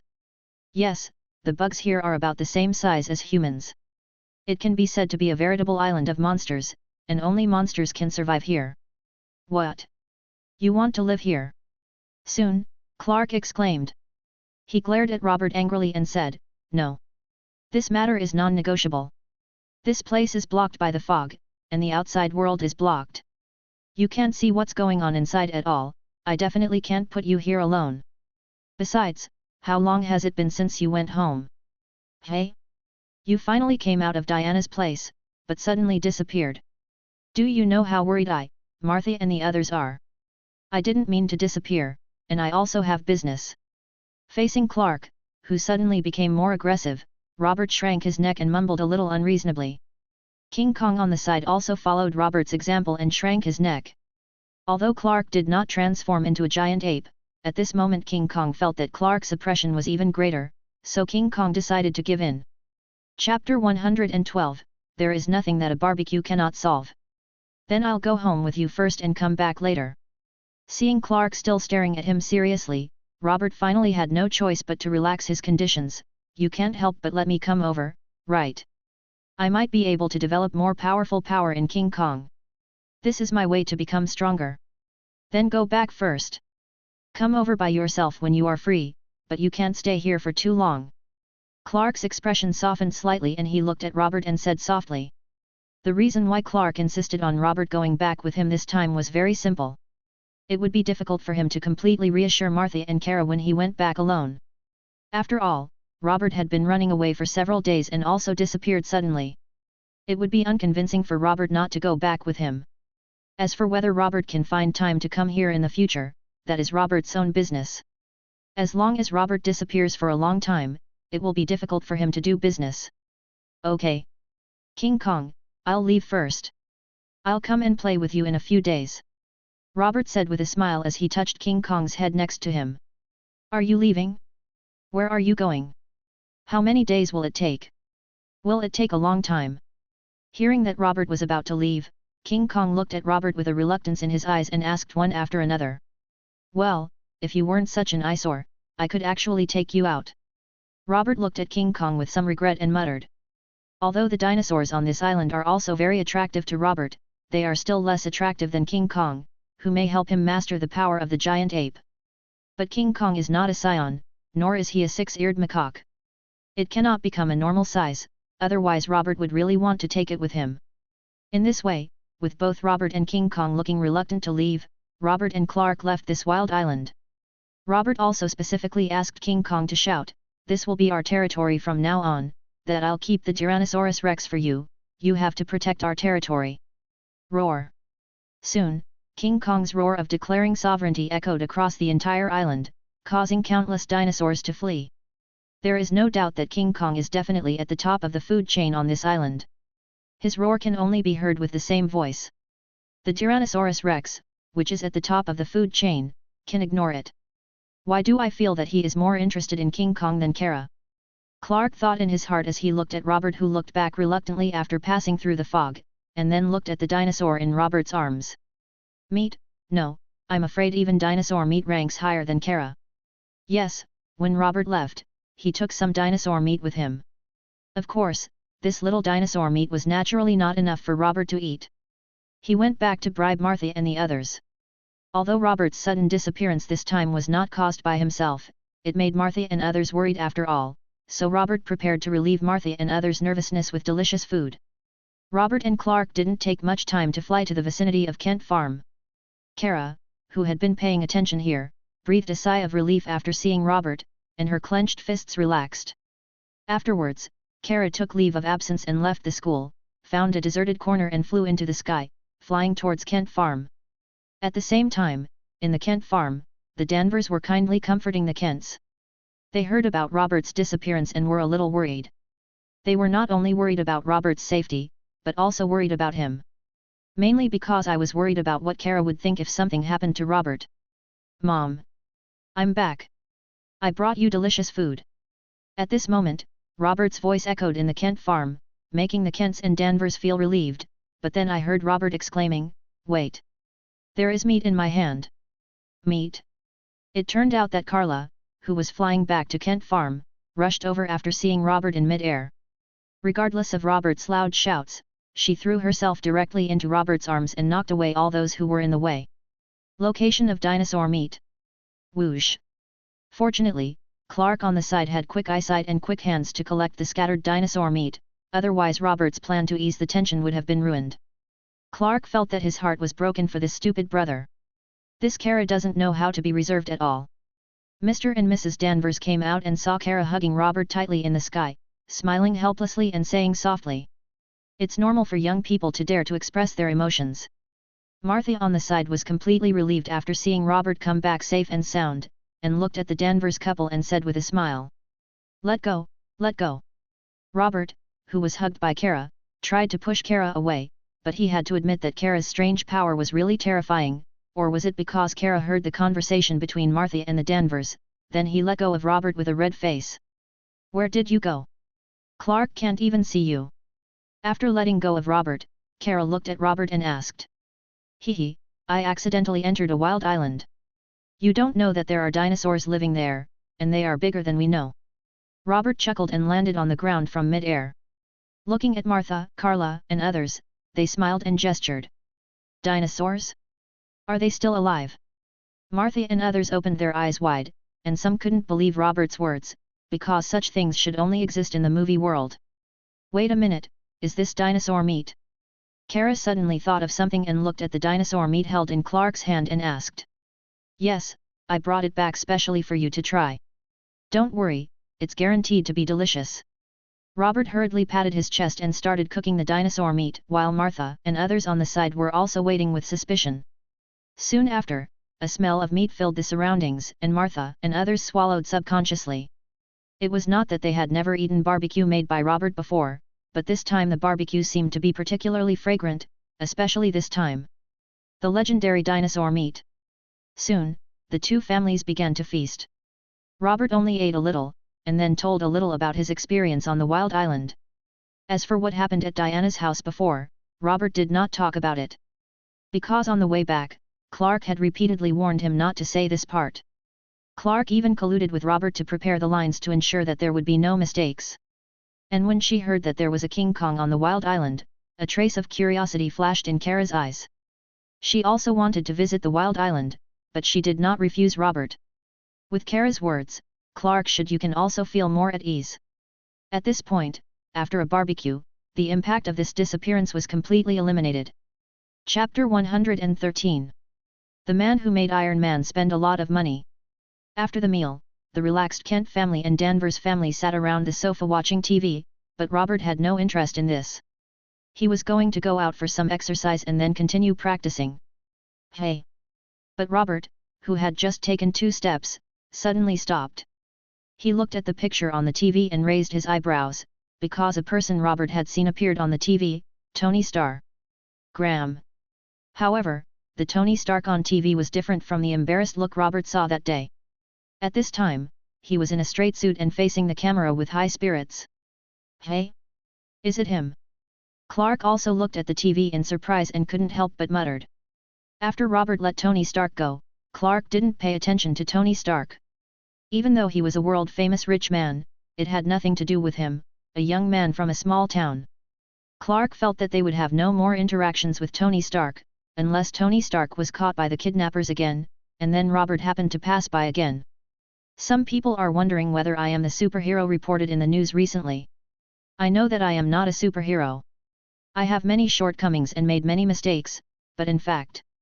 On TV Tony Stark held a card in his hand, but he did not follow the instructions.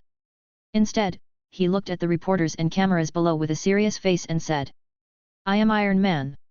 The reporters below were in an uproar, but the Kent family and the Danvers family were a little confused. They didn't quite understand what this Iron Man meant.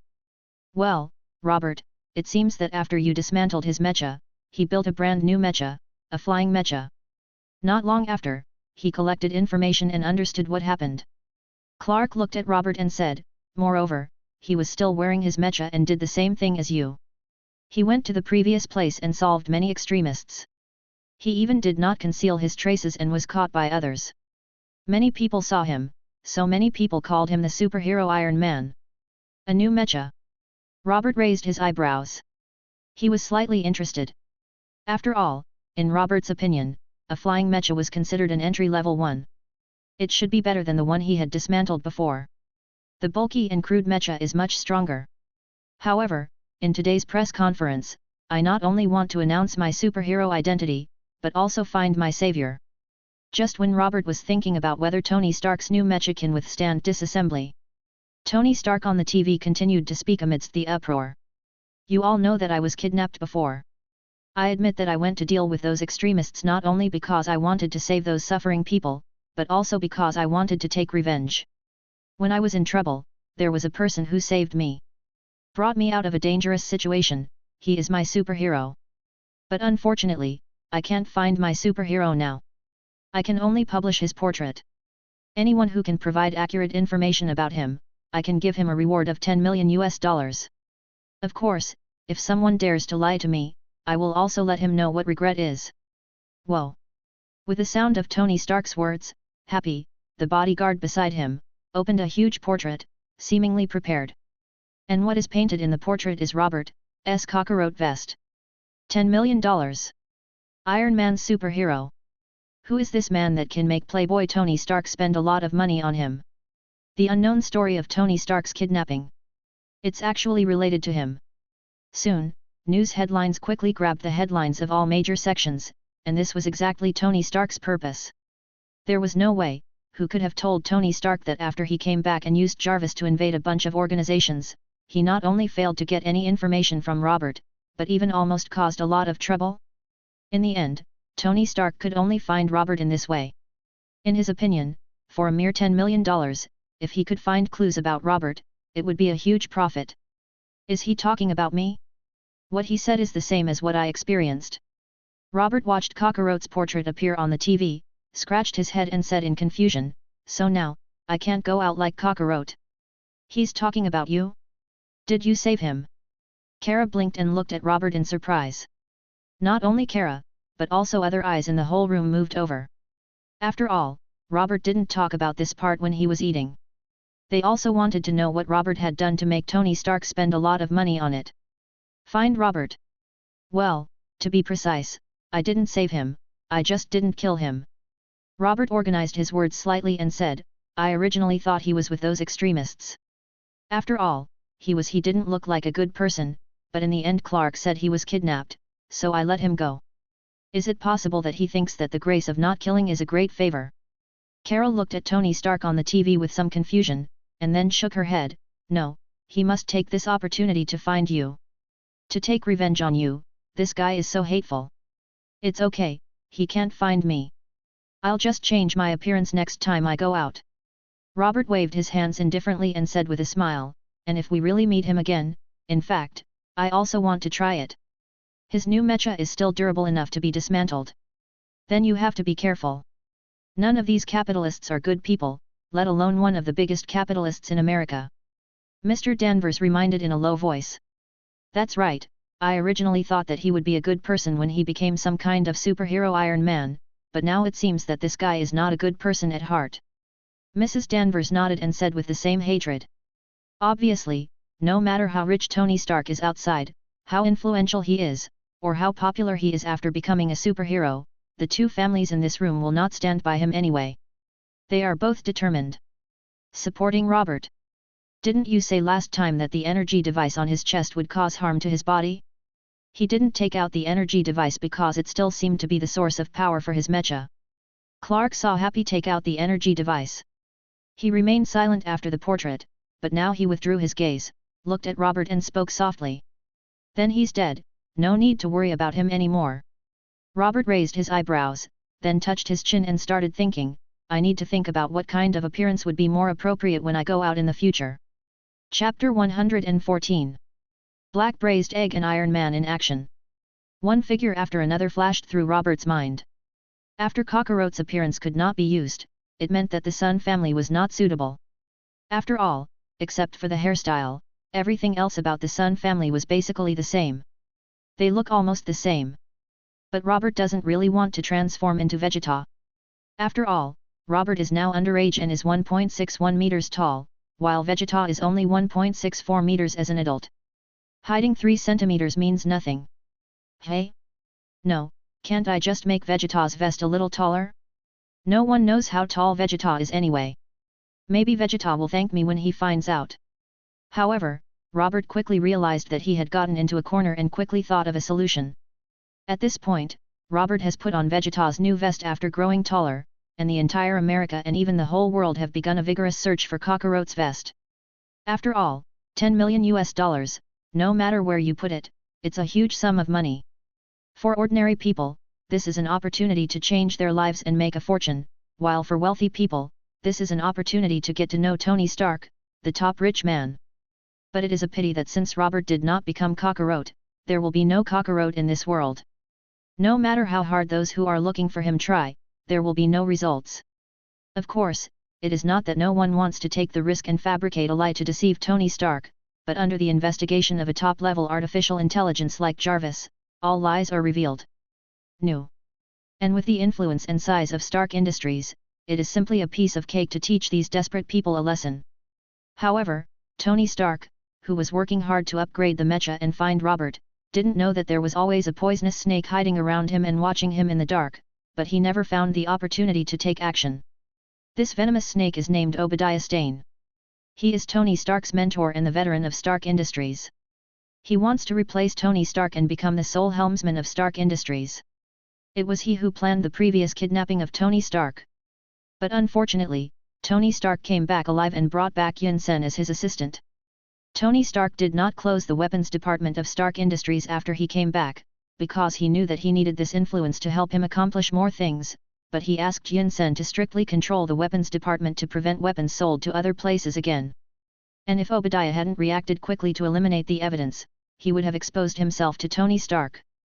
However, Obadiah carefully hid his thoughts, because he had another idea for Tony Stark's mecha. In his opinion, this would be an epic-making product, and he must master this technology. In your own hands. Robert didn't know much about Tony Stark's side of things. Clark did notice something while observing, but it was obvious that Clark didn't have a good impression of Tony Stark's previous behavior of exposing Robert. Therefore, there is no intention to take care of it. Jackie Chan also contacted Robert once after Tony Stark revealed his identity. It was not because of the spell, but because Jackie Chan and the others also saw the news and specifically reminded Robert to be careful and they would keep it secret. Robert was quite busy during this time. In addition to going to school and practicing every day, he also often traveled between his home and the wild island. Kara had been following Robert there, but it was obvious that Kara's interest is getting lower and lower. When they first went there, Carla was quite interested in King Kong, but later she found that King Kong was stupid, so Carla didn't bother to pay attention to it. She just practiced and fought with Robert as usual, and then happily ate the food given by Robert. Prepare your own food. As for Robert, he is trying his best to study the combination of King Kong and his own giant ape form, and has found some clues to mastering the power of the giant ape. And during this period, Robert's normal strength was also steadily improving. After all, with Kara and King Kong taking turns to practice with him, the progress was pretty good. In this way, more than a month passed, and Robert received new news from Jackie Chan. A god called the Ocean Healing Goddess appeared at the seaside. She would help some patients heal their illnesses and disabilities. In her hands, there is no one who cannot recover from health. The horse talisman has the power of restoration and healing, can give the holder the ability to cure all diseases, and can enable the holder to remove all influences caused by external forces. However, unlike the previous talisman owners whose identities and locations were determined, this time Jackie Chan's information did not know who the owner of the talisman was. They didn't even know where the talisman would appear. They only knew that it was in the Atlantic Ocean, near a certain sea area. So, do you want to go with us? Robert asked Carla in a rare invitation. Because it seems that such a charm that does not know the specific location may not be that easy to find, and it may take a little longer.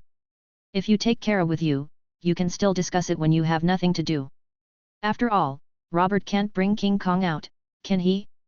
That is to say, Kara does not know what Robert is thinking at this time, otherwise Kara will definitely have a fight with Robert. I won't go. I just have a few days to rest. Besides, I don't know how to transform, so you can come back early. Carla was overjoyed when she heard Robert's invitation. She thought Robert finally enlightened, but Kara quickly shook her head reservedly and rejected Robert for the reason Clark provided last time. Because of this period of practice, Kara is indeed a little tired. You know, from birth to now, Kara has never worked so hard. If it weren't for Robert, she wouldn't be able to persist, so she wanted to take advantage of Robert. Take this special adventure time to relax and relieve your body and mind. Okay. Robert saw that Kara was unwilling to go with him and shrugged. Kara's inability to transform was indeed a problem.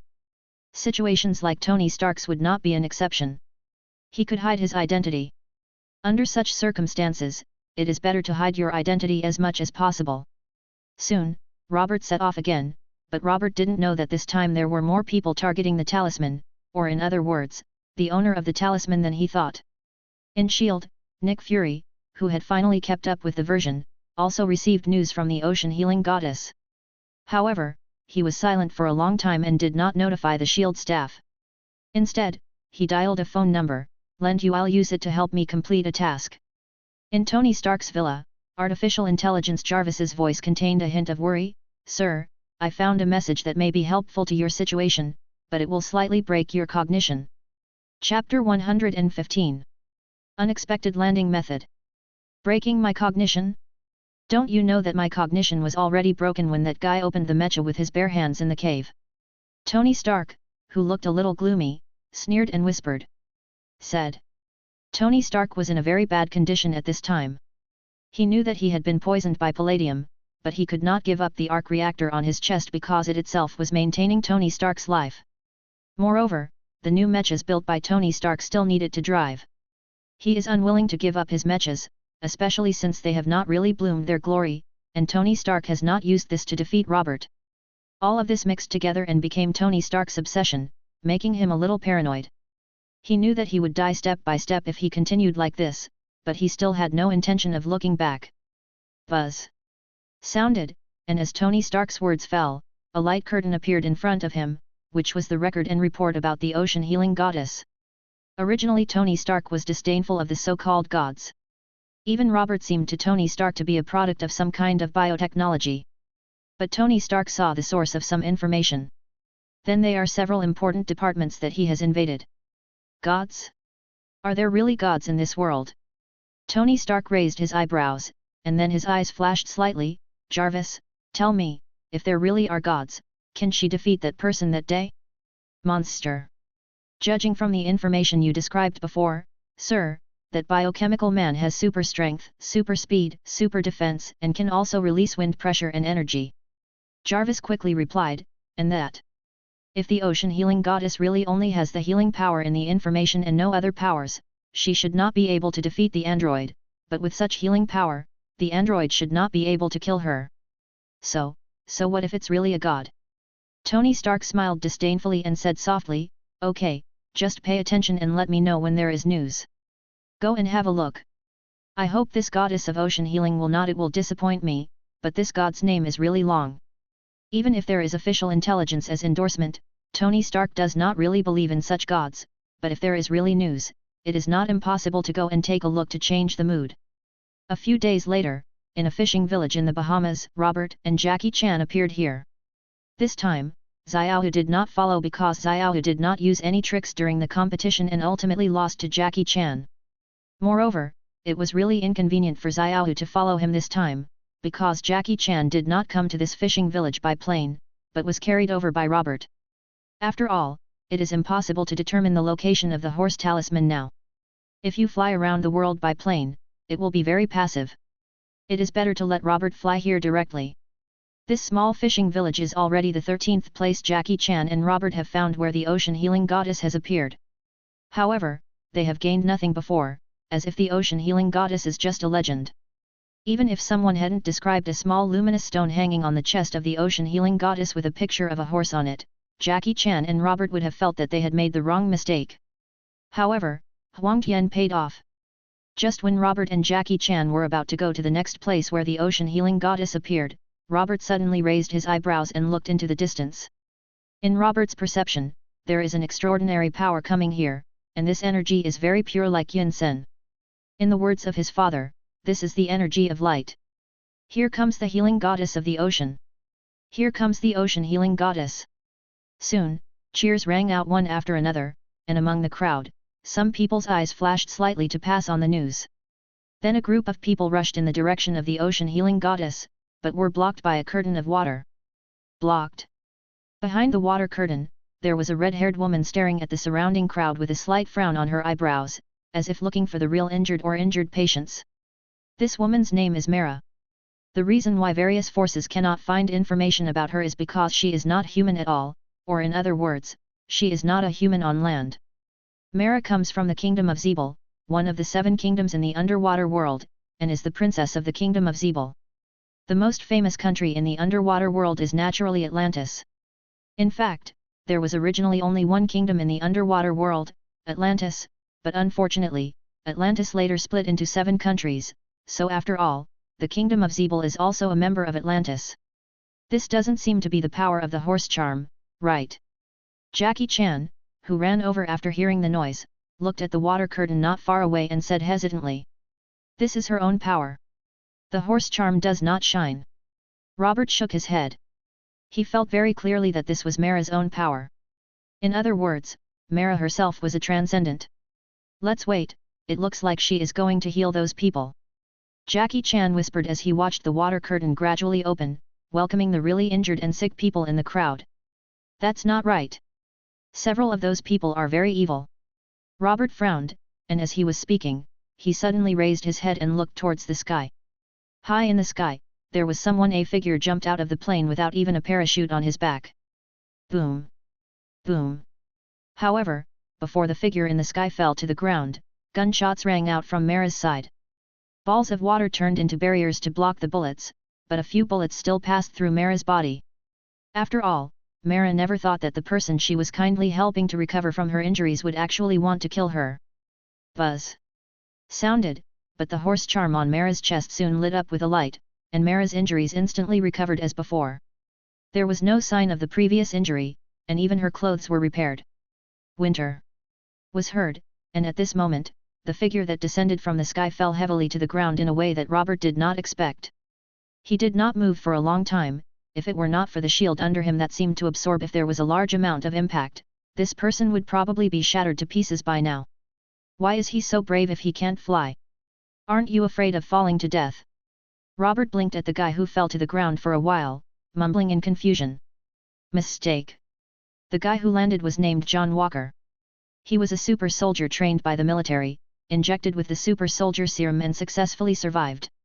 However, John Walker felt a little upset at this time, because his gorgeous the appearance ended in failure.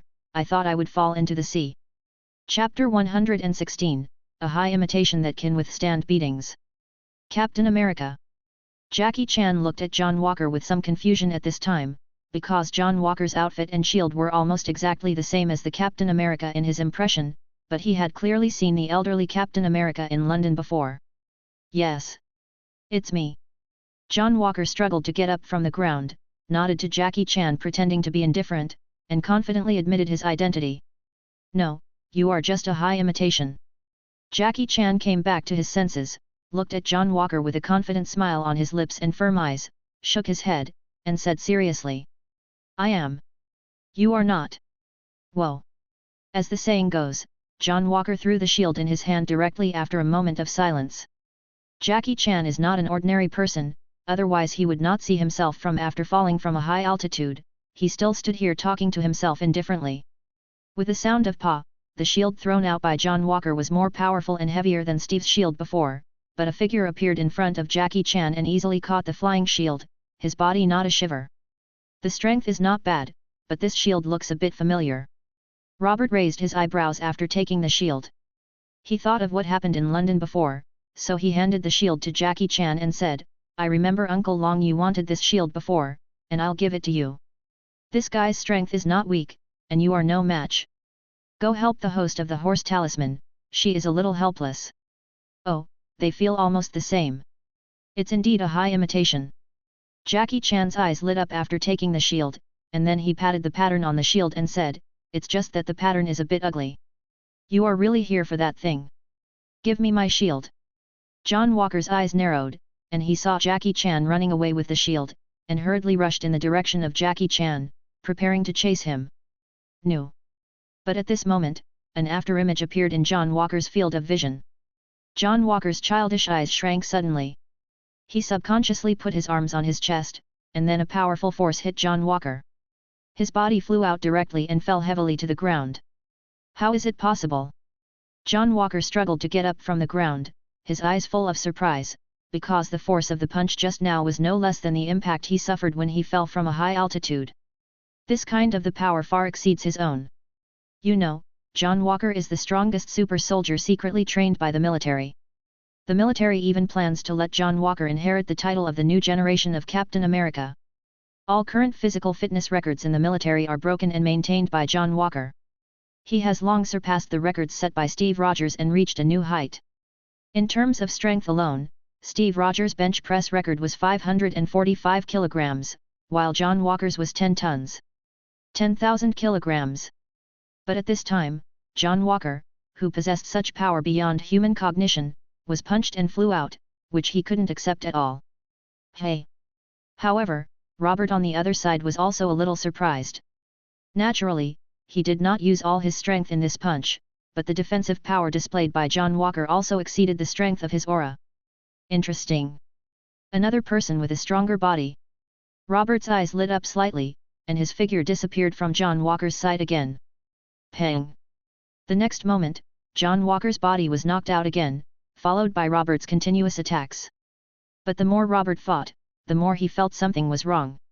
When he was attacking, he occasionally collided with John Walker's attack, but John Walker's attack was more weak than he imagined, and it was far inferior to the defensive power shown by John Walker. This situation is probably similar to the difference between the Ox Warrior with the Ox Talisman and Jin Bin with the Tiger Talisman. The former is a clumsy warrior with the ability to fight back, while the latter can only be regarded as a punchable sandbag. And it's obvious that John Walker, now known as the most powerful super soldier, is just a punching bag. Hey! However, when John Walker fell heavily to the ground and struggled to get up from the ground, Robert seemed to have discovered something and looked at John Walker's uniform. Within the coverage area of the uniform, John Walker's defensive power is pretty good, but on the face and arms that are not covered by the uniform, John Walker's performance is very average. Therefore, it is clear why John Walker can catch so many punches from Robert. He has a uniform with amazing defensive power. It can absorb the power of fists, so, can it attract the power of Qigong waves? Robert thought for a moment, and a shock wave blasted in the direction of John Walker. Ward Fa. When John Walker saw the shock wave hitting him, he suddenly shrank and cursed. Then John Walker suddenly turned around, not to escape, but to face the Qigong wave from behind. At the same time, he hugged his head with his arms and huddled together. His experience told him that he would definitely not be able to escape. Try to protect yourself with uniform defense, and you might still be able to survive. With the sound of boom, John Walker quickly flew out, and the entire uniform became tattered, but only the layers of material on the surface were tattered, and the silver-white metal layer inside could be seen. The luster showed no signs of damage, and John Walker was not penetrated by the Qigong wave. What a powerful metal! Robert's eyes flashed with curiosity, and he walked towards John Walker and mumbled. This kind of metal is much more powerful than the sword that Mrs. Gao had before. Hey, is this the same as the sword? Is the shield made of the same material? Is this material so powerful? Wait! Don't come over! John Walker's heart skipped a beat when he saw Robert walking towards him. He had been proud and complacent since he became a super soldier, and he had never suffered such a loss. John Walker didn't understand that he was just assigned to accept an external task from above. How could it develop into this? Is this what the world really looks like? Could it be that the Captain America and super soldiers that he pursued before were just touted? Otherwise, why would there be such a big gap? However, John Walker wanted to return home, but the alarm for help had to be sent out. After all, he did not want to die here. Wait, Vegeta! Jackie Chan shouted from the other side. What he shouted was not Robert's name, but the code name of Vegeta's vest. After all, he was already wearing a vest, so naturally he couldn't use himself anymore.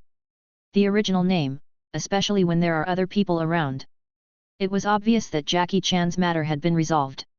Not only was Jackie Chan coming this way, Mara also followed her with a slight frown on her face, looking at Robert with some vigilance.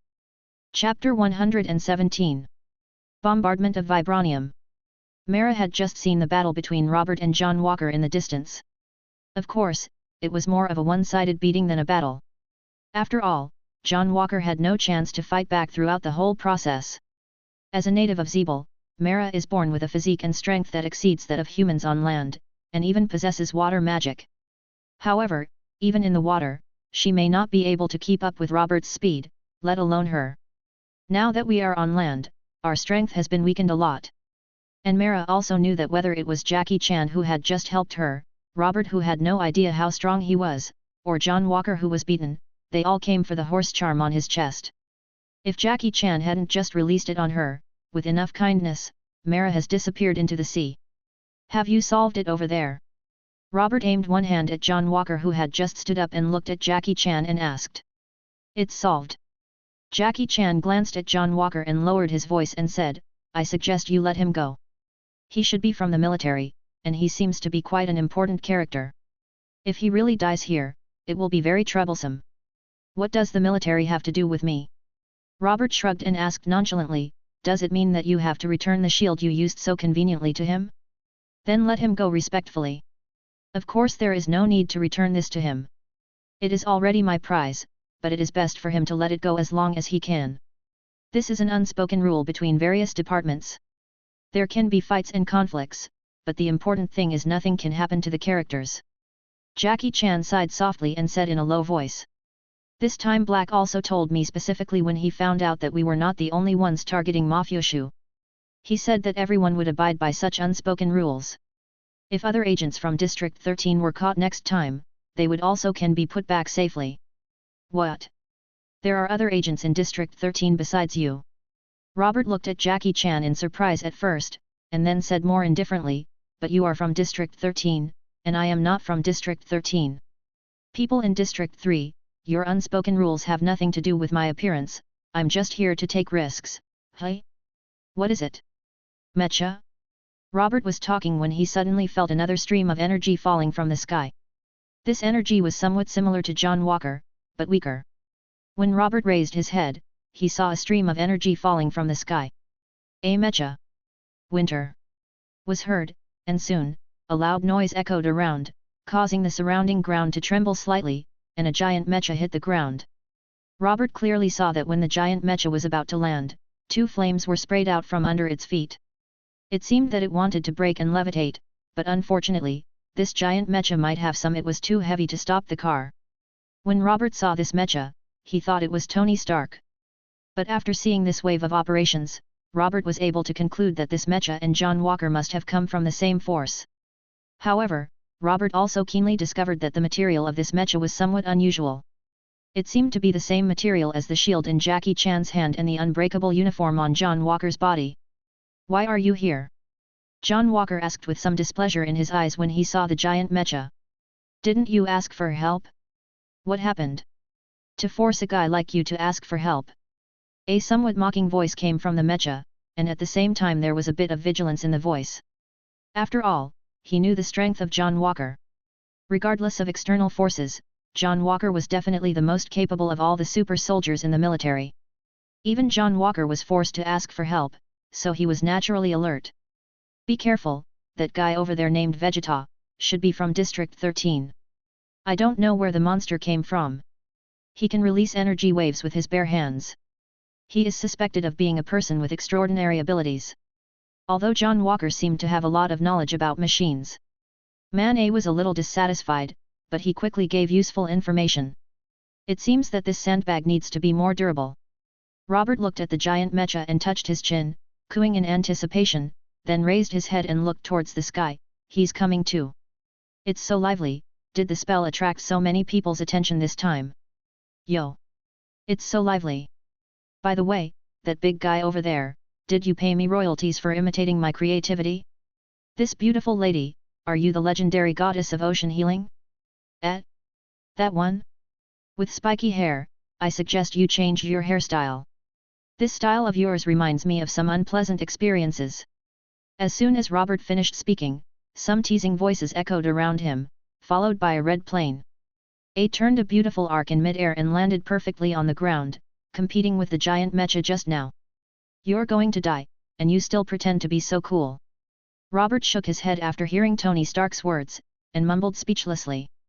The last time Clark said that Tony Stark did not take out the arc reactor, Robert said that Tony Stark was dead. Although Tony Stark has lived longer than Robert expected, Robert can still feel his mixed energy and the sense of decline that his vitality is coming to an end. "Hey? You, it's you." Tony Stark's eyes widened when he heard Robert's words. He stared at Robert in disbelief. At the same time, he secretly ordered Jarvis to scan Robert's face.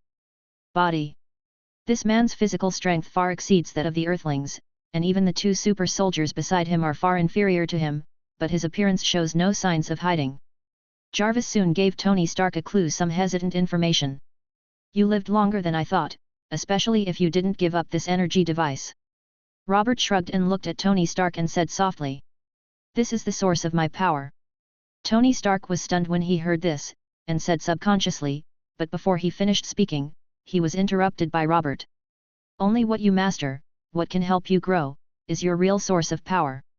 Robert waved his hand, and the energy in his body began to burst out, but it did not reach the level of breaking through the transformation technique. They are here to find the horse talisman, Uncle Long, take them far away, I want to see if I can dismantle this big guy." With the sound of peng, Robert's voice fell, and his figure disappeared instantly. Then with a muffled sound, Robert's figure took a few steps back, and the giant mecha also took a few steps back. Step. But the giant mecha was unscathed. Because this is a mecha made of vibranium. Vibranium. Known as one of the hardest materials in the universe. Chapter 118. Iron Man recovers from sub-health. As the saying goes, vibranium lasts forever, and a piece of vibranium is passed down forever. Think of Steve Rogers. A vibranium shield has been used for decades, and how many battles have it been through? Now that the super soldier Steve Rogers is old, his vibranium shield is still intact. However, Robert didn't know this information about vibranium. He just wanted to see whether this hard metal could be broken and how much power he could exert. "It's really him." Tony Stark looked a little confused when he looked at Robert's performance. What Robert had just said kept echoing in his mind, and even Robert wanted to dismantle the mecha again. None of them triggered his stress response. Only what you master and can help you grow is your real source of power. Careful! Just as Tony Stark was meditating, a cry of surprise sounded, and then a stream of water wrapped Tony Stark's mecha and pulled it aside, and Jarvis was also automatically controlling the machine. Performed the same behavior. Boom! At the next moment, a crater was blown out of where Tony Stark was. John Walker held an energy stick in his hand, which just released an energy wave and bombarded Tony Stark. The reason why John Walker chose Tony Stark to launch a sneak attack was because John Walker had seen Tony Stark's information. He felt that Tony Stark, who had a modern mecha, was the biggest threat. He had to let Tony go first. Let's talk about Stark losing his fighting power. The reason why he didn't sneak attack Robert with an energy stick was simple. His eyes couldn't keep up with Robert's speed, and he couldn't even aim at Robert. How could he sneak attack Robert? Shua! Sounded, and just when the energy wave shot by John Walker's energy stick missed, a familiar shield flew towards John Walker. Humph! John Walker snorted coldly, thinking of Robert's handsome action of catching the shield and extending his arm in the same manner. After all, this is the weapon he is most familiar with, his own weapon. With a pop, John Walker caught the shield with one hand and his body trembled slightly. Although he was not as cool as Robert, at least he succeeded. Pang! Was heard, but just when John Walker raised his head, Jackie Chan kicked him in the chest. John Walker staggered back 2 steps, and the shield he caught in his hand was snatched away by Jackie Chan again. Go back! With a sound of chi, John Walker reacted and fired another energy shock wave from his energy stick. Jackie Chan reacted quickly and blocked the energy shock wave with his shield without any instruction. At the same time, the energy shock wave was reflected by the curved surface of the shield and hit John Walker. Shit! Why is he so skilled? John Walker's penis shrank suddenly, and his body leaned back, because the target of this energy shock wave counterattack was his head. Boom! An explosion sounded behind John Walker, and Jackie Chan rushed towards John Walker again with his shield. Jackie Chan discovered the problem with John Walker's uniform during Robert's previous battle with John Walker.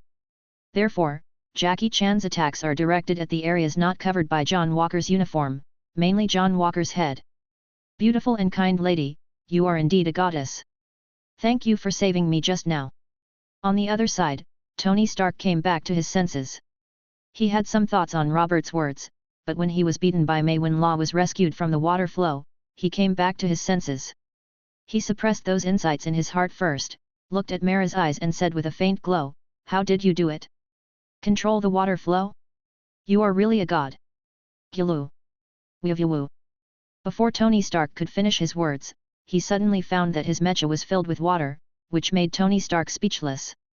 Moreover, this water flow seemed to not only prevent Tony Stark from talking, but more importantly, the water flow was dismantling Tony Stark's mecha from the inside out. "Madam! Please stop what you are doing. Otherwise I will open fire." Faced with this situation, Jarvis temporarily took control of the mecha and warned Mara. "Aren't you going to heal your wounds? Are you going to hide in there and heal your wounds?" Mara stopped and asked in surprise. "Sorry, ma'am, I misunderstood." Jarvis was silent for a moment, and after nodding while looking at Tony Stark who was submerged in the water and holding his breath, Jarvis said, "Ka. Ka." Under the control of the water flow, the mecha originally controlled by the machine was opened, revealing Tony Stark's somewhat darkened face. It's not that Tony Stark is in a bad mood, it's just that his palladium poisoning is a bit serious. Of course, he's not in a good mood right now. After spitting out the water, he stared at the mecha parts on the floor and couldn't help but mumbled, "Why? Even anyone can dismantle my mecha. Well, this glowing thing on your chest should be taken out, right?" Mara couldn't help but be stunned for a moment when she saw the arc reactor on Tony Stark's chest, and then asked hesitantly, "Take it out, I probably won't live long, beautiful lady." Tony Stark looked at Mara and wanted to confirm again, but before he could finish his words, a stream of water directly rolled out the arc reactor. I could even faintly see the flash of electricity.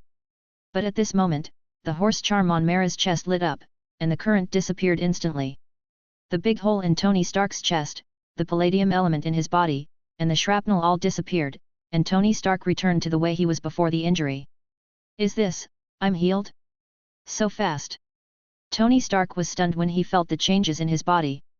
Even if he was in the scientific materialist camp, He had to admit at this time that this seemed to be true. A miracle. Sir, according to the scan, your body has completely returned to a sub-healthy state. Congratulations. Jarvis's voice rang in Tony Stark's ears, making Tony Stark's face darken. What does it mean to return to a sub-healthy state? He, Tony Stark, was born to be a knight on horseback. He can fight too at night without any problem. Can this be called sub-healthy? And there is a beautiful and kind-hearted goddess beside her, how can you say such a thing? Pang! Was heard.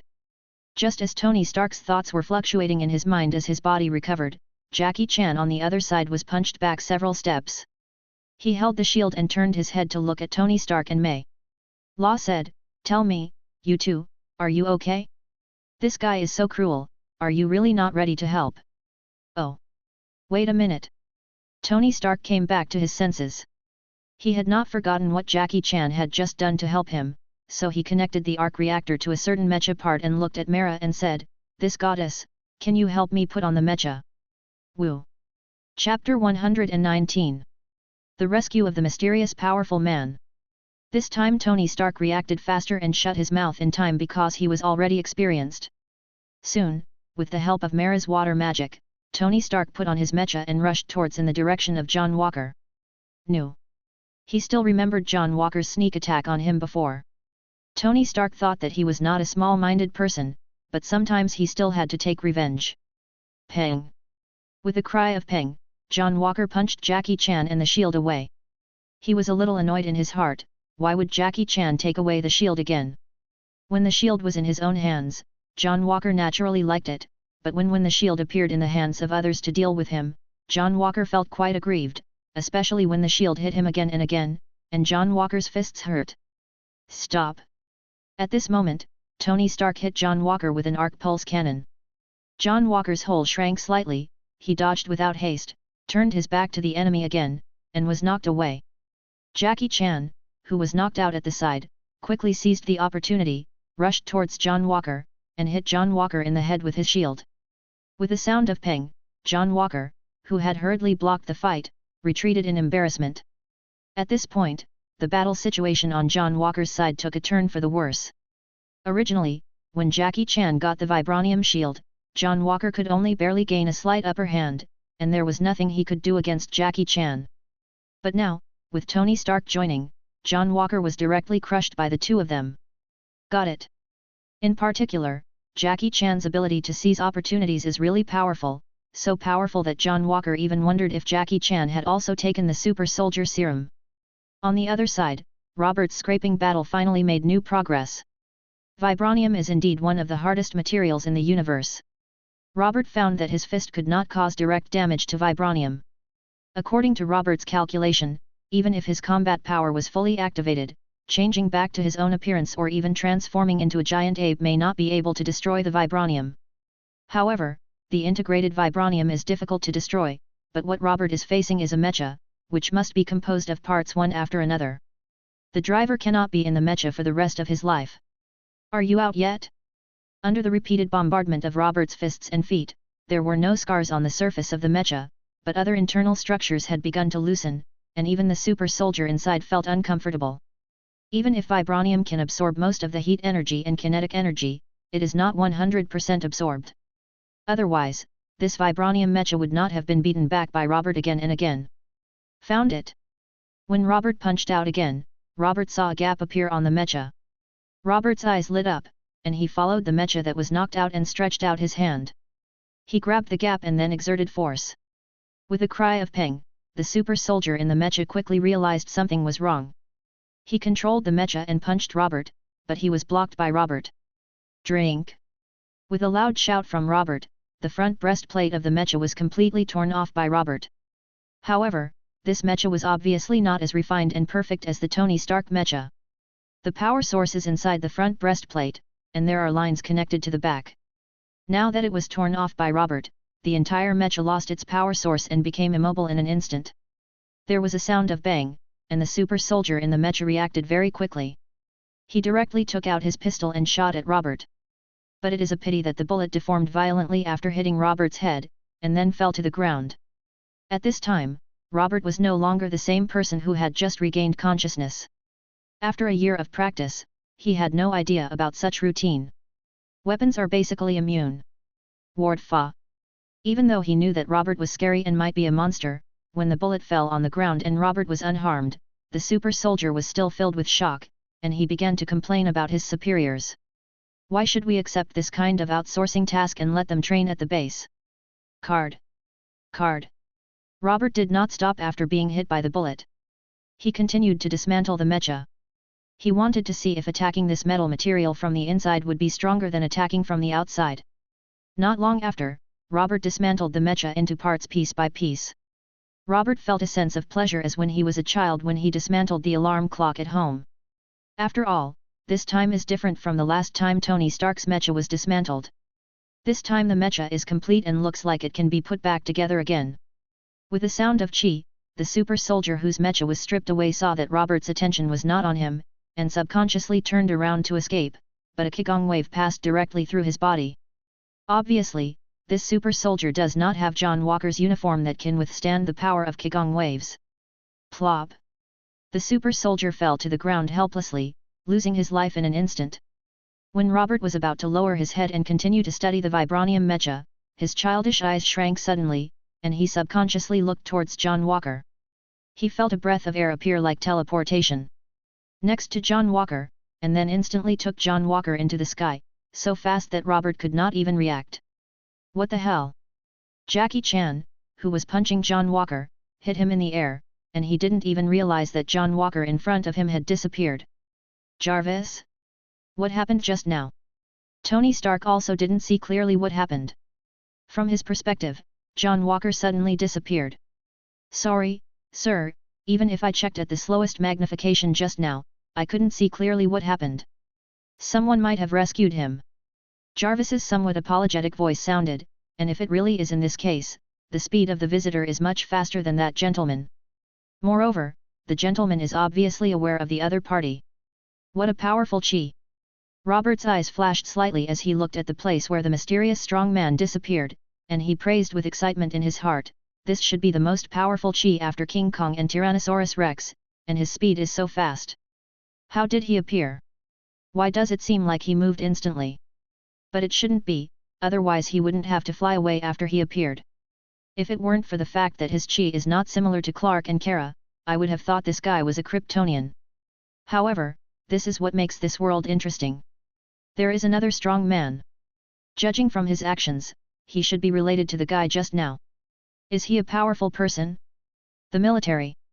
Chapter 120, Venomous Tongue Backstabbing. Who are you? Did you save me? Why? In a wilderness somewhere in America, John Walker was sent here. He looked blankly at the completely strange man in front of him and asked in confusion. The man glanced at John Walker silently without speaking, and his figure gradually became transparent and disappeared. Who is he? It's obviously not someone I know, but why do I feel that his eyes are a bit familiar, as if I've seen him somewhere before? John Walker muttered hesitantly as he looked at the place where the man disappeared, but he shook his head and said, "Forget it, let's forget about it for now. Let's report the information to the higher authorities and let them negotiate with District 13. I don't want to meet that kind of monster again." Vegeta, what just happened? In the fishing village in Panama on the other side, Jackie Chan walked to Robert holding his shield tightly, looking around cautiously and asked. There is a powerful guy, but unfortunately I didn't see it clearly, but it seems that he should be related to the person just now, so he was rescued. Robert shook his head and said with some regret. You didn't even see clearly. Jackie Chan looked at Robert with wide eyes and asked. Nonsense, I'm not the most powerful person on Earth now. This world is much more mysterious than you think. Isn't it normal for someone more powerful to appear suddenly? Robert expressed that he was not sure about the sudden appearance of mysterious people. The strong are used to it. After all, this is how it is in the Dragon Ball world. When everyone thinks that their strength is already very strong, there will always be stronger ones jumping out and triggering new battles. Robert is not afraid of such strong men appearing, but is looking forward to it more and more. Only in such a world full of strong men can Robert have a steady stream of fighting opportunities in the future. Now, let's deal with the horse charm first. Robert shook his head, looked at Mara who was standing not far away and asked, Can you tell me why you want to help those people recover from their injuries? What? Do you still need a reason to help them recover from their injuries? Seeing Robert's gaze, Mara subconsciously took a step back. After getting a little closer to the sea, she looked at Robert warily and asked. This question stopped Robert. Yes, sometimes, there are so many reasons. Probably after Mara discovered the ability of the horse charm, she saw some injured and sick people living a very happy life. It was miserable, so she chose to help them, and then became the goddess of ocean healing spread by word of mouth. I believe your intentions are definitely good. After all, I can feel that your chi is very pure, but sometimes, you have to consider yourself. Now that you are being targeted by more than one force, every time you will their actions will be watched by interested people until they obtain the horse talisman. After Robert came back to his senses, he shook his head and looked at Mara and said seriously. Is this the case for you too? Mara asked as she took 2 steps back towards the sea, holding the horse charm tightly on her chest. The same is true for us. Robert nodded calmly. You should have seen just now that the so-called injured people around here have been transferred. If you continue to use horse charms to save people in the future, you will still encounter to the same situation. Of course, if you are willing to stay in the sea and not come out, it would be good for the horse talisman to stay with you. At least it is safer than staying in District 13, but you have to promise that you will not come out again. Do you know that I come from the sea? Mara, who had already retreated 1 foot into the sea, looked at Robert in surprise and asked. When you came ashore from the sea, I sensed. Robert didn't know Mara's origin, but he sensed the emergence of Mara's extraordinary aura before. So you really come from the ocean? Can your ability allow you to survive in the ocean? How were you born? Tony Stark looked at Mara with bright eyes and asked, but the mecha hidden behind the helmet, no one could see his expression. Tony Stark asked questions one after another. Tony Stark was still very interested in his knowledge blind spots, especially Mara, who seemed to be much easier to talk to than Robert. The water flow traps people or blocks their mouths, unlike Robert, who kills people at every turn. I was just curious about the human world at first, but when I saw some people suffering from injuries and illnesses in great pain, I decided to help them, but I didn't expect that it would turn out like this. However, Mara did not answer Tony Stark asked her questions one after another, and she sighed with a frown, a light of struggle flashing in her beautiful eyes. If possible, Mara definitely wants to continue to use the horse charm to help others, but the previous situation is indeed as Robert said, the so-called injured and sick people have been replaced by people with ulterior motives, and Mara, it is obvious that law cannot distinguish between good and evil in everyone. The existence of the horse talisman also affects her exploration of human society and even poses a threat to her life. The horse talisman can indeed heal Mara's injuries and eliminate all negative effects, but it does not make Mara immune to death. If someone sets a dragnet next time, Mara may not be able to withstand it. Alas! Thinking of this, Mara sighed softly. In the end, she did not choose to take the horse charm back to the ocean, but wrapped it in the current and sent it to Robert. During the short conversation, Mara felt that at least 2 of the 3 people in front of her were not bad people, because they did not use any coercive means or sneak attack on her, or say some strange words. By the way, I'll give you a piece of advice. If possible, you'd better change your clothes the next time you appear. After all, many people have seen you. Robert watched as he slowly submerged into the ocean. Mara among them reminded. Thank you for the reminder. Mara nodded and said softly. I can help you delete the image data they took before. Tony Stark shouted hurriedly when he saw this. Crash! With a sound, Mara did not answer Tony Stark, and her body completely submerged into the water and disappeared. Tony Stark was silent for a moment under the mecha. Jarvis, am I not handsome enough? Sir, I don't think anyone would think you are handsome after seeing a big hole in your chest. Jarvis thought for a moment and replied in the same venomous way that Tony Stark once did. The corner of Tony Stark's mouth twitched slightly. I will format you after I go back. Sir, before formatting me, maybe you need to deal with the affairs of the 2 gentlemen next to you. Jarvis reminded, judging from Mr. Vegeta's previous performance, your set of tricks is in his hand may not last 5 seconds. Tony Stark came back to his senses after hearing this, and found that Robert and Jackie Chan were staring at him with bright eyes.